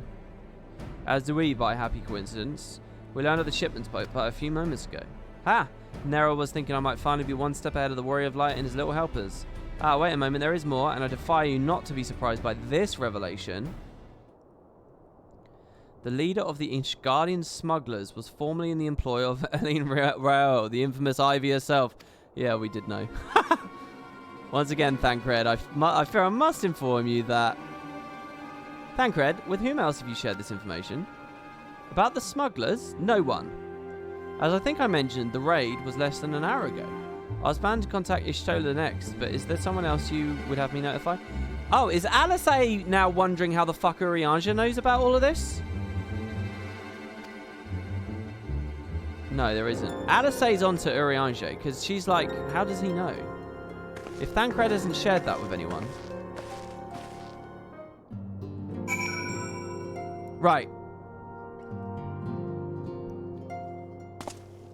First of all, who's Eileen Raoul? I remember the name, but I don't remember what the story is. Who's Elaine? She was in the Heavensward story, I presume. What was the... Can someone just remind me who she was? What she was involved in? First, let's just start with that, real quick. Anyone? The other thing, just for the stream viewers who are like only vaguely following this, Alamigo was a nation. It is a nation. It's under Garlean occupation now. It's up here. It's in Girabania. See that? That says Alamigo. It's up there. Do you see how like Ishgard has a big icon? And Gridania has a big icon? And La Nocia has a big icon? And my home, Thanalan Uldar, has a big icon? Well, there's one more that we've never been to. This one here. Okay? This expansion was Ishgard and Dravania. But the next expansion is in Alamigo itself. I can't go there. That's not free trial. That's Stormblood. So anyway, these people got conquered by the Empire. I guess they're on the coast where the Empire came from. And there's a bunch of refugees. And the Gridanians turned them away, so they came down to where I live, at Thanalan. There's a little refugee town here, Little Alamigo. So anyway, these refugees are getting the crystals. Okay, so that leads me to my next question. Who is Ralga? I don't remember any of that, but they're talking to me as though I should. Who's Ralga? It's a primal that I stopped being summoned before it happened? When was that story? Lest thou wonder at their motive, I would remind you the Ascians did once attempt to bring about the summoning of Ralga. Why don't I remember that? Oh shit, he's one of the 12? He's the patron of the... Wait, that's like them trying to summon a proper god. The Ascians tried to summon one of the 12. It's from the Ifrit storyline. A bunch of youths tried to summon it. Ralga's the god of destruction. Alamegans worship him. In A Realm Reborn, a group of Alamegan refugees attempted to summon him and you stopped them. That was in 2.0. It was way forever ago. Oh, wow. Okay. So they were trying to summon him. Right. Raga is basically Balthazar. That was a story back at level 20. Okay, I totally forgot about that. And then that got sidestepped into an Ifrit story, I suppose.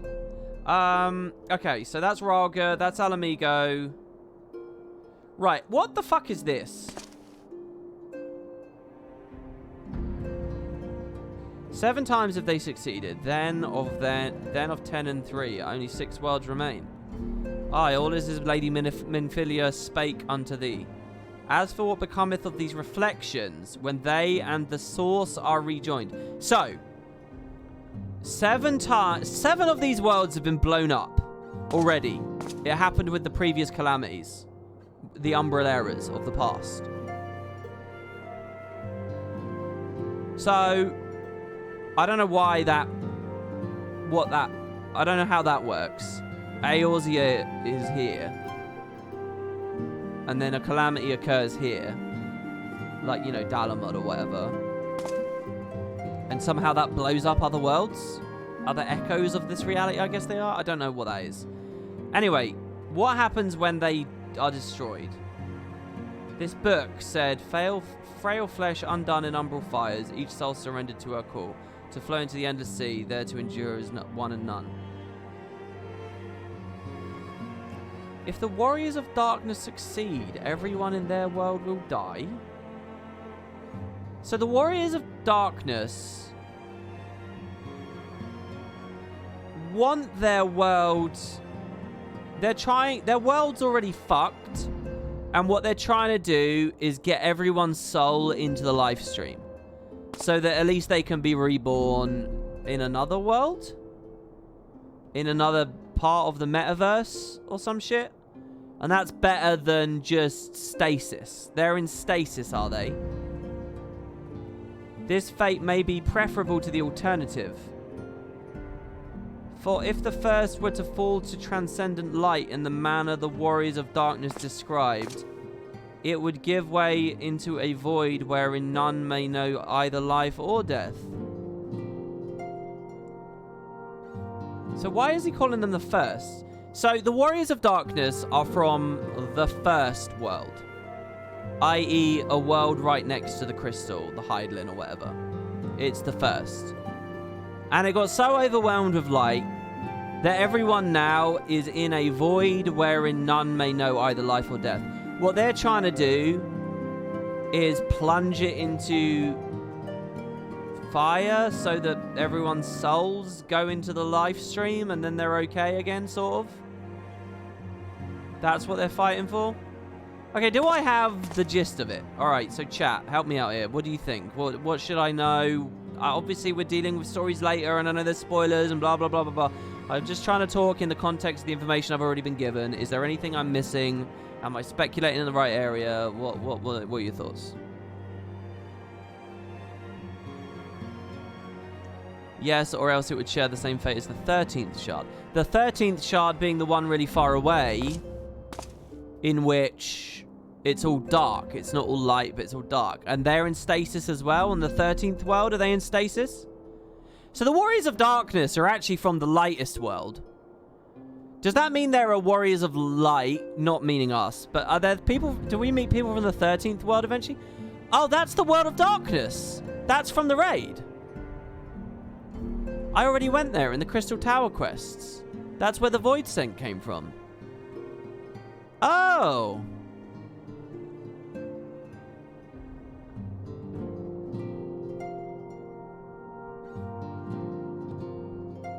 So, the first world, right now, what's going on there? What is it? All-encompassing perfection, they said. What does that mean? Are there like angels? Oh! It's like this dungeon! We're gonna do a dungeon.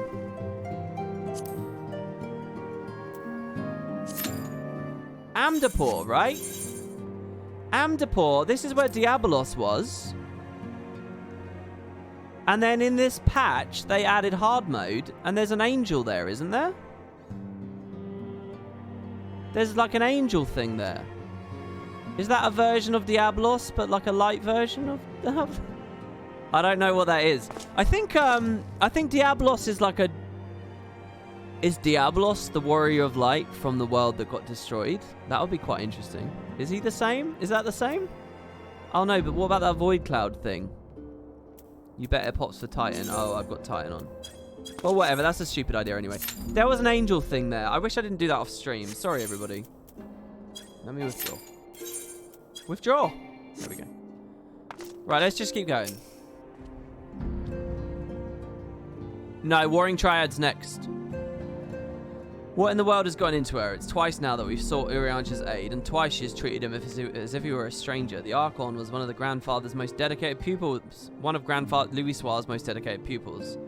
I've definitely figured out that Urianja thing. And spent as much time at the Levier estate as we did. He's practically a member of the family. Truth be told, I struggle to recall a day from my childhood when I didn't see the three of them laughing together. If this continues, I may have to raise the matter later, though, at little Alamigo rates. Okay.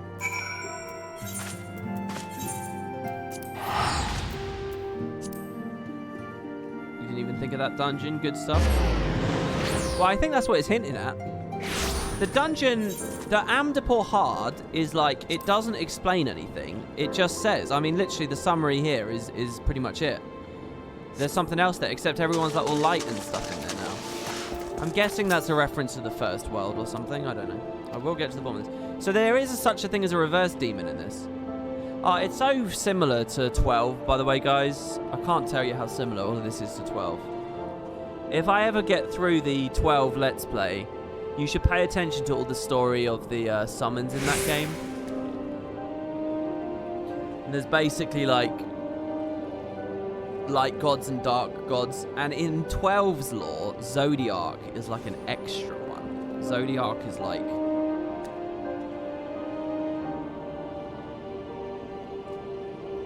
He's like one separate from the rest.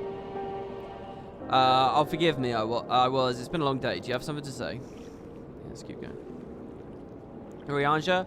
Oh, I've always struggled to understand what's going on in his head now more than ever. Listen, Maker, if anything should happen, it should be me who just know that I'm prepared to do what must be done. Right then, to more pressing matters. Since we have no idea when Thancred might arrive, I suggest we see what information we can gather in his absence.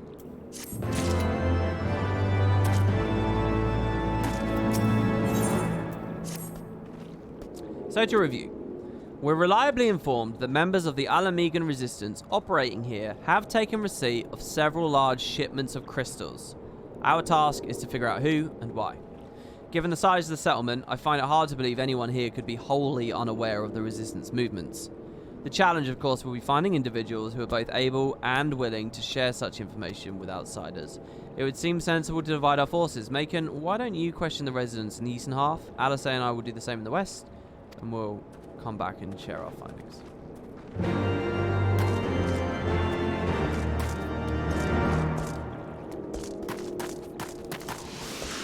You guys are saying 12 ends up actually being very related? Well, I mean, I know that Dalmasca comes into this and shit. I don't know. It's very weird to think they're going to connect another game in the anthology to this in any real way. I assume they're just drawing on the ideas a lot. My impression is that Evilis, guys, is beautiful and is very, very well made and has a lot to it. And as my Let's Play of that game goes along, you're going to find that they just ran out of time with it, and there was just... So I get the sense that maybe Square Enix, just in general, like, they really want to explore some of the stuff that they had in Evilis more, and so it ends up sort of crossing over with 14 a bit. That's why they end up feeling so similar, maybe. I don't know, though. I mean, I'm still at the start of this journey. No need to deny it, friend. You're not the first to answer. The Griffin's cool. While he's lit a fire in every Alamegan's heart, he's also inspired more than a few Uldans to pledge themselves to the cause. Right. So something's going on. While I've been in Ishgard, something's been happening with the Alamegans. I swear, this patch is going to end with me meeting Ida, isn't it? Oh, this is it! This is what Ida and Papalimo have been dealing with. They've been waylaid because they've been trying to do... They know that there's a plot about Ralga going on. That's what they've been dealing with. They were talking about supply shipments and shit, and they were clearly in this deserty area. That's what they're up to. They're about to re-enter the story. They're 100% about to re-enter the story. And that's good, because I don't really remember anything about them, so I'll see whether they have characters I enjoy or not. I see you there, going around asking questions, looking for the Griffin and his lot, I'll bet. Seems they're the talk of little Alamigo these days. Folk wondering what he's about, what he's got in store for the Garleans, and what's under that mask, of course. Some say he's hardly got a face with all those scars. Others reckon he's been marked for death by the Empire, and that sent a bloody legion they knew he was here. Your guess is as good as mine. I'll spare you all a snort. So who's the masked individual? I bet the other two can tell me. It's not going to be the same masked individual from the Void Arc story, is it? And that would be very weird, wouldn't it?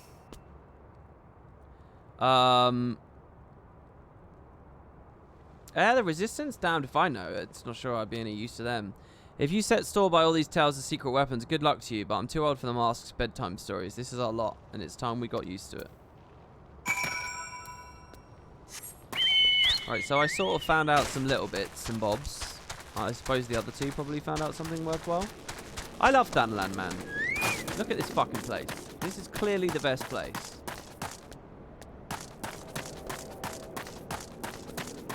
No, I'm on 3.4 at the moment. I suppose you'll ask what you learned, but I think I already know.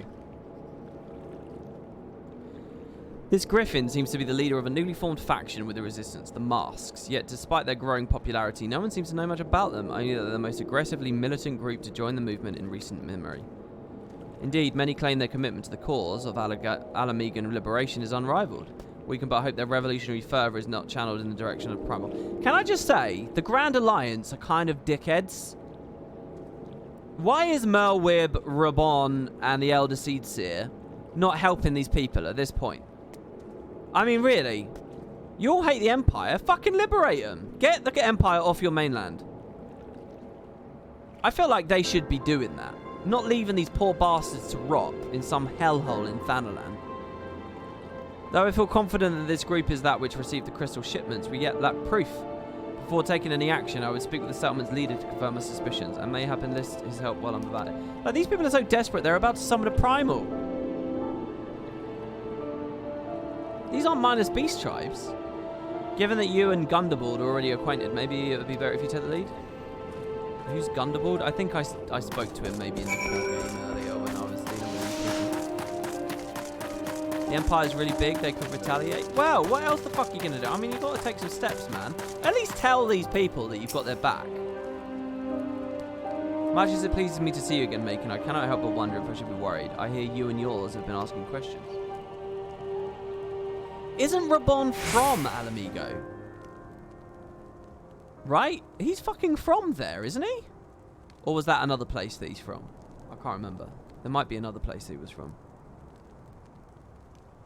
Like, I mean, Jesus. Okay, you guys are saying yeah. The Griffin, I know him, as do we all. He and his mask have become a leading faction within the Resistance.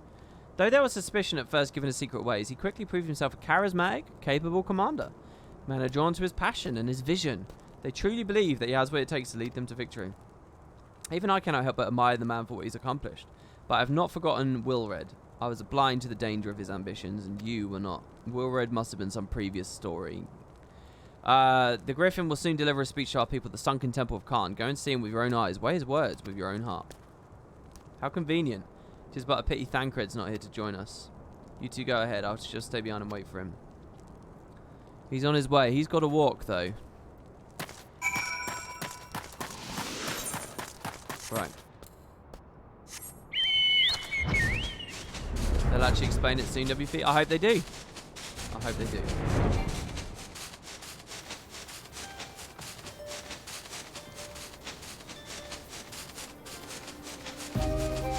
Nobody in the Alliance wants an open war? Well, I will quote Aragorn as spoken to King Theoden of Rohan. Open war is upon you, whether you wish it or not.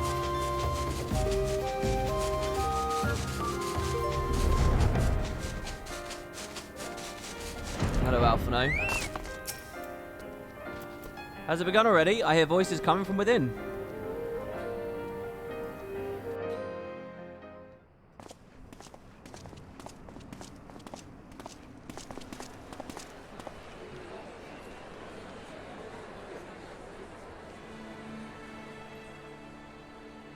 Oh shit, it is a similar mask to that other guy's mask. Brothers and sisters, 20 years ago, Alamigo, our home, was claimed by the Garlean Empire. Okay, Wilred was one of the kids who tried to summon Ralga in the story before. Then you later recruit him to the Crystal Braves and he gets murdered and you find his body before the banquet in ARR.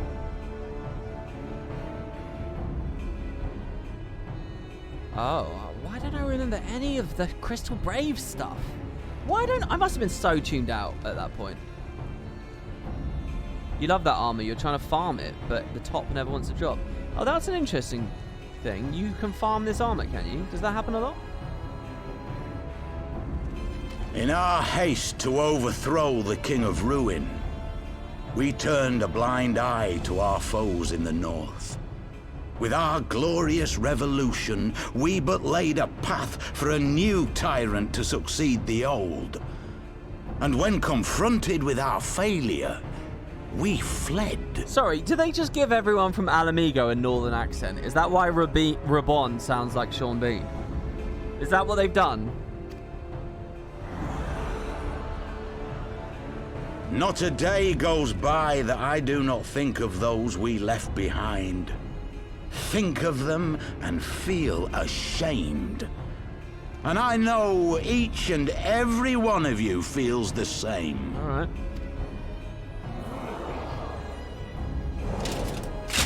We abandoned them, our own flesh and blood, to labor till their backs gave in and their breath gave out, building the twisted steel ramparts which now mar our once majestic mountains. We abandoned them, the brave and true, to fight and die for their country, or worse, to be conscripted and sent off to rob another poor bastard of his home. We abandoned them, the meek and powerless, to bow and scrape when the Garleans pass, to sully themselves that they might live to see another day of misery. Just how miserable are these people? When the Empire annexes a place, are they just like monsters to them all? I mean, really, that just doesn't make any sense to me. They're your people now, treat them. The Black Wolf may be dead, but a new Imperial Viceroy reigns in Alamigo now. A beast, not a fraction as merciful. I mean, they're just asking for insurgents. They're just asking for it. You all know the Eorzean Alliance will do naught to oppose him. For all their promises and platitudes, they will not act if there's no profit in it. Only we can free our brothers and sisters from the Empire's tyranny, my friends. Only we have the courage to stand and fight. There you go. This is what I was saying. Look, and he's attacking him for it. It's good. It's well written. I like this. I missed something, though. I realised that I missed something.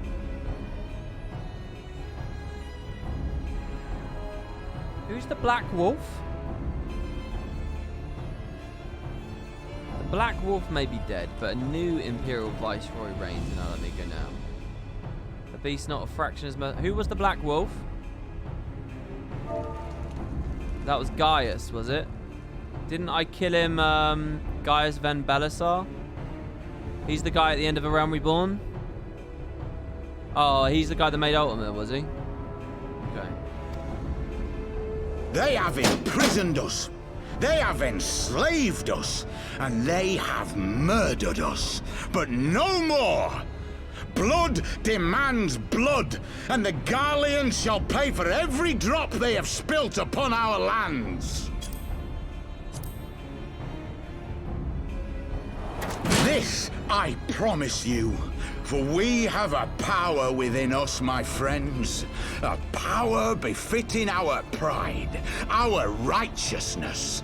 Only join us, and we shall grant you the means to unleash it, and together we shall see the Alamigan standard raised over the mountains of Gia Urbania once more! It's weird, because I often think of these guys as like desert dwellers, but that's obviously not true. So they're probably like a colder, more mountainous, rocky climate.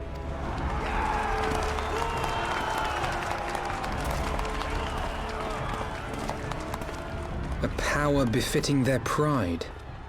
Not at all ominous, that. Wait, is that...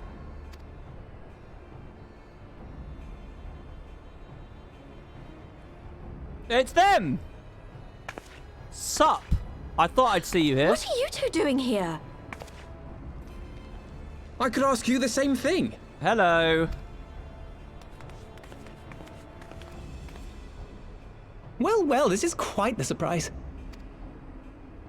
If you see what I see, if you feel as I feel... Might I suggest we continue this conversation in more agreeable surroundings? For it is not strength of arms that will win this battle, but strength of heart.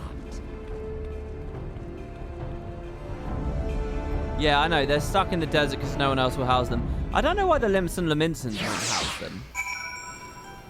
What's the story there? I understand that they're not allowed in the forest because elementals or some shit. Hello. You have been... Of all the places to meet, it has to be fate. Mayhap it's my imagination, but you seem rather more rugged and world-weary than when we last spoke. Yeah, I played a whole expansion, man. It's been a whole expansion. Words cannot express how glad I am to see you both alive and well. And you! I thought that it was pretty obvious you and Macon would be fine. The Crystal Braves never had a realistic chance of capturing any of the Scions, divided as they were and distrusted by the better part of Eorzea. If you truly believe that, what exactly have you been up to this whole time? Repaying a favour. After the banquet, we had no choice but to flee Uldar, and we would not have been able to do so without the aid of some old friends from the Resistance. That's right, they smuggled us out of the city, sheltered us in Little Alamigo, all at great risk to themselves. Now here's a question, during Heavensward, if I went to Little Alamigo, was there like a little hint, maybe? That would have been cool, right? Maybe a line in a dialogue piece or a little interactable on a wall or something. Obviously, we couldn't let that go unacknowledged, so we offered to help them out with their operations for a while. When we learned of the Scion's exoneration, that Lord Larito had severed all ties with the Braves, and that General Robon had been reinstated, we resolved to make contact, but having long since discarded our link pearls as a precautionary measure, our options were rather limited. To make matters more complicated, we were embroiled in a delicate operation at the time, leaving me with little choice but to entrust a letter to a courier. I gather from your puzzled expressions, however, you never received it. Okay, so what's the story there with the courier? To be honest, we thought this might happen. While the masks are happy to let the refugees spread word within the community, they're pretty strict about communicating with outsiders. Oh, and we also heard a rumour that the Griffin doesn't want us meddling in his affairs. The Griffin mistrusts the Scions. Curious, it's well known that we're no friends of the Tagalanrald. One would think the man we saw beseeching all and sundry to join his cause would welcome our support. As I should say, the man you saw was not in fact the Griffin. What? But an impersonator. We're doing Iron Man 3, are we? And a talented rabble-rouser to boot. It would not surprise me if he were responsible for the majority of these public appearances. As you may have gathered, the Griffin is an extremely cautious and distrusting man who's made every effort to conceal his identity. Even when we participated in a raid under his direct command, we were not permitted to approach him. It's hard to know what to make of all of it. The secrecy, the impersonators, the masks. All seems very Asian, doesn't it? What? It's not as if I'm making you all of you wear one, and mine only covers half my face. It's completely different. Oh, right. Is her thing she wears a mask all the time? Anyway, when we heard the Griffin was due to give his speech, we thought it might be a good opportunity to get a better sense of the man behind the, All the good it did. And now you've heard the whole of it, but tell me, what prompted you to take an interest? What? These two have done fuck all then? They don't even know about the crystals and all that other shit. Summoning? You're not serious? These two seem incompetent to me right now. They had a whole expansion, and what have they done? The Resistance would never entertain such a ridiculous plan. But the Griffin, well, the man's an enigma. I cannot say with any confidence what he would or would not do. What I can say, however, is the speech we heard today was not the first to make reference to a power capable of defeating the Empire. The Master made many such claims of late. I confess, I had assumed it to be mere bluster, but in the context of the shipments of which you spoke, it's not impossible they're alluding to a primal. Whatever it is, we'll find out together. If anyone tries to stop us, they'll answer to me. Indeed. That is assuming you'll have us. I don't know, man. I mean, Jesus. Do you know what I think they've actually been doing? I think they've been sitting around boozing it up.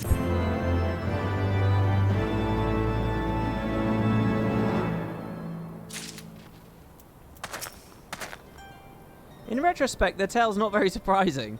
We had reason to believe they still escaped with the Alamegan refugees after all. Still, Tataru will be delighted to hear we've reunited once we've attended to matters here.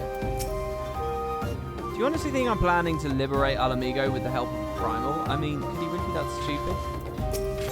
He's probably like the Pope. He's got another plan, you know? He's not stupid. He thinks he's found a loophole.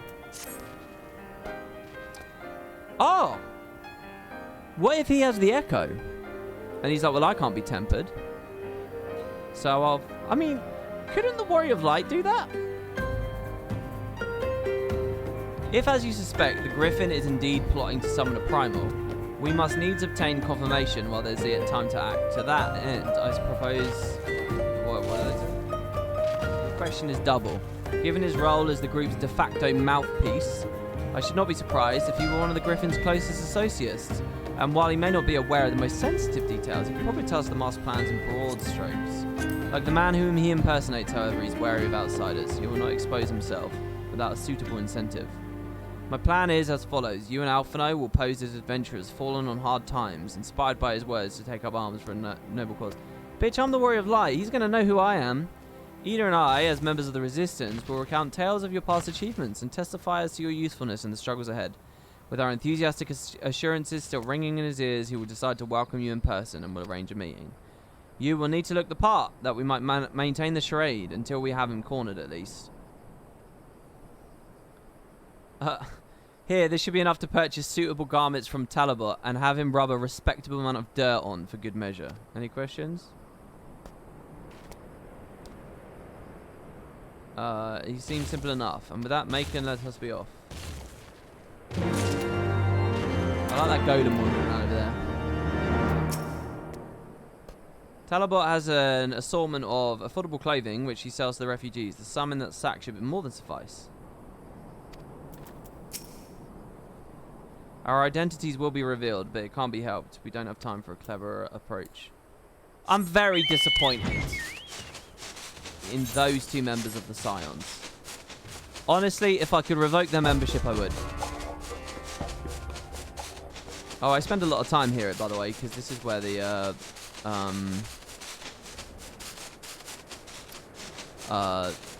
reputation quests for the Amolja happen.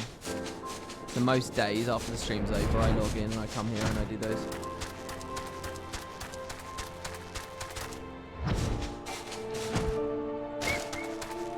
Oh, the little chocobo just made a sound. You want to buy what? I don't know what you're up to, but I want no part of it. Alright, well, how about this heavy leather pouch, entrusted to us by Papalimo? Not all problems can be solved with a fistful of gil. For the rest, one needs simply resort to the sack. Well, you're the ones with the gil, and seeing as you're friends, there, tunic and slops for the both of you, tailored and treated to your taste. Now off before someone sees the gil. Right. Clothes maketh the man, as they say. Right then, I'll go and change and see you at the spot. While wearing the weathered tunic. Oh, I haven't had to do this for a quest for a very long time. It was something I had to do for like 2 quests at the start of A Realm Reborn, and they've never asked me to do it again since, until now. Which is cool. It's nice to see the devs remembering a concept that they once utilised.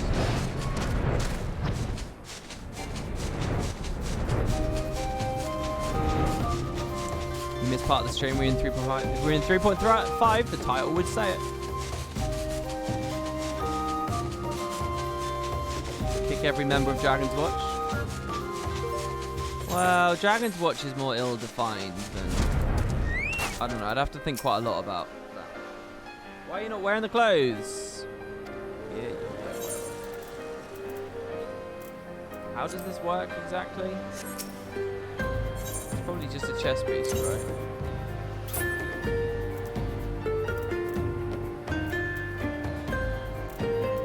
Is it a shepherd tunic?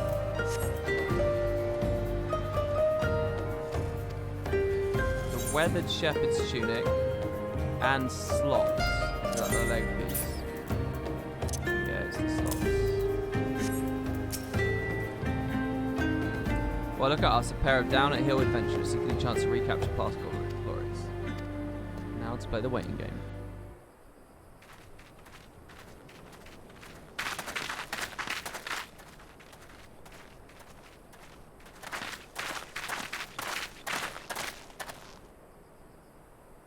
My thanks, comrades.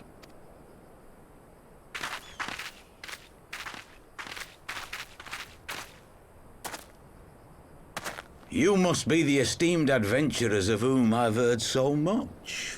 I understand you have taken an interest in our cause. I like the idea that this isn't an imposter. He just spread the rumor that he was an imposter as like an extra layer of obfuscation, but nonetheless it is him.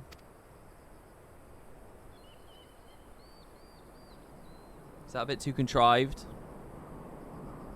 A great interest, you might say.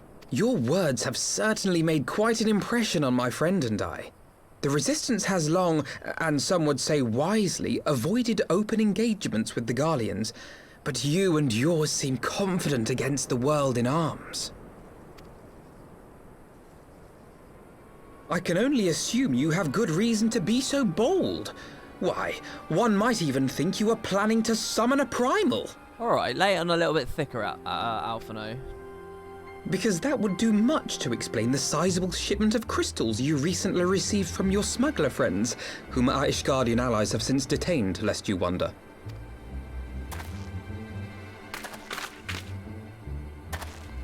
I'd like to hear more about the Griffin. The real Griffin. Your performance earlier didn't fool us. Ah, the famous scions of the Seventh Dawn. I should have known better than to think I could conceal the truth from you lot. You are right.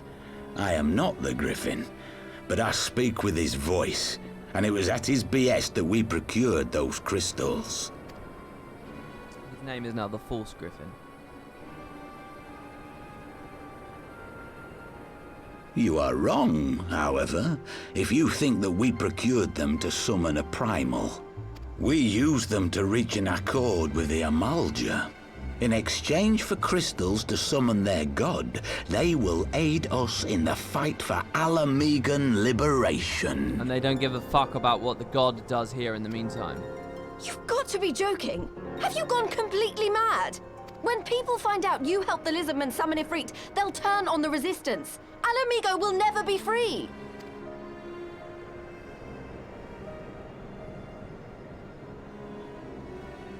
This isn't a fairy tale, girl. We don't have the luxury to play at being honorable heroes. It's because the likes of you wouldn't sully your saintly hands that Alamigo's been under the yoke for the past 20 years. But the Griffin won't stand for it, and neither will we. We're ready to do whatever it takes. Heroes? Yeah. There's no H in it. What proof do you have of this arrangement with the Amalja? What? Aside from a lack of crystals? None. But the beastmen have a great big pile of the things if you fancy looking. You might want to hurry, though. It'll not be long before they summon their god. Search our camp if you don't believe me. We have naught to hide.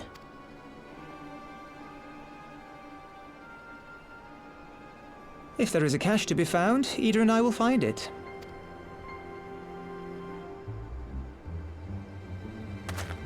Then let us be off. Are you perchance the Warrior of Light?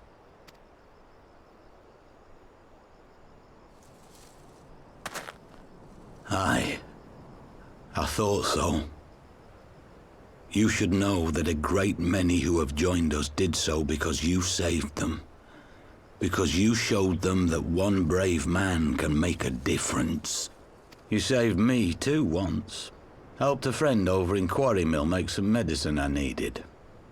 But that was a lifetime ago. Oh wow, hold on. Does that we got any serious Final Fantasy fans in chat? Does that actually check out? Is there some random quest I did ages ago that...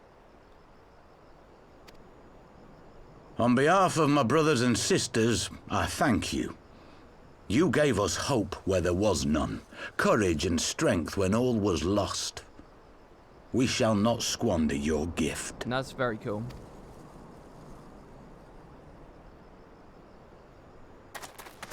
Let's the quarry mill section of the base game, 27. Is that during one of those hideous side arcs? I know that look, Ida, and I do not like it. You cannot seriously be contemplating taking up arms with that band of cutthroats. I just... I mean, I'll take up arms with him.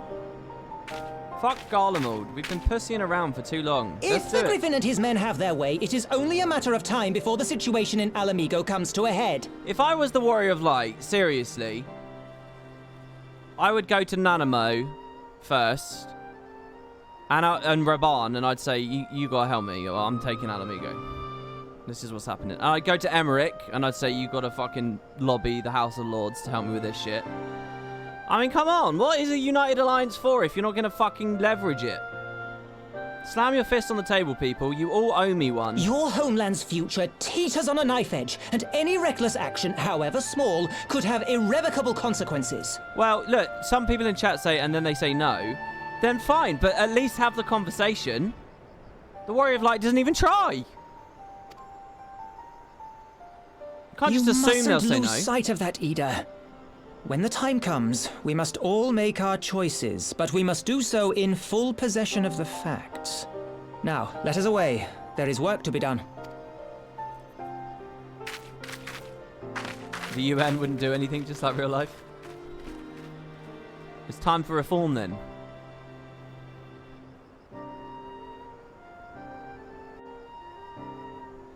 Screw this wanderlust and adventurer's heart. Put me at the table. It's all politicking from now on, baby.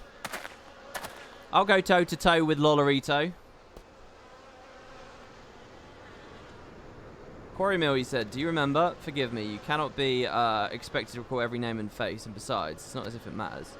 I've long admired how you live in the present, how you focus on the problems at hand and always keep moving forward. So let's keep moving forward. We must find us good crystals. There's no time for looking back. I mean, the problem with the Warrior of Light is there's always something going on, so it's easy for me to say that, but to be honest. What the fuck is this? Flaunard? A baked pudding filled to bursting with ripened apples, dusted with fragrant spices. Legatin cordon bleu. Chopped, sliced horizontally, stuffed with a thick slice of cheese, breaded, fried. Oh my god! That's the Trinity! Fried, breaded, and cheesy? Spaghetti.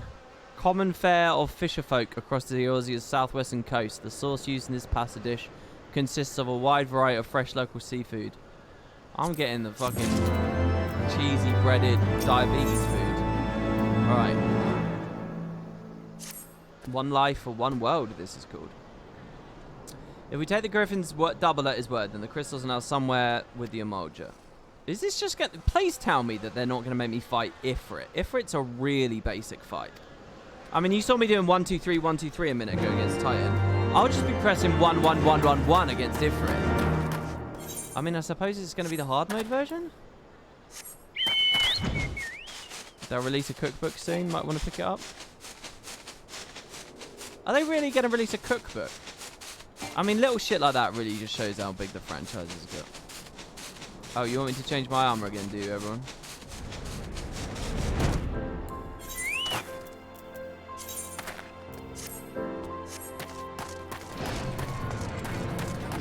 Should we change to our other glamour as well? Oh, I can't do it.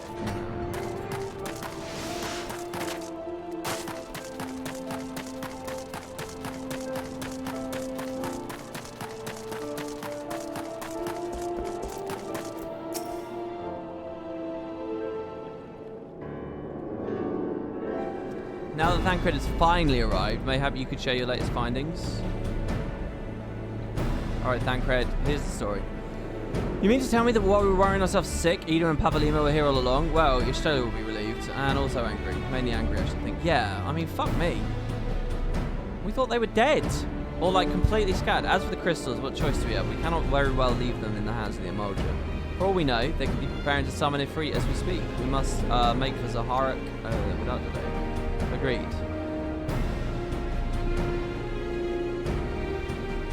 Let's go, team. Oh, we're being spied on. Masked man. This is the Griffin, is it? And so they go forth in accordance with the Griffin's plan. Oh, it's Urianger.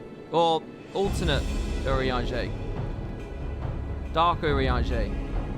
The players gather to assume their marks on a stage wreathed in flame. Ere long the curtain shall rise, and the drama of which I am author, gods forgive me, shall at last be performed. Naught else remaineth, save to stand at the ready and pray that the chance is seized, for never shall we know. It's like...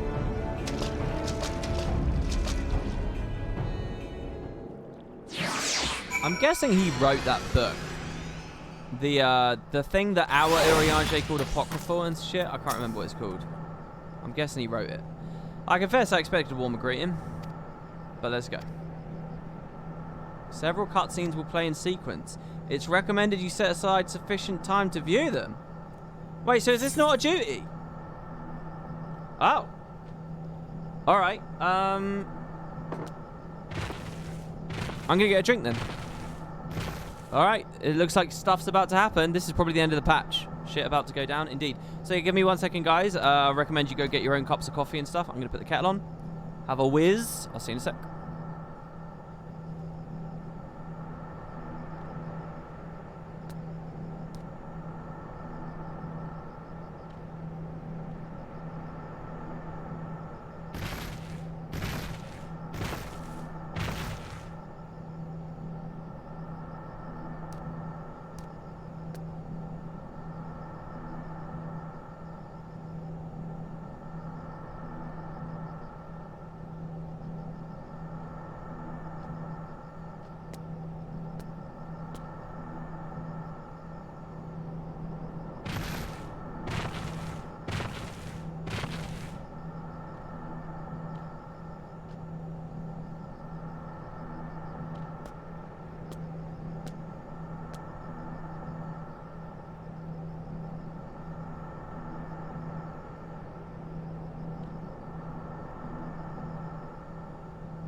Alright, hello, I'm back.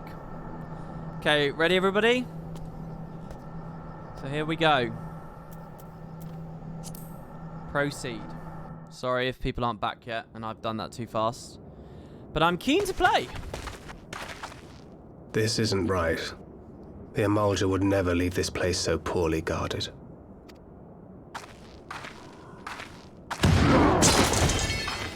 Not willingly, no.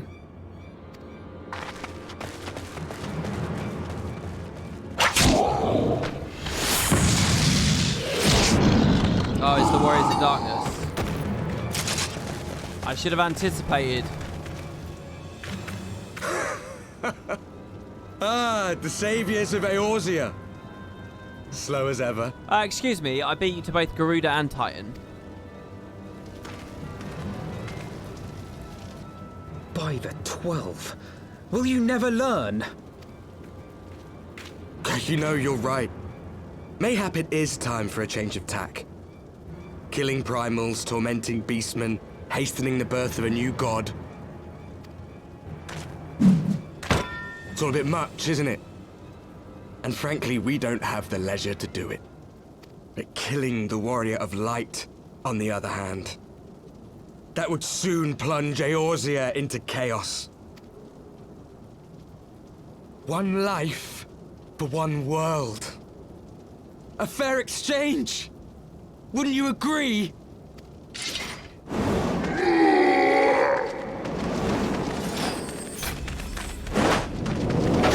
Are they ever going to explain deeper how destroying Lest this you world... forget, you've more than one opponent. Are they ever going to explain with more clarity and a little bit more substance why chaos here is success? They will. Okay, thank you. Thank you.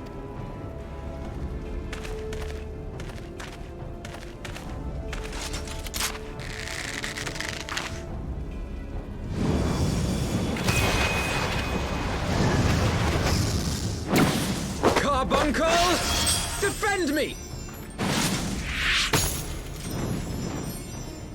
Oh, shit. I sense you will offer more than mere target practice, unlike your sister. Hey, I like that. Alice! Oh, no, I don't. That's the wrong way. I thought that was Alice immediately slapping her in the face, but no, it was the other way around. Sorry, I thought that was Alice was pissed and just immediately threw a spell at her. I thought that would have been quite cool. Did I not tell you, Alphino? I am not the girl I once was. Oh, My brother was always the clever one, while my talents lay elsewhere. Getting the shit beaten at you?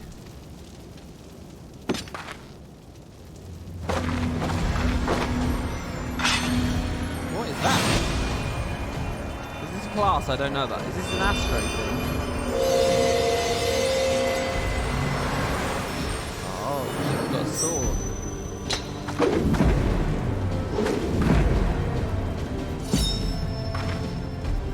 Very As Eorzea's blade of light once stood by my side, now I shall stand at his and defend this realm with all my might. These are just words. Show me action. Let's finish this. Ooh, the problem is these are always really rubbish. These little like story duties. Good story moment, but I'm just. Defeat the Warriors of Darkness. One life for one world. Can I aggro them all?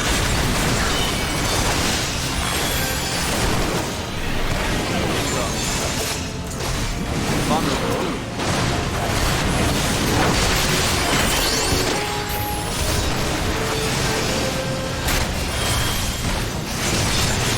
I think the main guy is You shall vulnerable, fall the soon other enough. ones are not.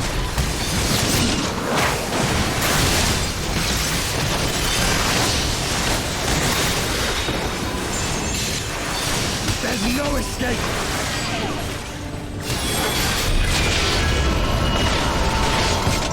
Warriors of Darkness fall upon the power of the Echo.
me.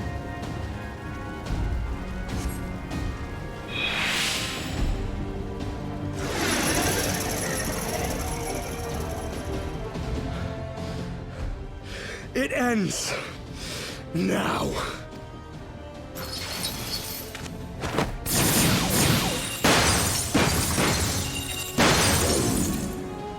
What? The chains!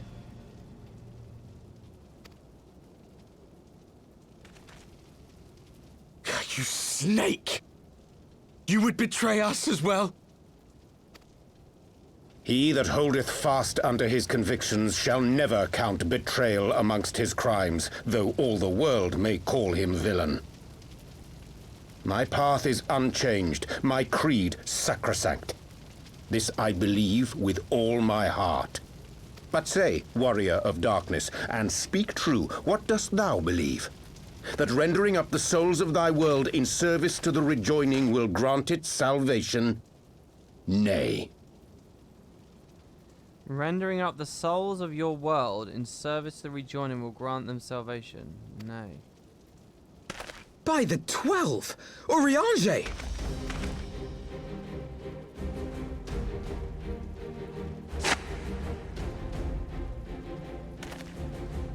Mine apologies, Master Alphino. That the brightest light might shine, duty did compel me to walk in darkest shade. You sweet fool. I was almost willing to believe you had turned against us. Hold on. He's not an alternate version. It's just literally him. Because we never saw the two of them together, right? It's like Batman Bruce Wayne. I clocked that it was like... I thought it was a version. Oh, he just literally changes his clothes. I completely overthought that. He's just... Yeah, it's Batman Bruce Wayne. Right. I see. I expect a full explanation when this is over. For now, may I assume you have turned your cloak for the last time? Yeah, I overthought it. Oh, yeah, sorry, guys. Since my little break, I never turned the game back down. Sorry, everyone. I've turned it back down now. Thou mayest, my lady.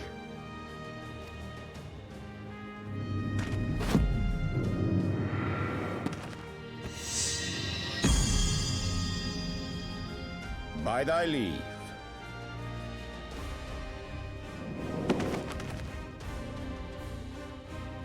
Even odds, then. No matter. We'll crush the lot of you in one fell swoop!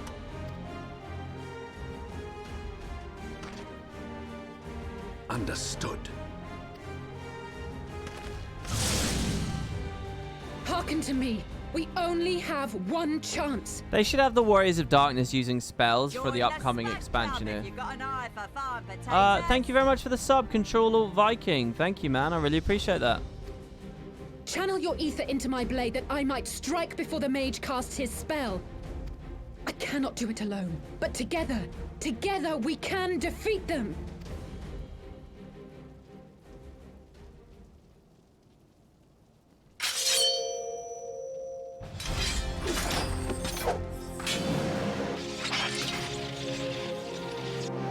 Make ready! They come!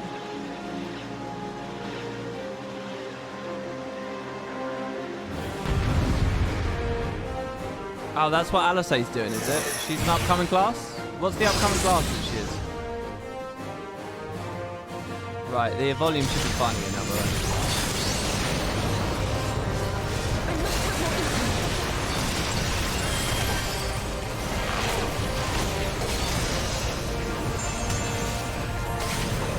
Oh, it's hard to get aggro.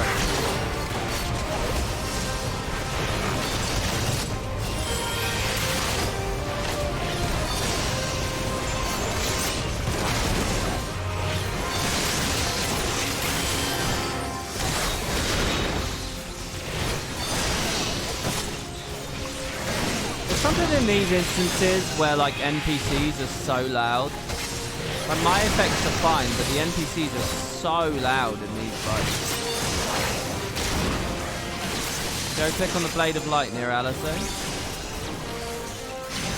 Oh, is she giving me the sword? Is that the idea? The ether! It's not enough! Caution, Macon, you mustn't channel so much at once.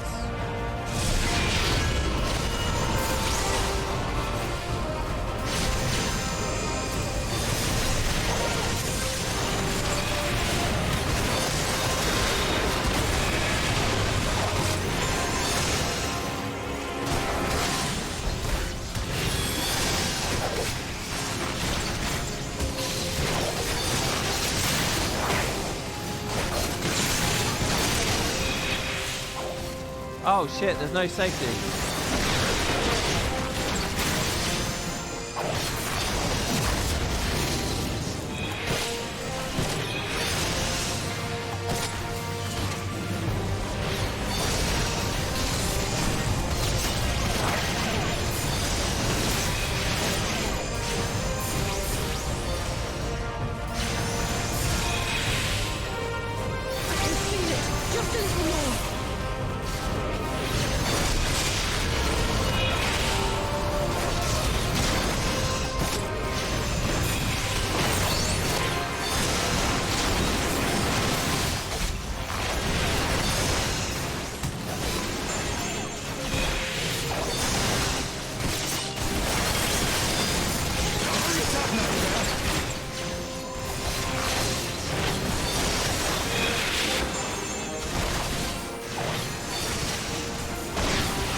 Holy shit, I got a 7k crit. No.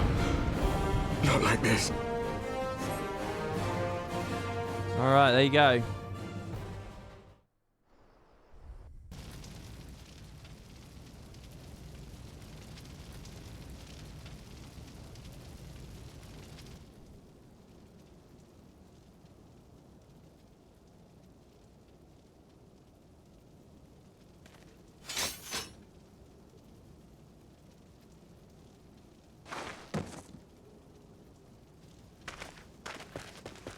Alize, are you hurt? A touch dizzy, but otherwise fine. Thank you.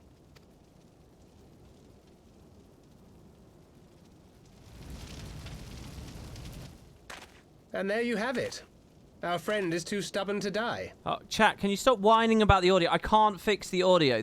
I already went through this on the other stream. I used every slider while we were in the thing against Reborn and the Grand Alliance and that thing.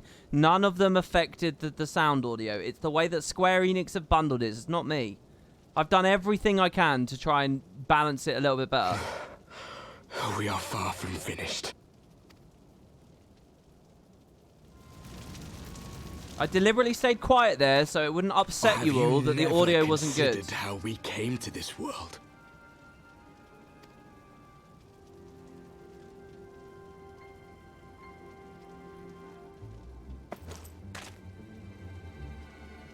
Crystals? You mean, like the Ascians? Just so. As the Ascians flee unto the rift twixt planes with crystals of darkness, so did these warriors come hither with crystals of light.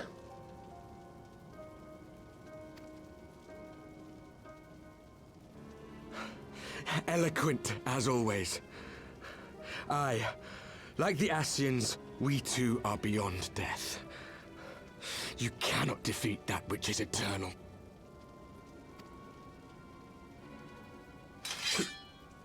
Wait! So what? Do we need Dark Aura Sight then to kill these guys? Such methods as the Ascians employ require the renunciation of the flesh. You would have had to...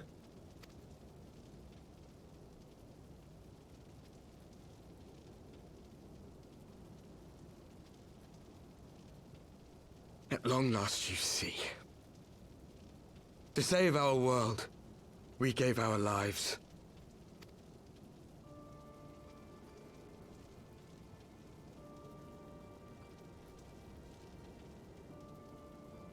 We were just adventurers trying to make our way. An odd job here, a favor there. We never aspired to be warriors of light. But word of our deeds spread, and soon people were calling us heroes. They placed their hopes and dreams on our shoulders and bid us fight for all that was good and right.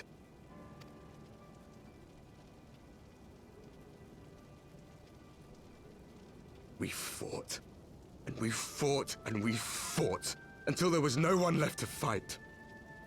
We won! And now our world is being erased from existence.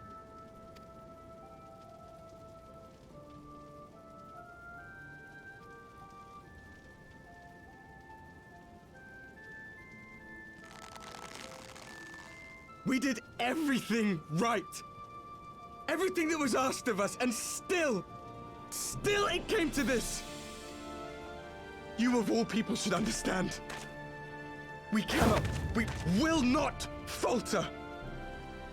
We brought our world to the brink of destruction, and now we must save it.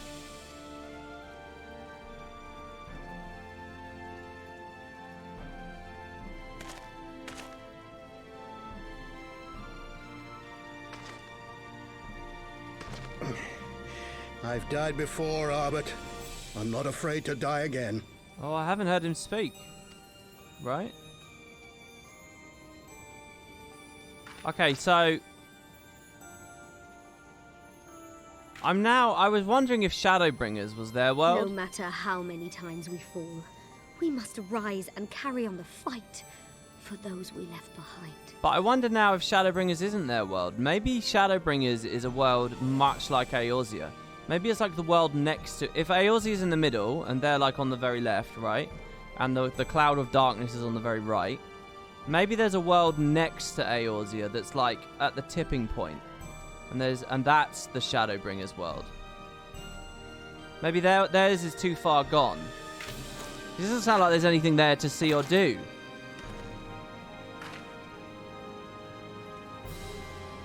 So what do they say? 6 have been destroyed? So is that 3 on either side? That still leaves a lot to play with. And in all this case, if these are other realities, right? What the fuck is up with the moon? Why am I looking at the moon? Why is the Endwalker expansion the moon? What? Maybe they're not other realities. Maybe it really is a solar system. Of sorrow and embrace the highest sacrifice. Nonetheless, Master Louis-Sois, guide my hand, I pray you, as fate's thread spinneth upon this most capricious spindle. Quickly! Thou must needs invoke the power of thy crystal.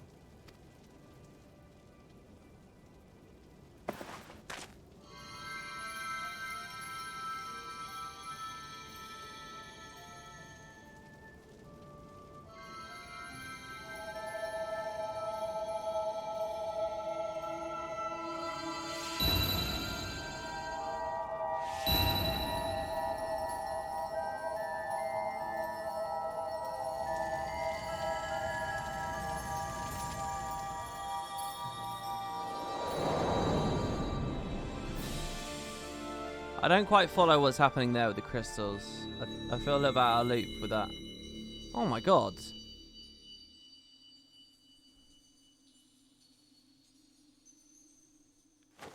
What is this place? Is he going to see Memphilia? Pain. Such sorrow. Oh, my dear children. It can't be. Mother Heidelin, hearken unto your children's plea. From 2 worlds do we gather, and from 2 worlds do we offer a bounty of light. In this desperate hour we do beseech your intercession. We beg an audience with the word of the Mother, with your chosen Minfilia. Shouldn't the Warriors of Darkness be pissed the fuck off at the crystal? Your cries go not unheard, nor your sacrifices unnoticed. Though many are lost, there are those we can yet save, whom I can yet save. I get a sense of why the crystal is so dispassionate and like distant, because it's got all these worlds to think about, you know.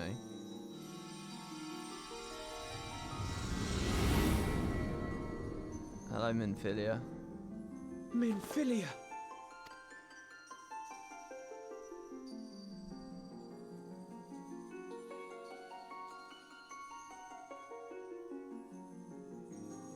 Blessed children of the First, the light of your world hath grown blinding in its radiance, but it is not yet absolute. What are we? I will hie me to your world, and there take unto myself the light which riseth even now to drown it, as darkness once did drown another. Well, what is she saying? I will hie me to your world, and there take unto myself the light which riseth now to drown it. As darkness... So she's saying on the 13th, dark destroyed a world. On the 1st, light is destroying a world. What does I will hie me? Is she just saying I'm going to focus on stopping that? I got you. Now you deign to answer our prayers? I will suffer this farce no longer! Yeah, I mean, I'd be pissed as well. Like I said, I thought he'd be mad. I thought they'd all be fucking fuming at her. Like, fuck this bitch.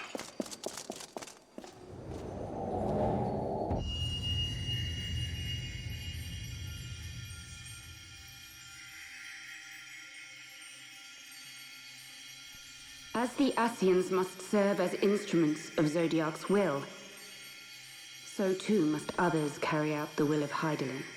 But for the boon you have granted her, she has grown strong enough to set me free, that I might serve as her emissary. Oh, is she coming back to reality now, is she? Your suffering, your sacrifice, your supplications, she has heard all. We will not let the first fall to light. It sounds like you have already. Don't buy it. Don't buy it.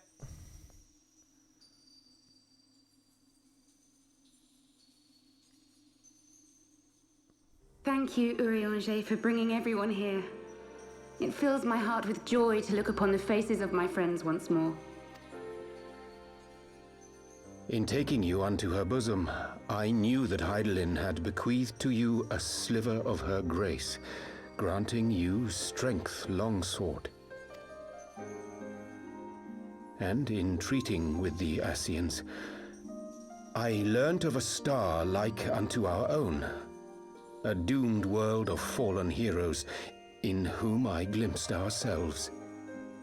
The first. I want to know more about the 13th. Shall we redo the Crystal Tower thing?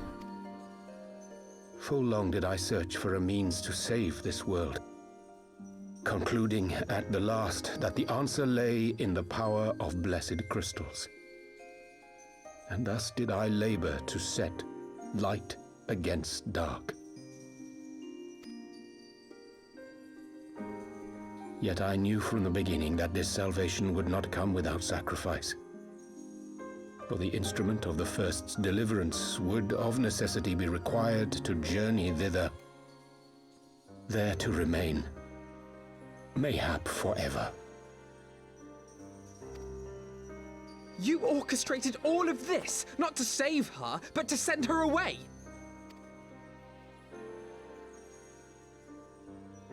One life for one world. Such was the bargain, and you the coin, though it were not mine to spend.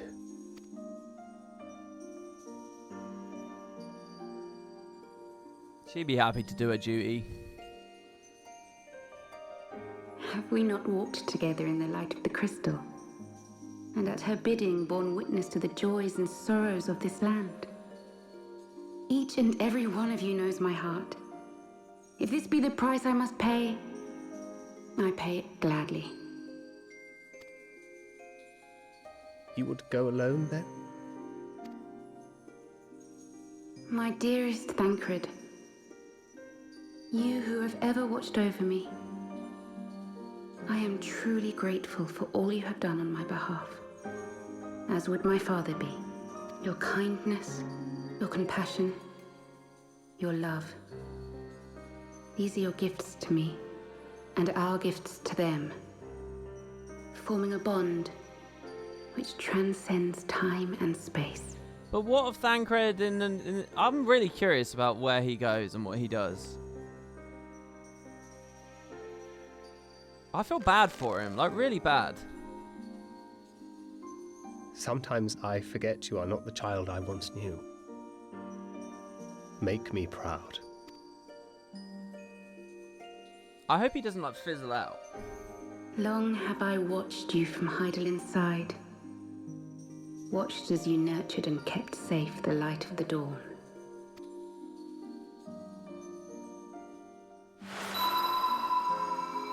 The dark recesses of the world hide untold secrets and dangers. Thus do I entrust to you, Tupsimati. I pray you, keep to the path that you may never have need of it.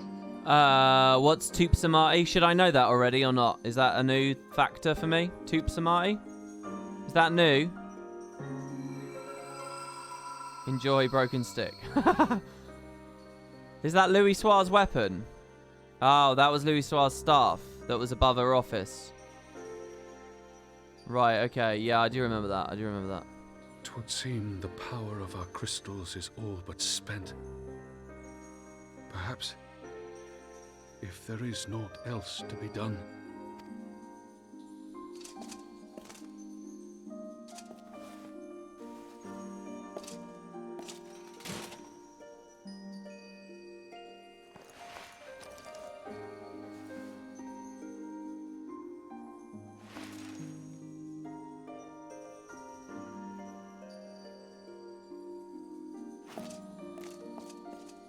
Hear me, servants of Heidelin.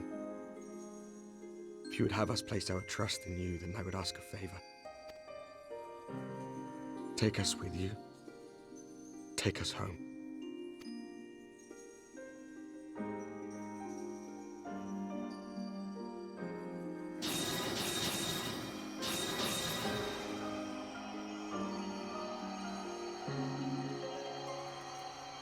We were blind to the truth once, so I tell you this, as one fool to another.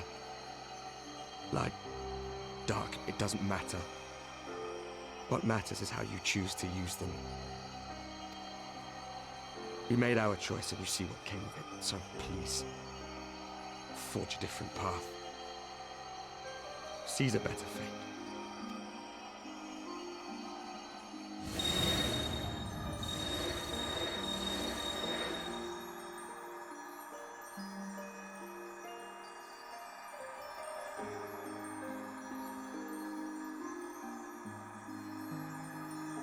It is a strange feeling. So many times have I watched you depart, my heart filled with worry. And ever did you return to me in triumph. Someday, when I have found a way to free this star from her sorrow, I promise you I shall repay the favor.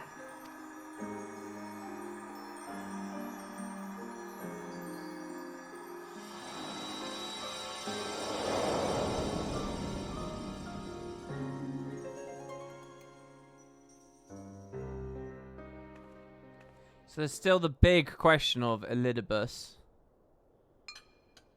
Oriana should just be able to talk to me about him now. Oh, it's Minfilia's mum. Oh, we've got to tell her that her daughter's dead, right? We've got to. We've put that off for way too long.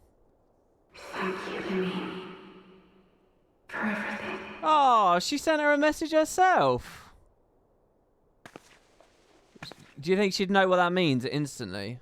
I would presume she does.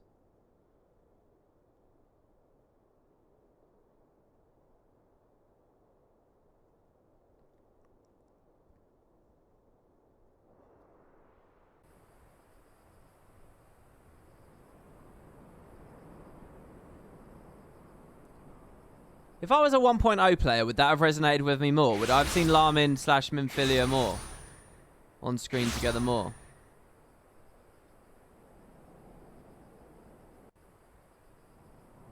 That's really thoughtful that they had that little scene there specifically to address that. It would seem we're in Southern Thanalan once again. Minfilia's doing, no doubt. May the 12 speed her on our way, and the Warriors of Darkness too. I can't help but wonder what awaits those wayward souls.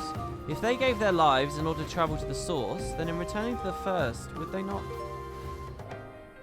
But mayhap that was their wish.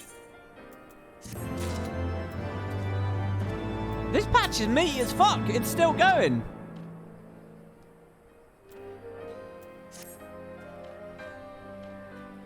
Forgive me, my thoughts were elsewhere, and this is when I know full well that there's yet to be work to be done. The crystals. Leave them to me. I'll go back to Zahaka and secure them. The Imalja will still be in a disarray after the thrashing the Warriors of Darkness gave them. They're not likely to notice a lone bard skulking about. But Thancred, you don't have to do this, I know, but I want to. I'll see you at the Rising Stones. I should go and find Ida and Papalimo. I was prepping for an Ifrit fight, and then it just did not go there at all. They must have finished searching the Mars camp by now. Not that it matters anymore. Dude, look at this fucking god version of Urianger. Speak thy mind, I do not expect thy forgiveness. Dude, yeah, I want to talk to you, like, a lot. You must be tired making... Look at how they put him in grey, by the way. It's quite fitting. You must be tired, I know I am. If that will permit me, my lady, I'd ask you a question. When did you become aware of my independent pursuits? When I saw you meeting with the Warrior of Darkness and the Ascian in the Great Library. Yeah, we saw that she saw. I tried not to think the worst. You've never been the one to confide in others, so I knew that even if your intentions were pure, you'd not share your plans until you felt the time was right. God, we gave him so many opportunities, but I cannot deny that part of me feared you'd simply betrayed us. Me too, Alice. Would that there had been another way. You know that I took no pleasure in deceiving you. These sins will forever weigh heavily on my heart. It's not really a sin, bro. Don't worry about it. I understand what you did, that you sought to achieve the greatest good while inflicting the least harm. Not many would have the courage to make that choice.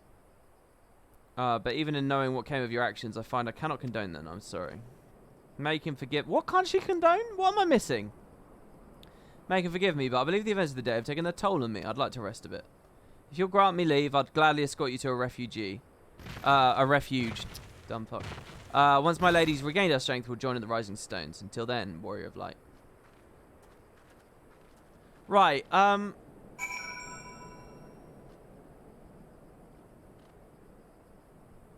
have questions, but I don't know whether they're valid questions.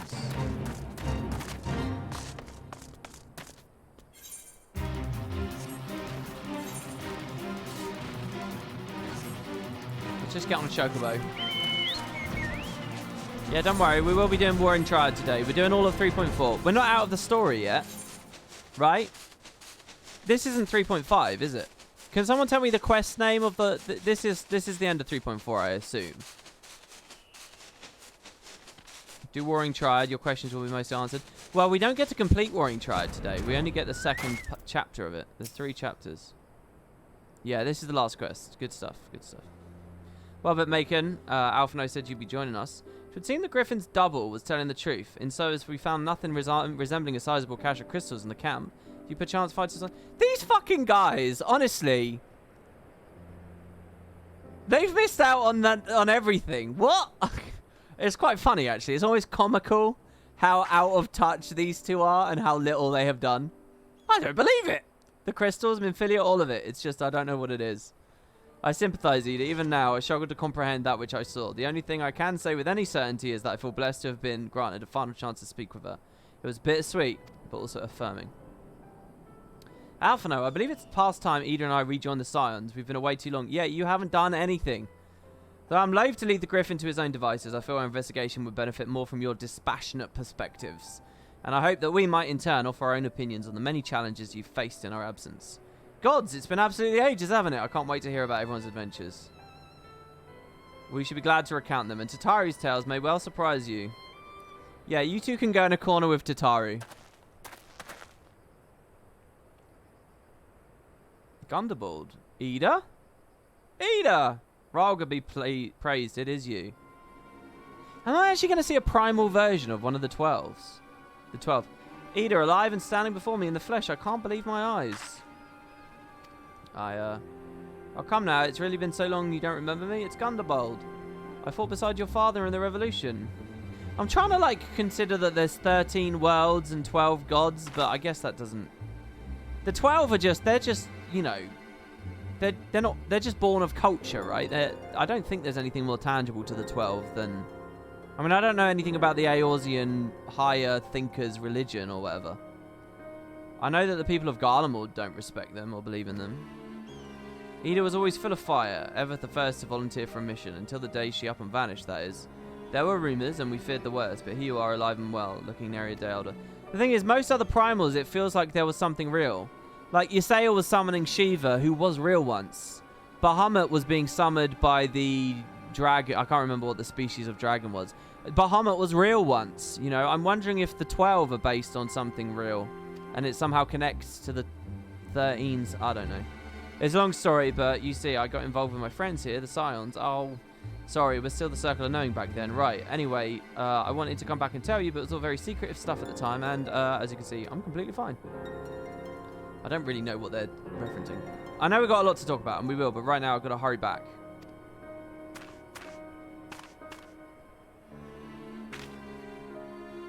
There's 14 worlds. There's 13 reflections and the source. Oh, the source itself is a world, is it? Pray forgive her. It's been a very long day for us all. I promise we'll visit the first opportunity. Let's return to the Rising Stones. I haven't seen any story that talks about the source as a world. So is that a spoiler? Is that jumping ahead a bit? Okay. Let's go. That was a whole lot of conversation to basically give no information there. Oh, they did mention it already? Okay. It's nice to be back here, not the Waking Sands.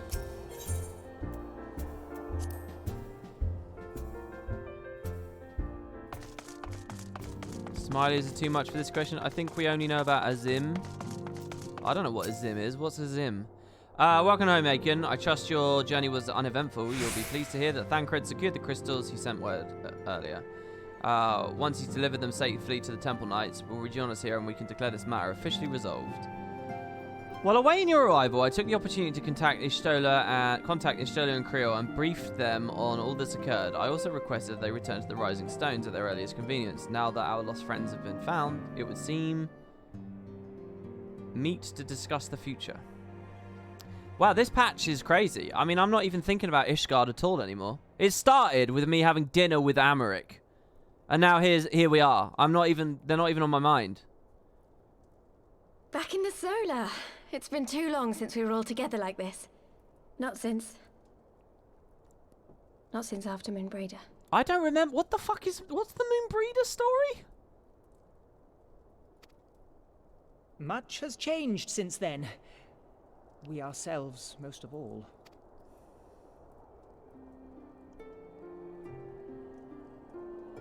Though not all who were lost could be gathered here today, we may take comfort in the knowledge that those who are not are carrying on the fight. The girl who sacrificed herself, Urianger's girlfriend. You discovered how to use white orosite with her. She died, like proper died. She was a Sharlayan, she came to our age, figured out how to kill Ascians. Moonbreeder was the one coming up with a theory on how to kill Ascians in the white orosite. Yeah, I vaguely remember all of that. When did she die, though?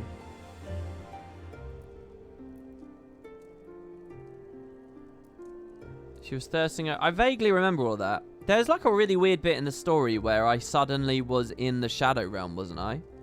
and I fought an Ascian. Was that it? To kill Nabriles. That was that bit, was it? When did she die? When she was killed. Yeah, okay, alright. Yeah. We went there very briefly. I don't remember her dying, though. Tall girl with an axe. Back when Mephilia was useless as Princess Peach. Yeah. I remember. I think at that point, While I am after... grateful to our friends in the north for their hospitality, it isn't half good to be back. I think at that point, after all the dredging through A Realm Reborn, and then all those... I was probably at my wit's end. But, as Papalima rightly said, much has changed since we last stood here. The scions of the Seventh Dawn are not as they once were, nor should we be. And it's a shame, really, that I've forgotten that, because they're just... basically, let's go with a scale out of 10, right? Guild Wars' personal story is a 5, okay? We're just talking about story quality. Guild Wars is... So that's our middle ground, all right? I'm not saying it actually is. It's just for this comparative exercise. So, A Realm Reborn is like a 2. And then the first half... And all the first several patches after A Realm Reborn are also a 2. And I'm talking about at least 100 hours of gameplay, if you're paying attention to it. It's dog shit. And then it goes up to like a 3 or maybe a 4 when the Shiva story starts. And then it's definitely a 4 before Heavensward. Maybe even it gets to a 5 before Heavensward. It starts matching personal story quality.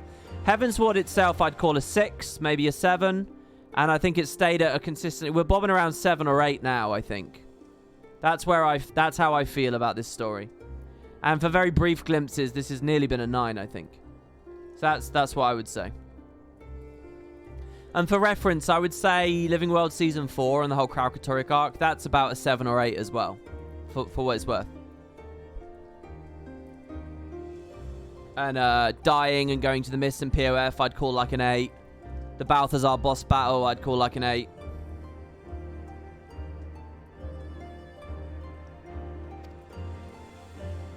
Our travels in the north brought us into contact with a host of fine and generous people, and their selfless deeds serve to show me that it is not lofty causes that should inform our actions, but our hearts. And I know what you're all wondering what the WP10 is, so I'll just tell you now. It's a very specific moment in BioShock Infinite. And I don't think MMOs can really get that high. And I hope that the Scions might continue in this manner, as individuals driven by individual principles. Provided we all sincerely desire to work towards Eorzea's salvation, I believe the paths we follow to achieve it need not, and should not, be dictated by any single ideal. Companions bound by a common purpose, free to go whither they will. The idea is not without merit. Very well.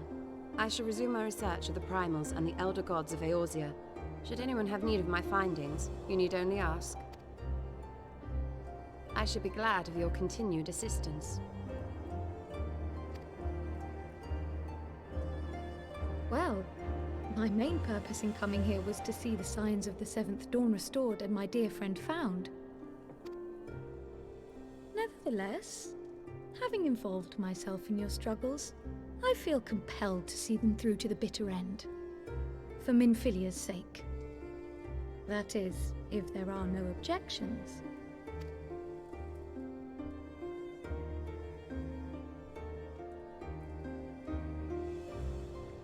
You will always be welcome here, Kryl.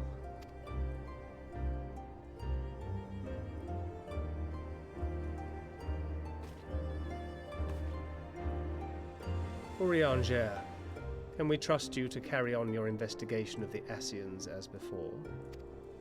Oh, he changed his clothes. Put on the other clothes, bro.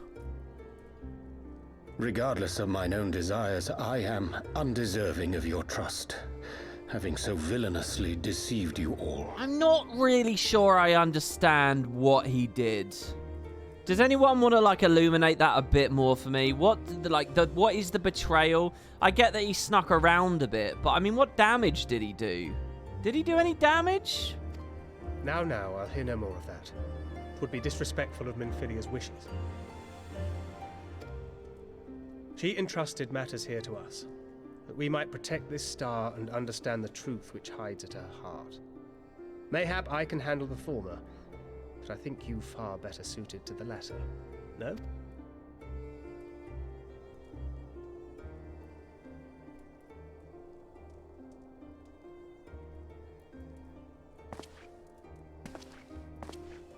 Very well. Then out of love for my Lady Minfilia and Moonbreeder both, this shall be my solemn charge. Papalimo and I should probably return to Thanalan to keep an eye on the Resistance. Yeah, goodbye. There's still the matter of the Griffin and the Amalja. Uh-huh. Not to mention the new Imperial Viceroy. Yep. That little lot must be worthy of our attention, right? Yeah, go on in.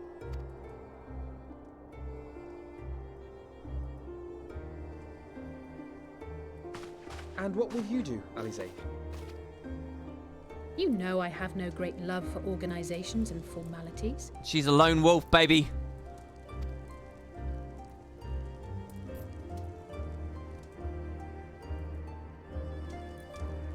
That being said, this new approach you propose is not wholly objectionable. And we've always got him to keep us from bickering. But I will suffer no titles. I am not here for House Leveilleur, nor to walk in Grandfather's shadow. Upon that point, we see eye to eye. If it please you, you may think of me as but another comrade in arms.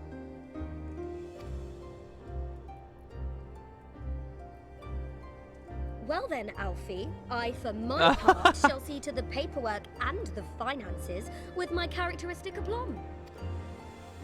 I would not have it any other way, Tataru. It's weird being a group without And we mustn't Minfilia. forget you. What now for the Warrior of Light? I'm gonna go grind some Alexander for 3 months.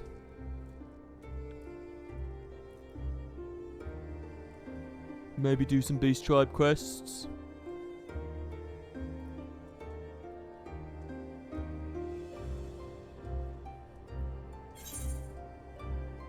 They definitely should have that option there. I'm gonna not say much.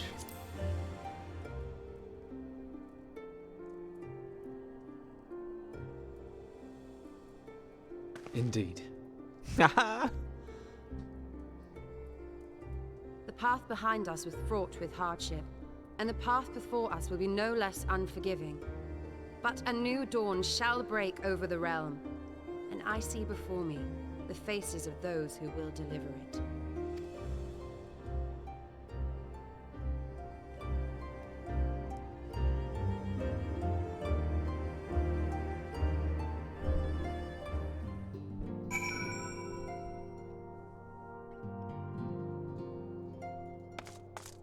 Righto.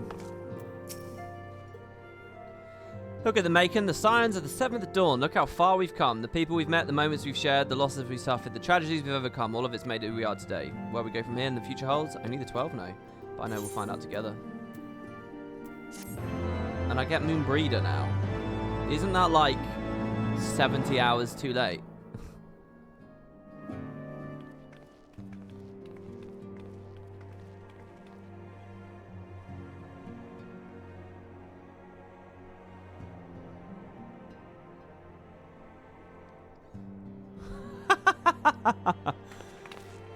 Varka in chat there. One world's heroes are another world's villains.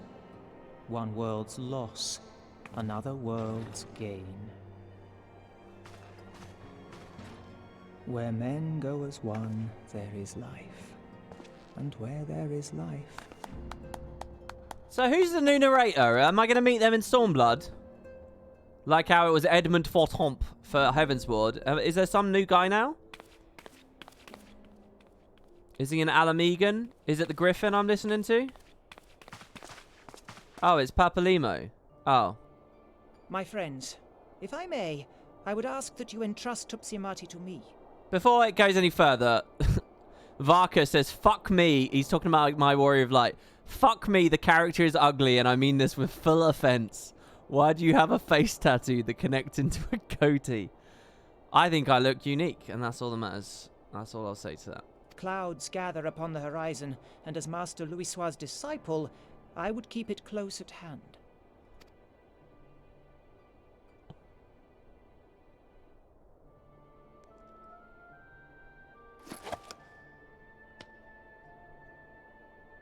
Alright, interesting.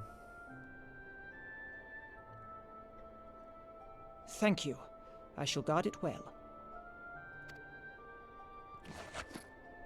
It's okay, I'll look good when I become a Ronso. It's alright, guys. Just hang in there.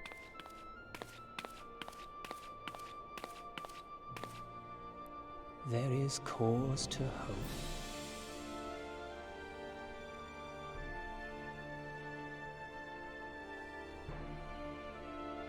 For every ending, every parting, marks a new beginning.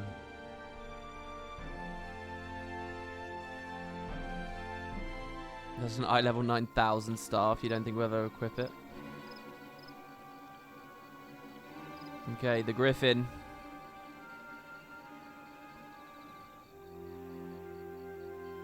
Okay, this patch definitely feels like the end of Heavensward. Well done, brother. You may resume your normal duties and rejoin the others. The coming battle shall be our greatest yet, and I intend to stand with you on that glorious day.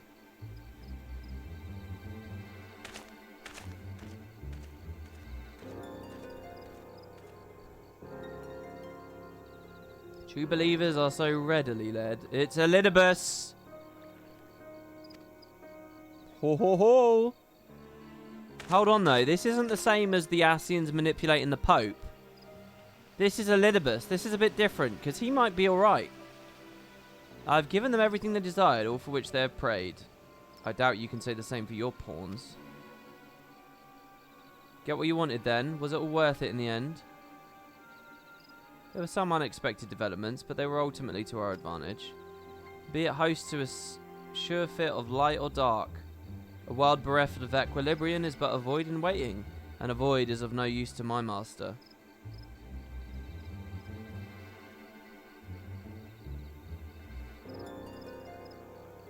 I shall follow her emissary with great interest.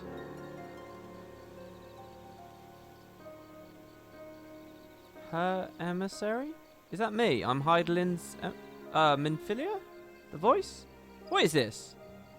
Also, is the Master Zodiac or someone else? As for the pawns, whom you so pity, they have delivered unto me a gift, which I do now present to you.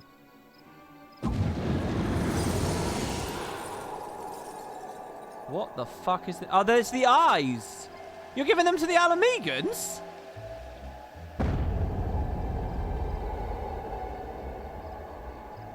The eyes of Nidhogg. Many were the candidates considered, but by your deeds you've proven yourself the most deserving.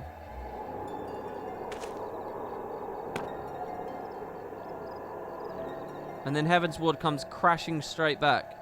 A man of boundless rage and bottomless despair, in whose breast beats a heart which thirsts for vengeance.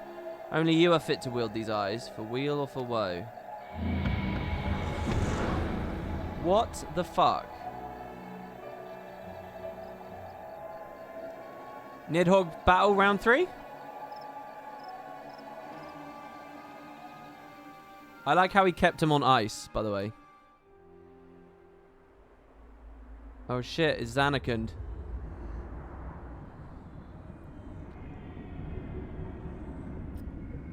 Oh, it's Tiamat. It's Azizla. We're at Tiamat again. I did say that we should tell Hraesvelgr this thing's here. I did say. Who the fuck is this? It was here all along. Wait, I vaguely recognize his face. Is that Nero? That's not Nero, is it? Who's this?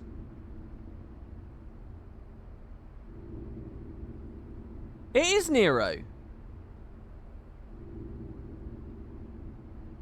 Oh, just you wait, my pretty. You and I are going to have so much fun. I thought in his story he was stuck in the shadow world.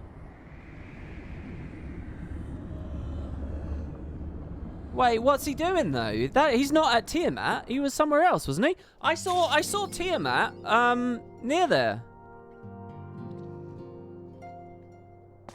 Fuck me. They take one off the table and put some other stuff. Oh no, Sid pulled him out at the end. Oh, okay, and then he wandered off, didn't he? He was like, I'm gonna go do my own thing. He was saved by Sid. Okay. I'm just misremembering that. I told her everything that happened. She needed to know, and I thought it'd be best if it came from me. It's strange to think back on the circumstance of our first meeting. We were all so young, so foolish, so powerless.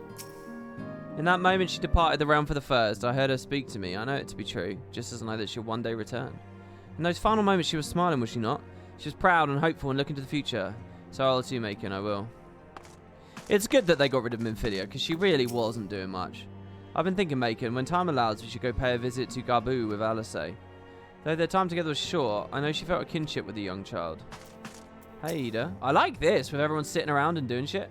I guess I was just caught up thinking about, well, everything. I dozed off for a moment. I like the way Coltonet looks, but I don't know anything about him. And there I was, worried about how to brief Papalima on the many momentous events which have borne witness to in recent memory. Little did I know. I need only leave Hori to it. Hori just said everything. So, Alphino, we all know you got his mind made up. The Crystal Braves are no more. It's all over. Bam! You haven't got home, but you haven't got to go home, but you haven't got to stay here. But real, he's not having it. He won't let old Alfie finish. My word, Macon, I must confess to some considerable amazement at the great trials and tribulations you and the others have recently overcome. I must again apologise for our prolonged absence, and for the fact... Why can I move in this? As for Ida, well, all things in time... Hold on, can I move through all of them? Oh my lord. Has that always been true? I could always have moved during dialogue? Or is it just in this instance? Homie? It's not as though I do not enjoy the company of so many motivated youths. However, without Isiliadur around, I cannot help but feel somewhat isolated. He got carried away with his training, lest you wonder, and injured his back. Alien has been looking for him ever since. Alright. Clements, who are you? Oh, as if you wouldn't try to get rid of me at the first opportunity. Don't you drag me into this mess. I don't know who any of these guys are, really. It's a bit overwhelming, quite frankly. I haven't spent so much time on the road, often by myself. Yet, I will try to approach this learning experience as I did my travels. Had I not an open mind, after all, I doubt I would have been able to master the ethereal blade, nor would I have benefited from the rather pointed advice I received. There is no one path, and so much to say. And there is wisdom exploring every school of magic, as there's exploration of all things. Right, so that's it, right? That's the next main quest. Tataru's quest here. This is 3.5. Which is tomorrow, right? And that leads into Stormblood.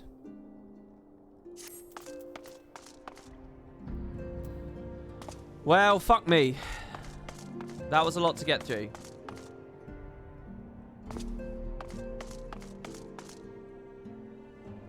You can really feel it now. 3.3 and 3.4 have been a delight. They've both been excellent, haven't they? Have they not? 3.5 was a double patch. Oh shit, it was a double patch. Well, I'll probably do that all in one day unless you guys think there's a good reason not to. Right. Nidhogg's Rage. I guess this is an extreme for Nidhogg. Greetings, Macon. Am I ever... blah, blah, blah. This guy wants a story. How about the story of Nidhogg Extreme? No, it's not the end of the stream. I'm doing this. We're not done with the whole patch. We're just done with the main story of the patch.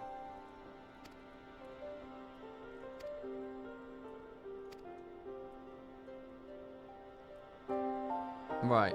Nidhogg Extreme. Well, I can't do the extremes, guys, because I can't make a party. I would need one of you to make the party and set up, I think.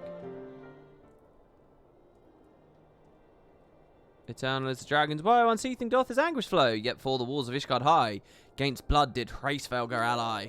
Eternal is the dragon's rage, dread Nidhogg's wrath did span an age, yet by his hatred brother's eye did light quell shade, and vengeance die.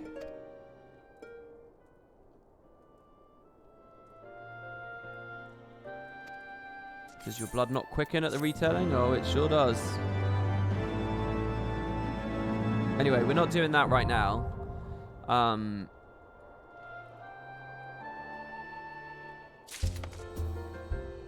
Oh, he has another quest? God. There's a lot going on with him. We'll deal with that in due time. What we're going to do now is we're going to do the Warring Triads level 2, which we get from the little boy. He was in here, wasn't he? Wasn't he in the Rising Stones? Thordan Extreme. Well, I'd like to do Thordan Extreme. I'd like to do Nidhogg Extreme. I love that they're redoing story bosses, but really, really cool and fun. Is he in the Solar?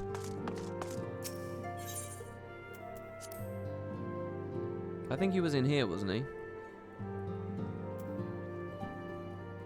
Yeah, here he is. Oh, he's got 2.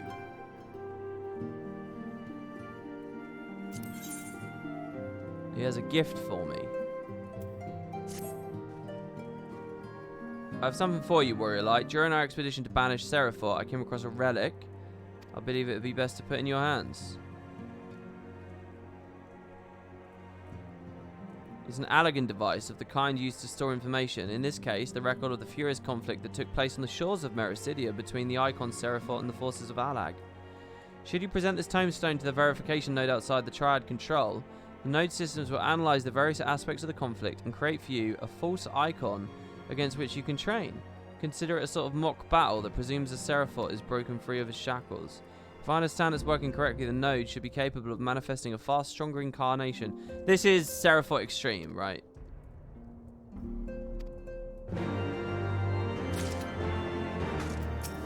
So we can't do that because, again, it's an extreme. Fuck me, I really want to do all the extremes. I feel like I'm missing out on the true game, you know? I'm troubled. So this is the actual thing. So I'm troubled, Warrior of Light. The 6th Legion will not soon surrender its pursuit of Allagan technology. While it is true that the 6th suffered heavy losses in attempting to breach Azazlar's defences, the Legion is still very much a force to be reckoned with. Left to his own devices, it will not be long before the Legatus moves to... Pray excuse the interruption, but call to this link pearl can only come from one of your fellow Scions. Ishtola, what news? And you're certain they've broken through? Yes, of course, we shall leave immediately. It seems the thing I feared most has come to pass. The Guardians have succeeded in dispelling the barrier Urianger placed upon the entrance. Okay. So, I mean, I think we can predict this story, right? The next of the things is going to attack. I mean, they're not...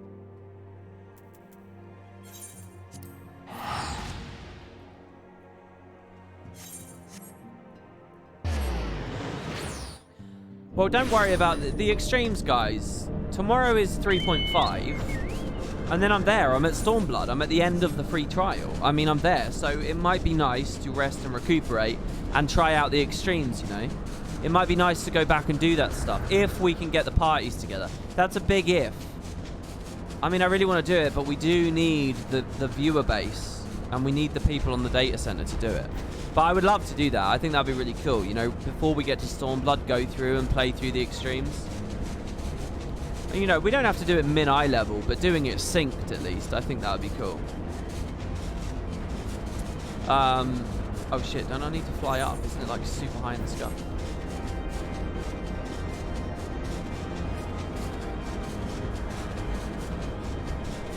You've got the consonant sounds backwards in Seraphot. How have I got them backwards? Seraphot. What have I been saying?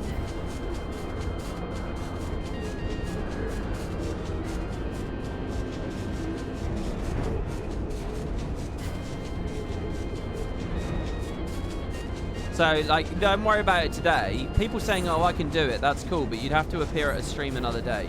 If you like the idea, please do click follow so you can see when I'm live and you can sort of be ready to go.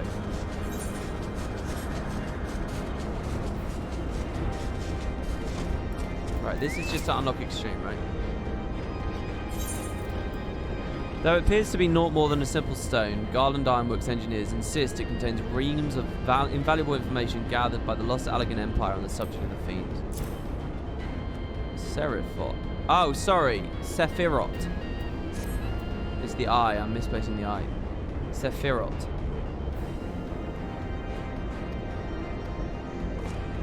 Activating reality augmentation. Sephiroth. Right, well, there you go. As far as I remember, we would have Thordan, Bismarck, Ravana, Nidhogg, and all 3 of the triads to do. That's quite a few really cool boss fights. Right? They all have extreme versions. Am I missing anyone? It's basically every big badass boss that we fought, there's a cool version of it with better mechanics. Y'shtola set forth for Azisla when it became apparent the Legatus was attempting to breach the barrier.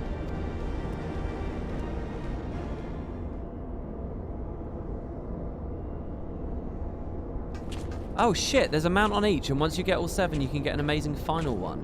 Really? That's cool. Well met. Thanks for answering my summons.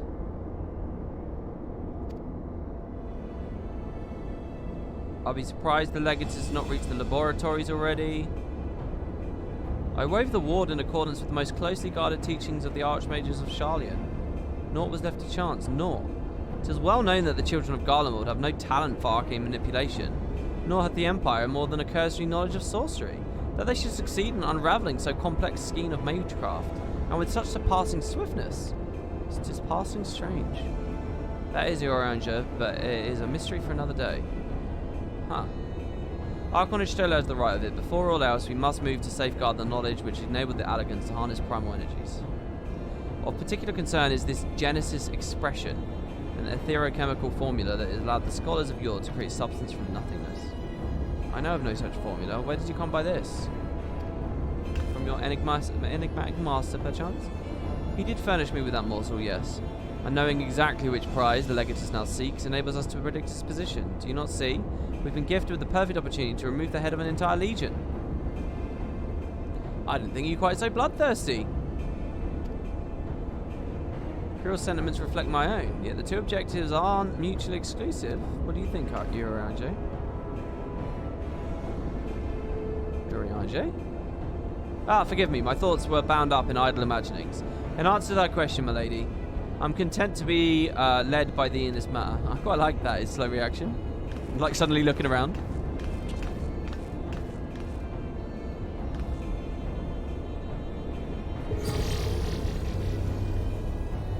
Right, I've enabled the facility teleporters. Shall we? You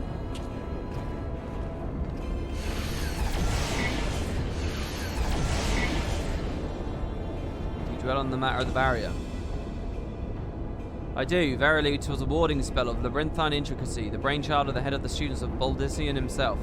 Even the most learned Archon would require several moons to disentangle such an enchantment. To do so in mere bells would require some preternatural power akin to the echo itself.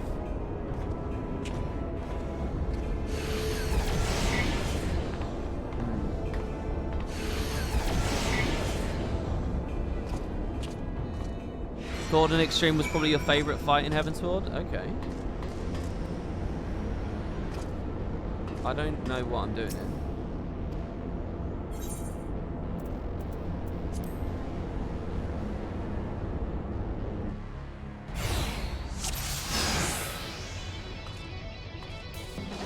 What the fuck is this? The Guardians struck at the heart of the facility and the Legatus spearheads their charge. We must be swift.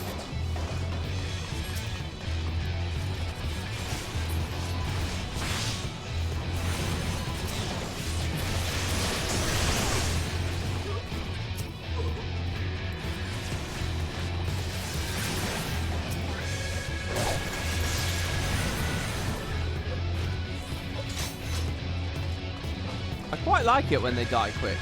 Get a bit of hack and slashy with it.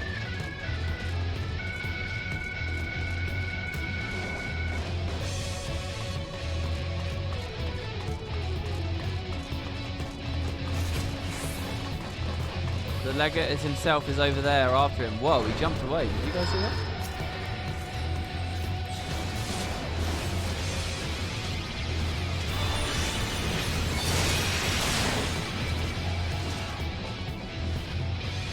Oh, thanks, Uriange.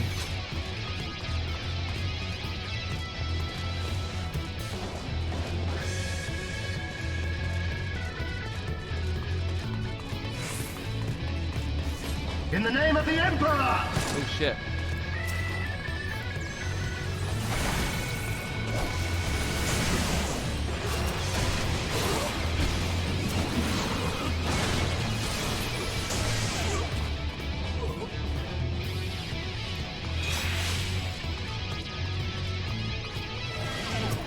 I don't know whether I just need to run or kill shit. I don't know whether it's like forcing me to kill shit.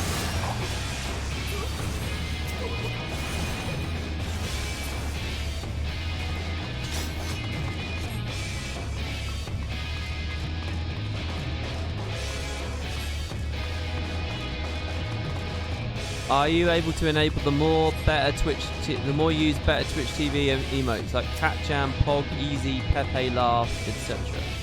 I don't know what any of that is. I mean, I don't know if Rock is in chat. He might be able to tell you the answer to that.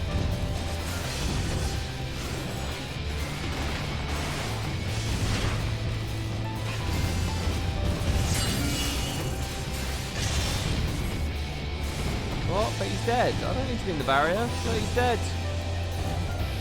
Been cheated out of this.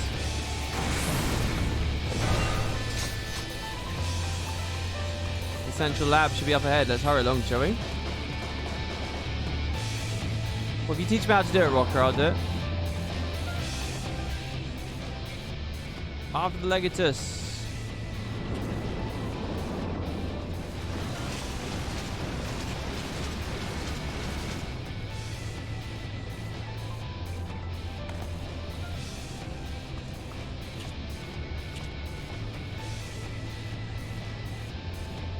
Press on, mate, and I will handle this.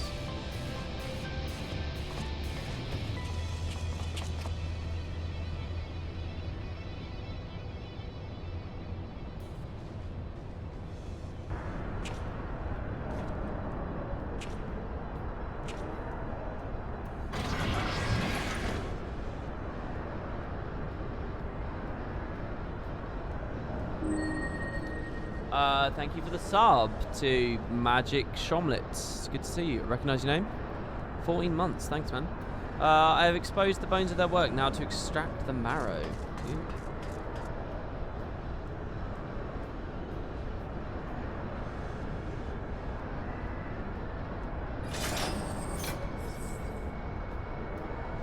Even in the moment of my triumph, you persist in your misguided crusade. So be it. I shall present my prize to the Emperor alongside your head.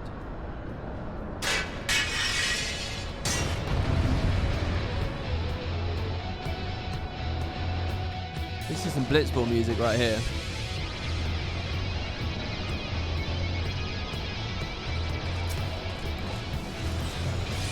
This quest is made very differently to other quests, guys.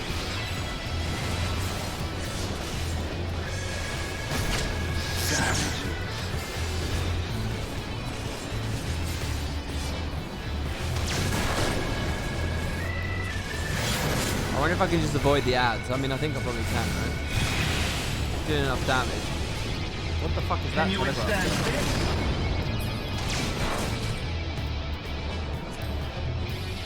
My weapons inhibitors exist for a reason, but I'll not leave you again. Servant enkindle. Can't interrupt it with a stun. I will just kill him with it. I wonder what that ability does.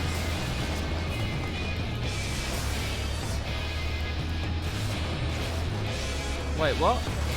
I can't kill him again. I'm gonna pop 2 defensives here.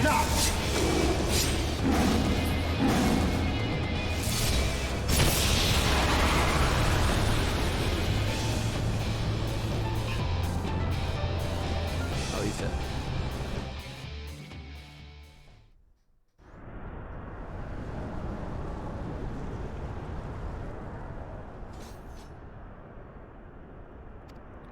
Bacon.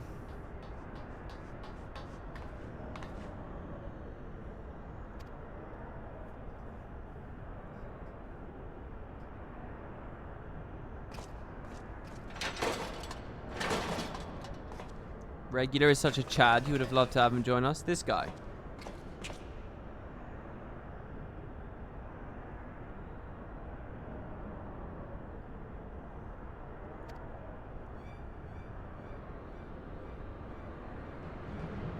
My wounds will not slow my blade should you seek to bar my path. And you would slay me, no doubt, but it would be your final act. For the Warrior of Light will chop off your head.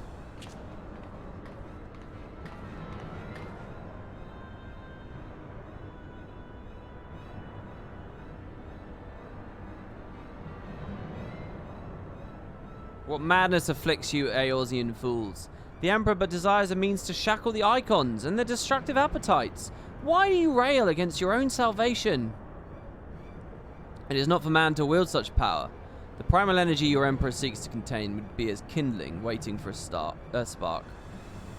Forget not the White Raven, Legatus. Like thee, he presumed to wield the power of Allag and invited the calamity in doing so.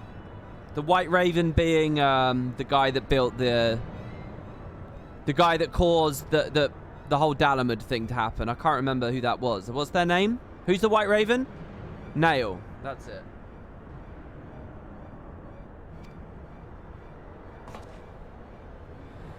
This star's fate is too important to be decided by any one man, and a warmongering savage least of all. Don't insult him. He's being nice. Have care, boy. You speak of my Emperor. Oh, yeah. Okay, I thought you meant... Oh, it was a woman. Oh. But dying here in defense of honor will not further his cause. I thought Livia was the woman. Who's Nail then? Why don't I remember Nail? Was Nail a 1.0 story? Who's the guy I fought at the end? I think I'm getting confused. I think I'm getting the Cataclysm mixed up with the Ultima Weapon story. Well, well, well, I do not appear to be dead. Ow. Oh, Crow. Nail was in 1.0 and then came back in the Coil of Bahamut story. I see. Crow.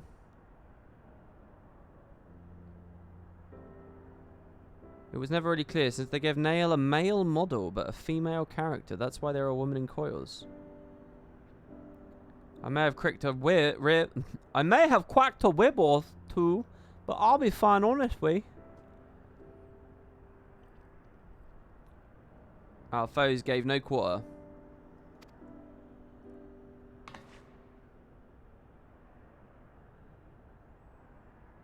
So Gaius, the Black Wolf, had the ultimate weapon plan. Nail, the White Wolf, had the Dalamud plan. What exactly was the Empire's plan there? At the Battle of Cartano? The secrets of Allag are safe for the present. Then we must redouble our efforts.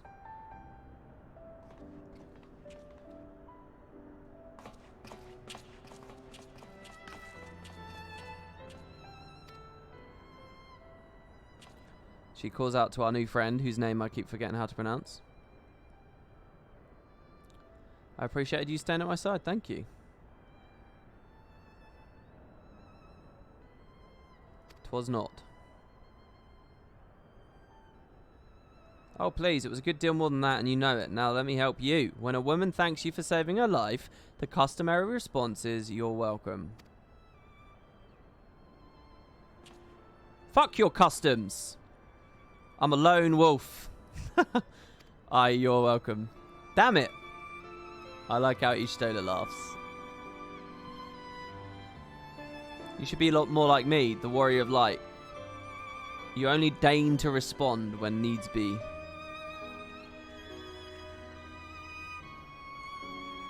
This is why I like Nero.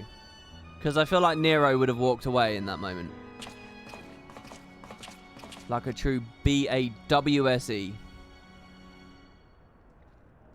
Nail went rogue when summoning Dalamud, but also became tempered by Bahamut. Oh shit, that's the Malboro mount again. I just saw it in the background.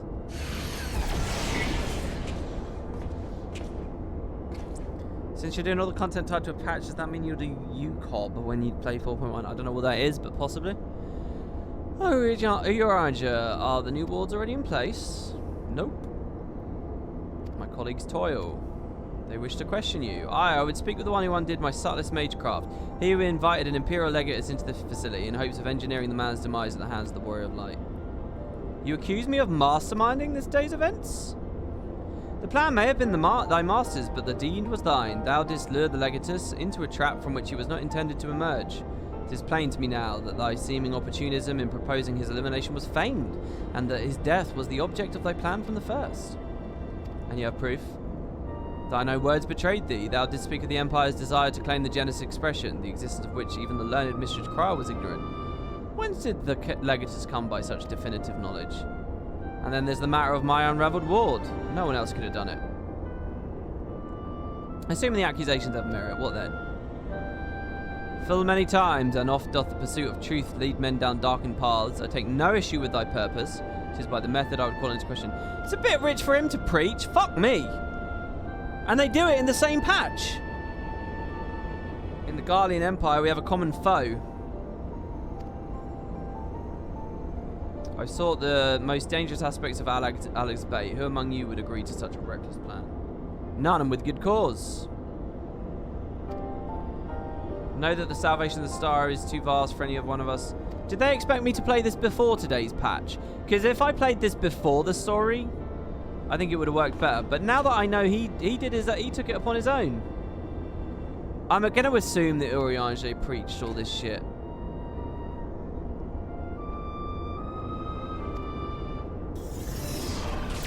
Technically, this quest was 3.3. Ah, yes, you guys did tell me yesterday that there was a... Yeah, okay. So what they're doing is they're setting up his fall in the story we saw earlier on the stream. Okay. Yeah, it makes sense. He's not a hypocrite because canonically this happens before today's story. That's interesting. I mean, he is a hypocrite. He hasn't been outed yet. Yeah, look at this thing.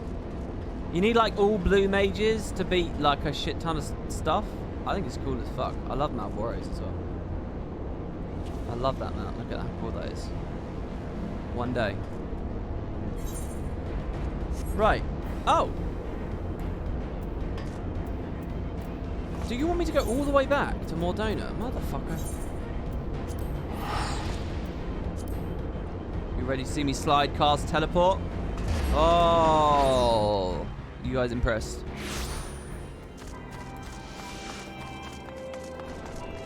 Because I think you should be.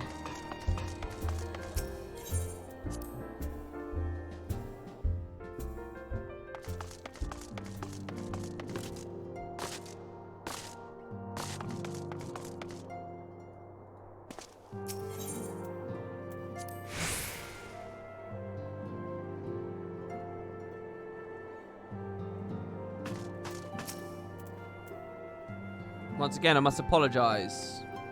As Urianger suggested, I do have the echo, though it is of a nature different from yours.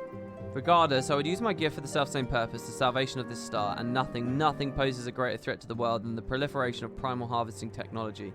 This I know only too well. What I'm about to divulge concerns the fate of another star entirely. On this other world, a magic was Ooh, which one are we dealing with now? So he's like the Warrior of Darkness.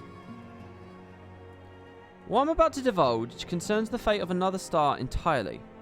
On this other world, a magic was devised that allowed the realm's champions to use a stone known as Auracite to contain the power of primals. We were using that to kill Ascians, right? So armed, these heroic souls conquered god after god, oblivious to their weapon's fatal imperfection, its propensity to bleed primal energies. And with each victory, the heroes changed, transforming at last into fiends of endless appetite. Insatiable in their hunger for aether, they ultimately went to war over the star's ever-dwindling life force, and fought until there was nothing left. Thus, as Urianger so astutely observed, when I'm faced with those who rush to embrace power unchecked, I lose all semblance of rationality. Know that my master too cares deeply about the fate of this star. I am his servant. His instrument. Sent here to ensure the same tragedy does not consume another world.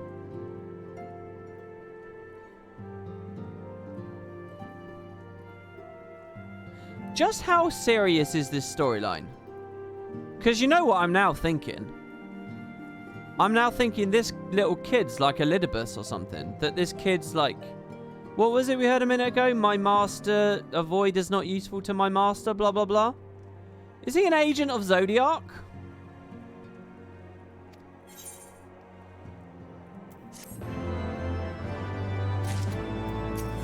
Fucking hell. Urgent news to share.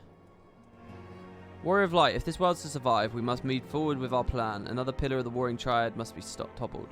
The question of which has already been answered. Following our encounter with the Legatus, Ishtola detected erratic, etheric waveforms emanating from the icon Sophia. So we did Seraphot, right? Am I saying that wrong again? Now we have Sophia, known simply as the goddess. Such readings can only mean one thing. She's close to waking up. Let's go to Azazla.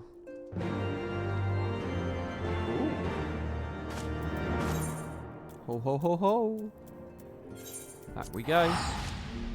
Sephiroth.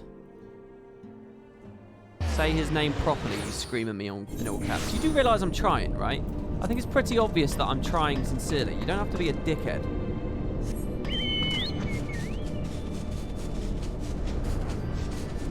Alright, let's go up.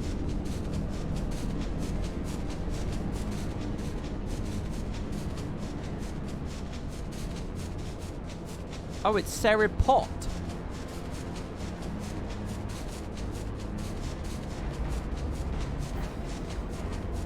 In my opinion, they could make the Warring Triad a mandatory story part like they did with the Crystal Tower. Yeah, I mean, it suddenly feels like it's really important. You think it's Pot?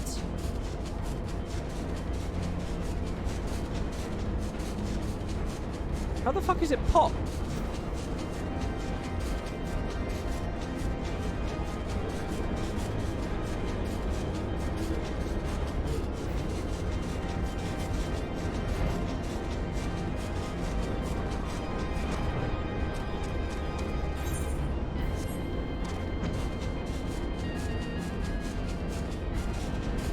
No, it's pronounced I-Fort. You guys care way too much about pronunciation. The amount of time you will waste going in circles on how... You know what we're talking about. It doesn't matter.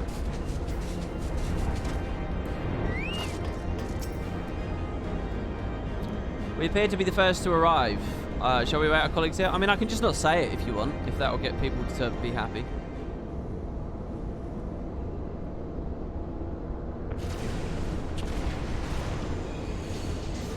I don't even know who to believe anymore in chat. Could the 6th Legion have returned? Macon!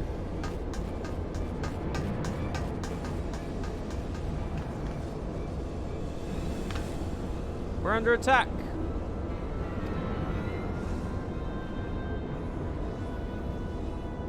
It's pronounced Mingus.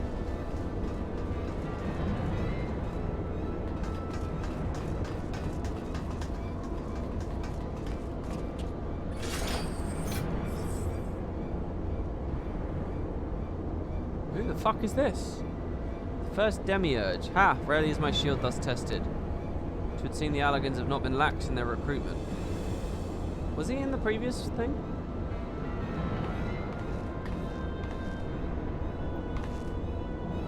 Second Demiurge. Think you so? Mayhap your arm merely withered whilst you lay idle?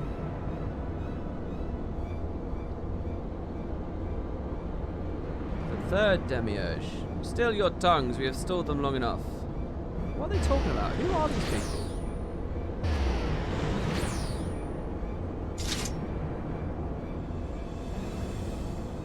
With scales in hand, the goddess shall arise, and righteously cast off her cursed pall, that she, with wrathful Worm King at her side, might judge and thence bring balance unto all. Hear my words in despair, Allagans, our god is awoken. Your civilization has birthed the instruments of its own undoing. The Allagans are gone, bro. We're not Allagans.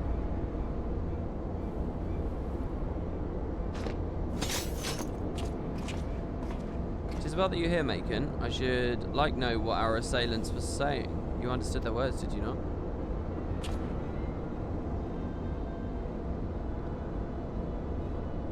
"'Twas a Mericidian dialect. If mine ears do not deceive, though one with barely beareth scant resemblance to any spoken in recent times.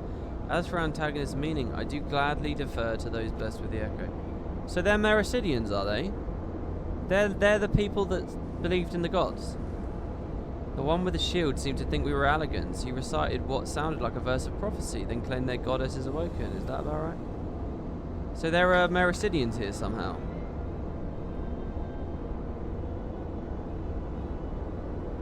What's going on in Mericidia in the current day? Might we assume this deity of theirs is the very icon we've come to topple? Do we know what's happening at Mericidia right now? Aye, from their tongue, their words and their attire, it's like that of our antagonists were Mericidian, thralls to the goddess Sophia, and victims of the Allegan incursions. If, as Creel claimeth, then they thought of us as agents of Alleg, 'tis little wonder they sought to bring us low. We have no idea? Okay. Someone said it's a wasteland. Why is it a wasteland? You suggest Sophia's servants have been liberated from the containment, then we have no choice but to accept word of her awakening as true. Gods help us, the Warring Triad have proven formidable enough when we've roused them with a fraction of their strength. Should Sophia break free at the peak of her powers, we wouldn't stand a chance.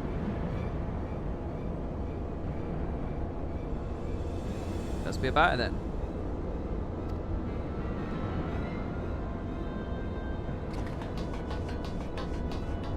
Not explored yet by the game. So why is everyone saying no and one person says it's a wasteland? What is that one person's wasteland comment? Are they just guessing and stating it as a fact, or do they have reasons?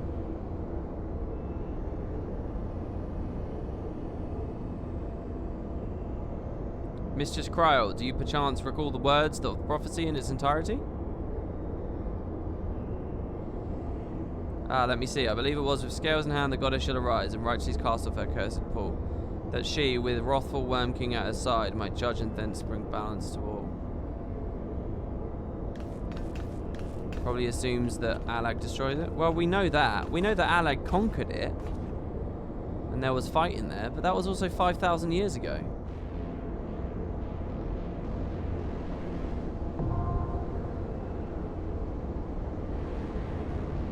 Alright. Here we go. This is it.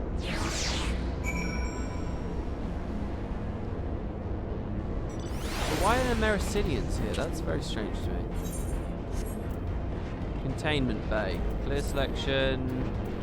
It's a trial, isn't it? Because it's a single boss. I'm starting to learn the terminology. Containment Bay is this here. Can't do any of the high-end ones. History tells of a Mericidian nation comprised of a multitude of races, the foundations of which were built on the worship of a single deity. The goddess, as she was simply known, graced the souls of her worshippers with perfect equilibrium, binding their disparate societies in gilded chains of harmony. In the present day, she's better known as Sophia, one of the incalculably powerful icons of the Warring Triad. And after 5,000 years of imprisonment, her failed plans for vengeance once more threatened to come to fruition. Defeat the weakened thralls and slay the stirring goddess, lest her divine balance bring all the world to equal ruin. Let's go have a look at her statue. So, the Warring Triad are 3 gods from Mericidia. That's what links them. So, this is the guy we fought before, I think, right? Or was this the guy we fought before?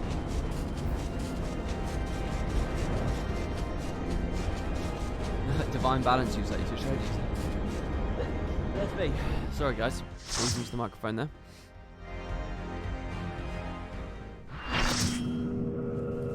Alright.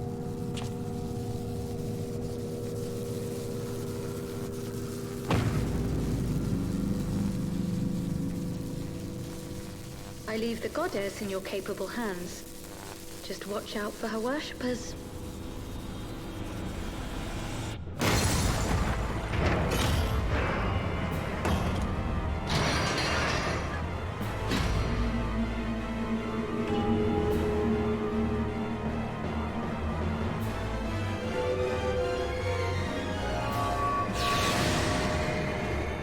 Prediction, there'll be an ad phase. Yeah, I'm thinking exactly the same.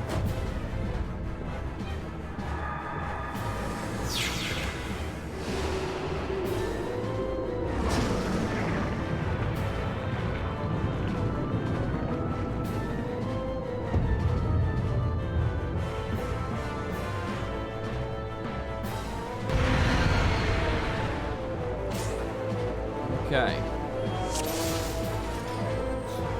The unenlightened come. Oh shit, they're already fighting.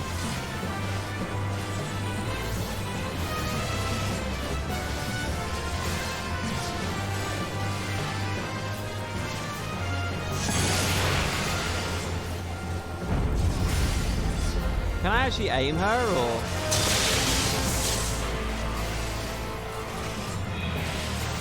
Quasar. Know you the full weight of death.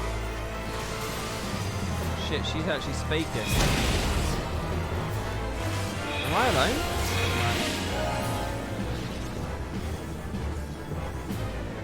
Over here now.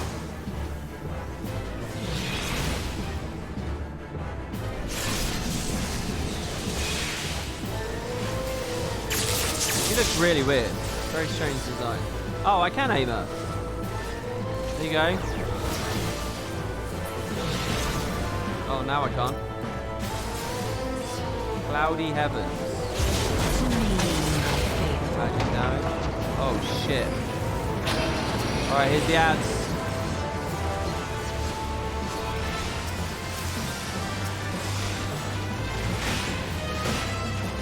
Missing GCD.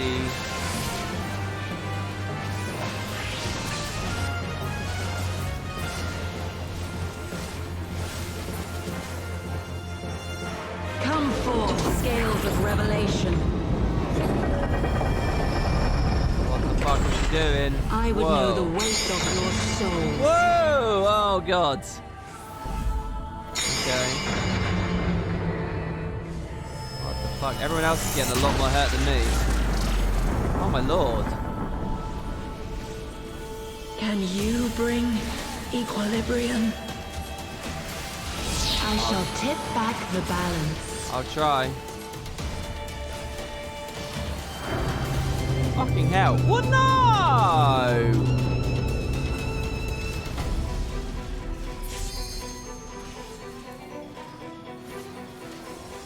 Oh, I should have known. I fell off on the last one as well. I should have thought about the fact that you can fall.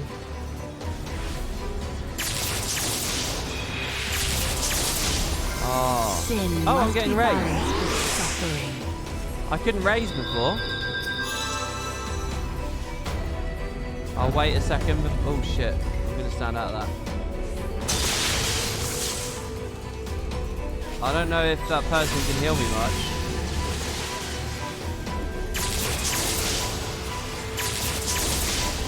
I think I'm gonna die, aren't I? Is anyone there to heal me? I'll use defensive. Oh, there you go. They healed me.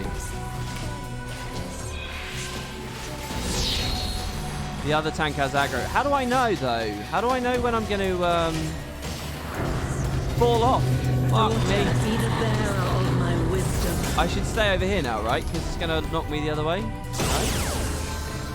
Holy shit. I don't want to fall down in the other direction. Next time I see she uses an ability called Scales or something, I'm running towards the camera.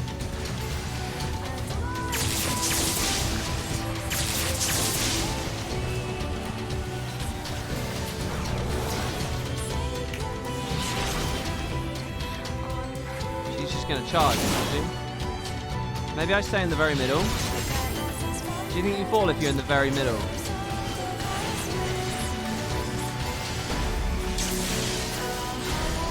I bet you don't. Quasar. Is that the move?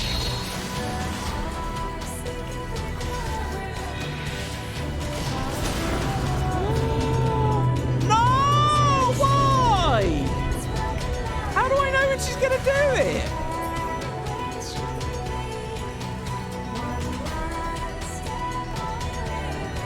My revelations are...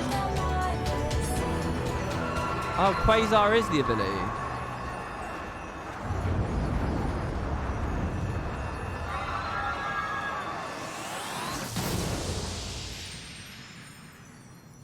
The amount of tethers. Look at the lines. The amount of weight on each side. There's a whole side to that fight I do not understand.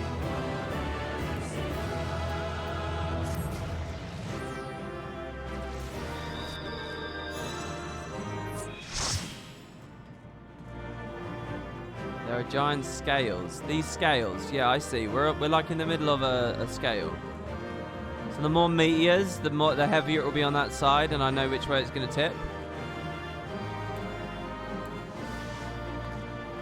See, someone else has died, and they said I forgot. It's because you're all nerds that have been playing it for years. You know, get a life, nerds. Go outside. Do you know what I mean? Not all of us remember every detail of the game.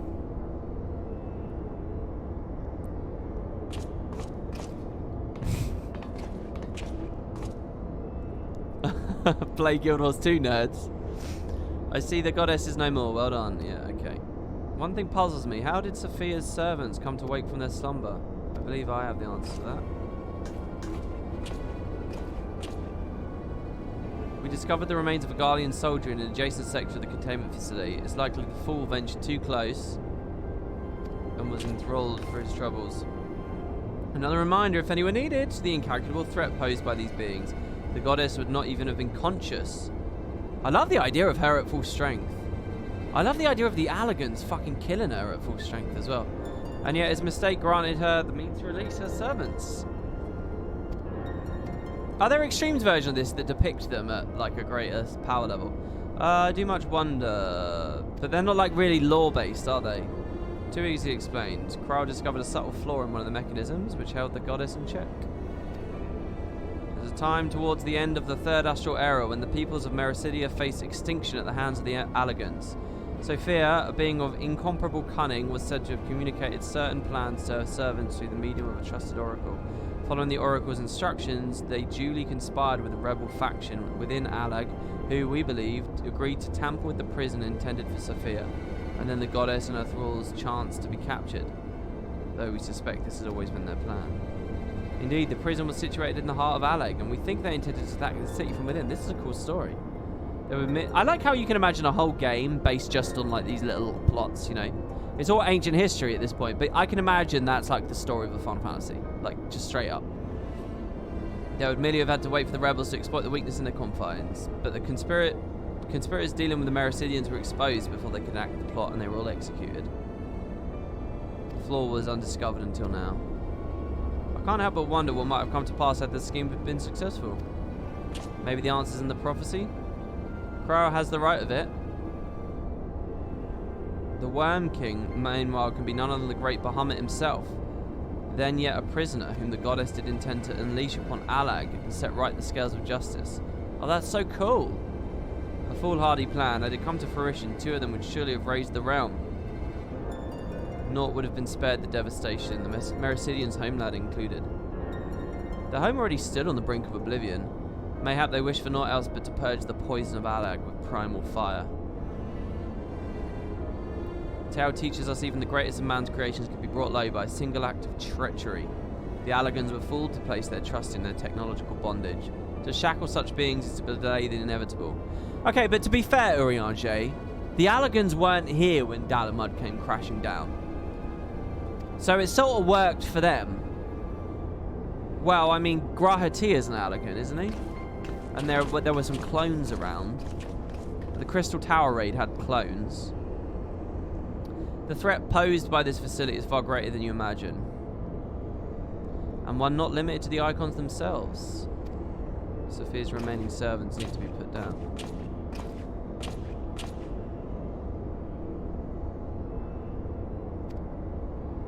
He's going to deactivate the chamber and go kill all the rest of them?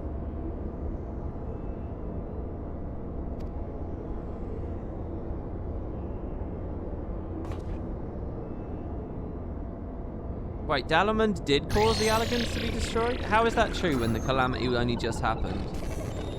And they died out thousands of years ago. Identification code accepted.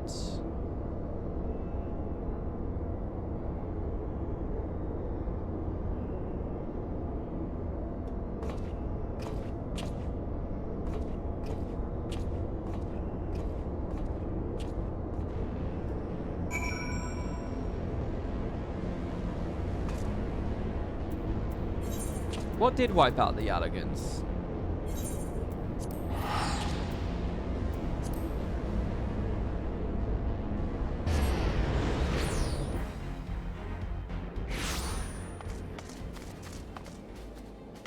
Yeah, to be fair, to that other conversation going in chat, I do wish that all of these fights, all of these trials, all of it was just a bit harder. All the dungeons that the main story's been taking me. I'm not saying it should be hard. A lot of people just have no capacity for fucking context. It's either black or white. Like, I'm not saying it should be hard. I'm saying it should be harder, yeah? If there's like... If 5 out of 10 is the sweet spot, it's like a 2 at the moment. I'm not saying make it really difficult. I'm not saying punish super casual people. But I do think it is a little bit power crept. It could give back just a little bit more. I don't think the balance is right. It's not either this... And Guild Wars messes this up as well. Guild Wars doesn't understand this either. While conducting a final sweep of the containment facility, we discovered that all of the remaining thralls had perished in their stasis chambers. This was your doing? Aye, it was. The true purpose of these prisons is more horrifying than we first assumed. They weren't simply observing the icons and siphoning their energies. They were conducting experiments in preparation for a far more ambitious project. If you'll recall, both the Fiend and the Goddess were imprisoned within massive spherical structures. These spheres were the prototypes which paved the way for the successful construct of an artificial celestial body. They're mini Dalamuds, right? I mean, we already knew that this is what they were doing at Azizlar. You speak of Dalamud. Aye, the Icon's cages are unmistakably of the same design as the Red Moon. To be plain, the research facility contains the seeds of 3 calamities, which might feasibly be visited upon a chosen target. Wait! Eliminating one of them necessitated the destruction of the goddess's slumbering thralls. A distasteful task, unbefitting one of the Warrior of Light, thus I did it myself. You've made your case. It is apparent we were not in full possession of the facts, nevertheless. Did the Allagans know about this whole balance thing? But your notion of what may or may not be expected of Macon is presumptuous in the extreme. When the Warrior of Light chose to join the Silence, he did so in the knowledge he'd be required to face and destroy not only the primals, but their fanatical servants. That which you term distasteful task is an essential part of our calling, a burden which every scion is sworn to shoulder. You don't have to do it for me. You get where I'm going with that comment, right? I see. 'Twould seem I misjudged the depth of your resolve. Well, the main story hasn't asked me to do it for a while, so maybe. No matter. Assuming I've made myself understood, we need not speak of it again. There is, however, one other subject which merits discussion. You determined that Sophia's thralls were awoken by a Garlean soldier who somehow gained access to the area, didn't you? If that is the case, it seems highly doubtful the interloper wandered into a dangerous part by chance. Dissidents within the Empire claim that the 6th Legion is rife with agents under orders to thwart Legatus' mission by any means necessary.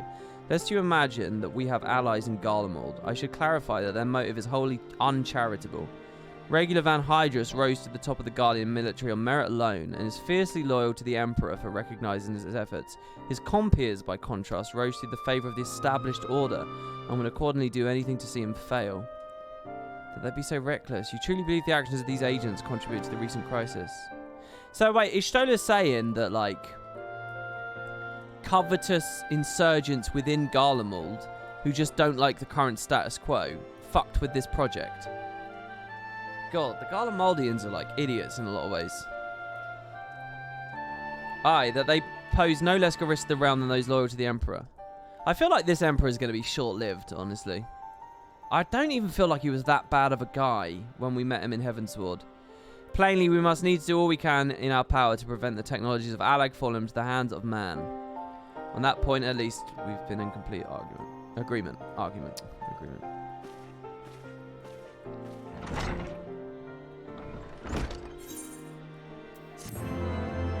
Okay, so like, here's what I'm wondering.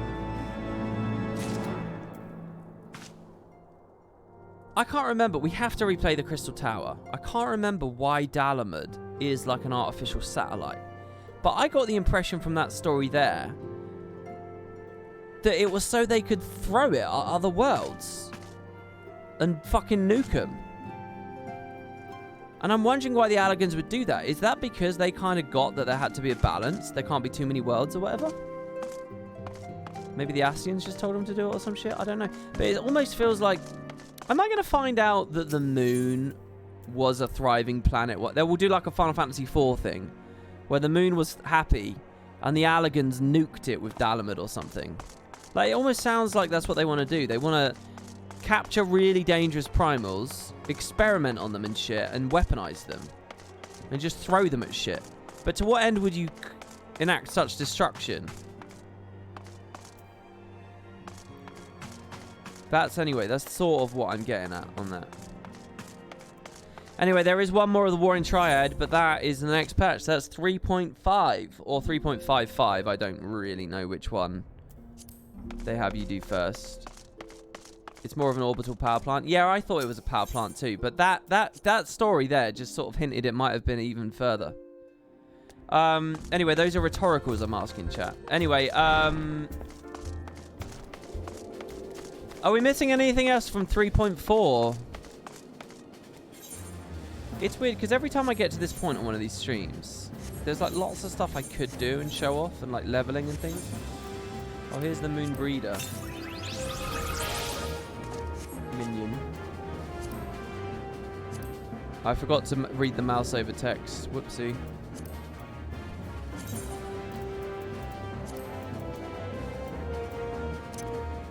This anatomically accurate representation of Moon Breeder was secretly crafted by none other than Urianger himself, immediately following the untimely passing of his beloved companion.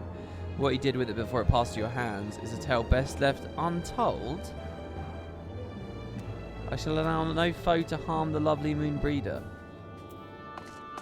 I'm going to assume that means he was like crying or whatever. I'm not going to be so disgusting as I'm sure people in chat are. I'm sure it's a tale best left untold because it's sad, guys. And it's obedient behavior.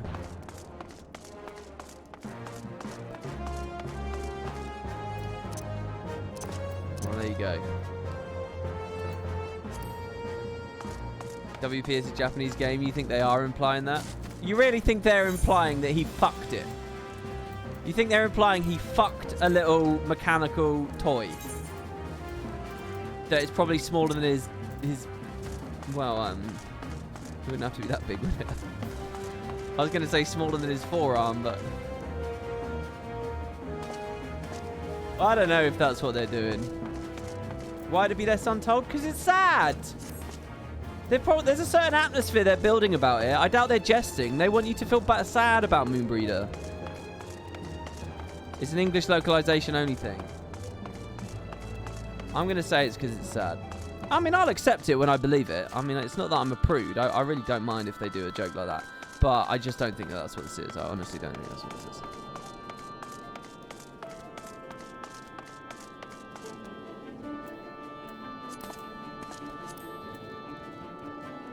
There are some interesting localization choices with implications to the game.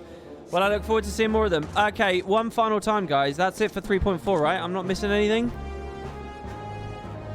So that means we are on to 3.5 for tomorrow's stream. And that is the end of the free trial. Do you know what? Weirdly and perversely, I'm really looking forward to. I'm looking forward to getting the message that says you're at the end of the trial. I mean, you guys have seen a good amount on these streams. I'm sure a lot of you are flitting in and out. It's been a lot of hours of these streams, and I would still estimate these streams only represent about a third of my total playtime in this game. I have played a lot of this game, linearly progressing through it, going.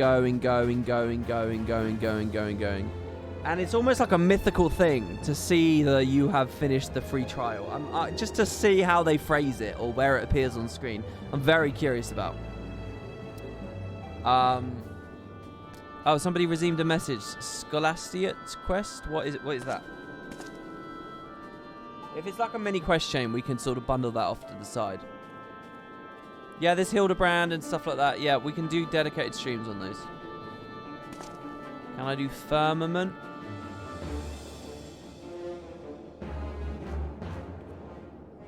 Yeah, and I haven't touched any of the extreme stuff. There's loads to do. There's loads.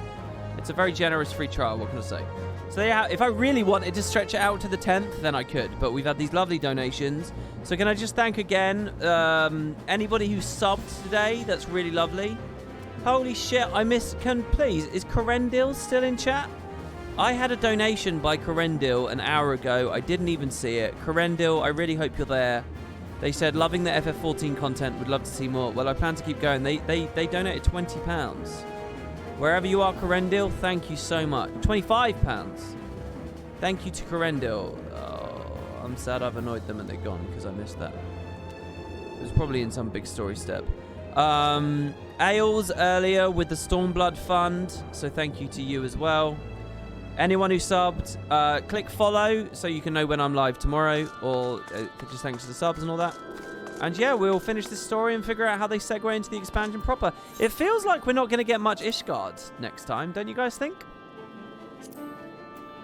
Maybe we'll get a little bit, but it feels like that dinner with Emmerich was our goodbye. Yeah, and I have crafting and housing and chocobo stables and all that. So what I'll probably do is open tomorrow's stream with some more of that side content, which is what I've been doing recently. Oh, what I did today and a tiny bit yesterday. I feel like that kind of works. Because I don't really have the energy to go do all of that after all the story. But at the start of the stream, I've got energy for that kind of stuff. And fishing. Yeah, I mean, I've never done any of that, so... Hildebrand leads into the Scholastia, and you kind of missed out on Ishgardian restoration progress, but the quest is still there. Well, we can look at all of that. Don't worry about it. We can look at all of that. Thank you, guys. Thanks for the joining me, Rin, as well in game. It's a pleasure to see you. Don't forget about the Spud Discord, guys. Well, we have discussion channels about Final Fantasy, about Guild Wars, all that stuff. Anything you feel like I'm missing out on Guild Wars as well, let me know, because I probably should make a video on the current happenings over there. And I'll see you tomorrow, buddy. Take care now.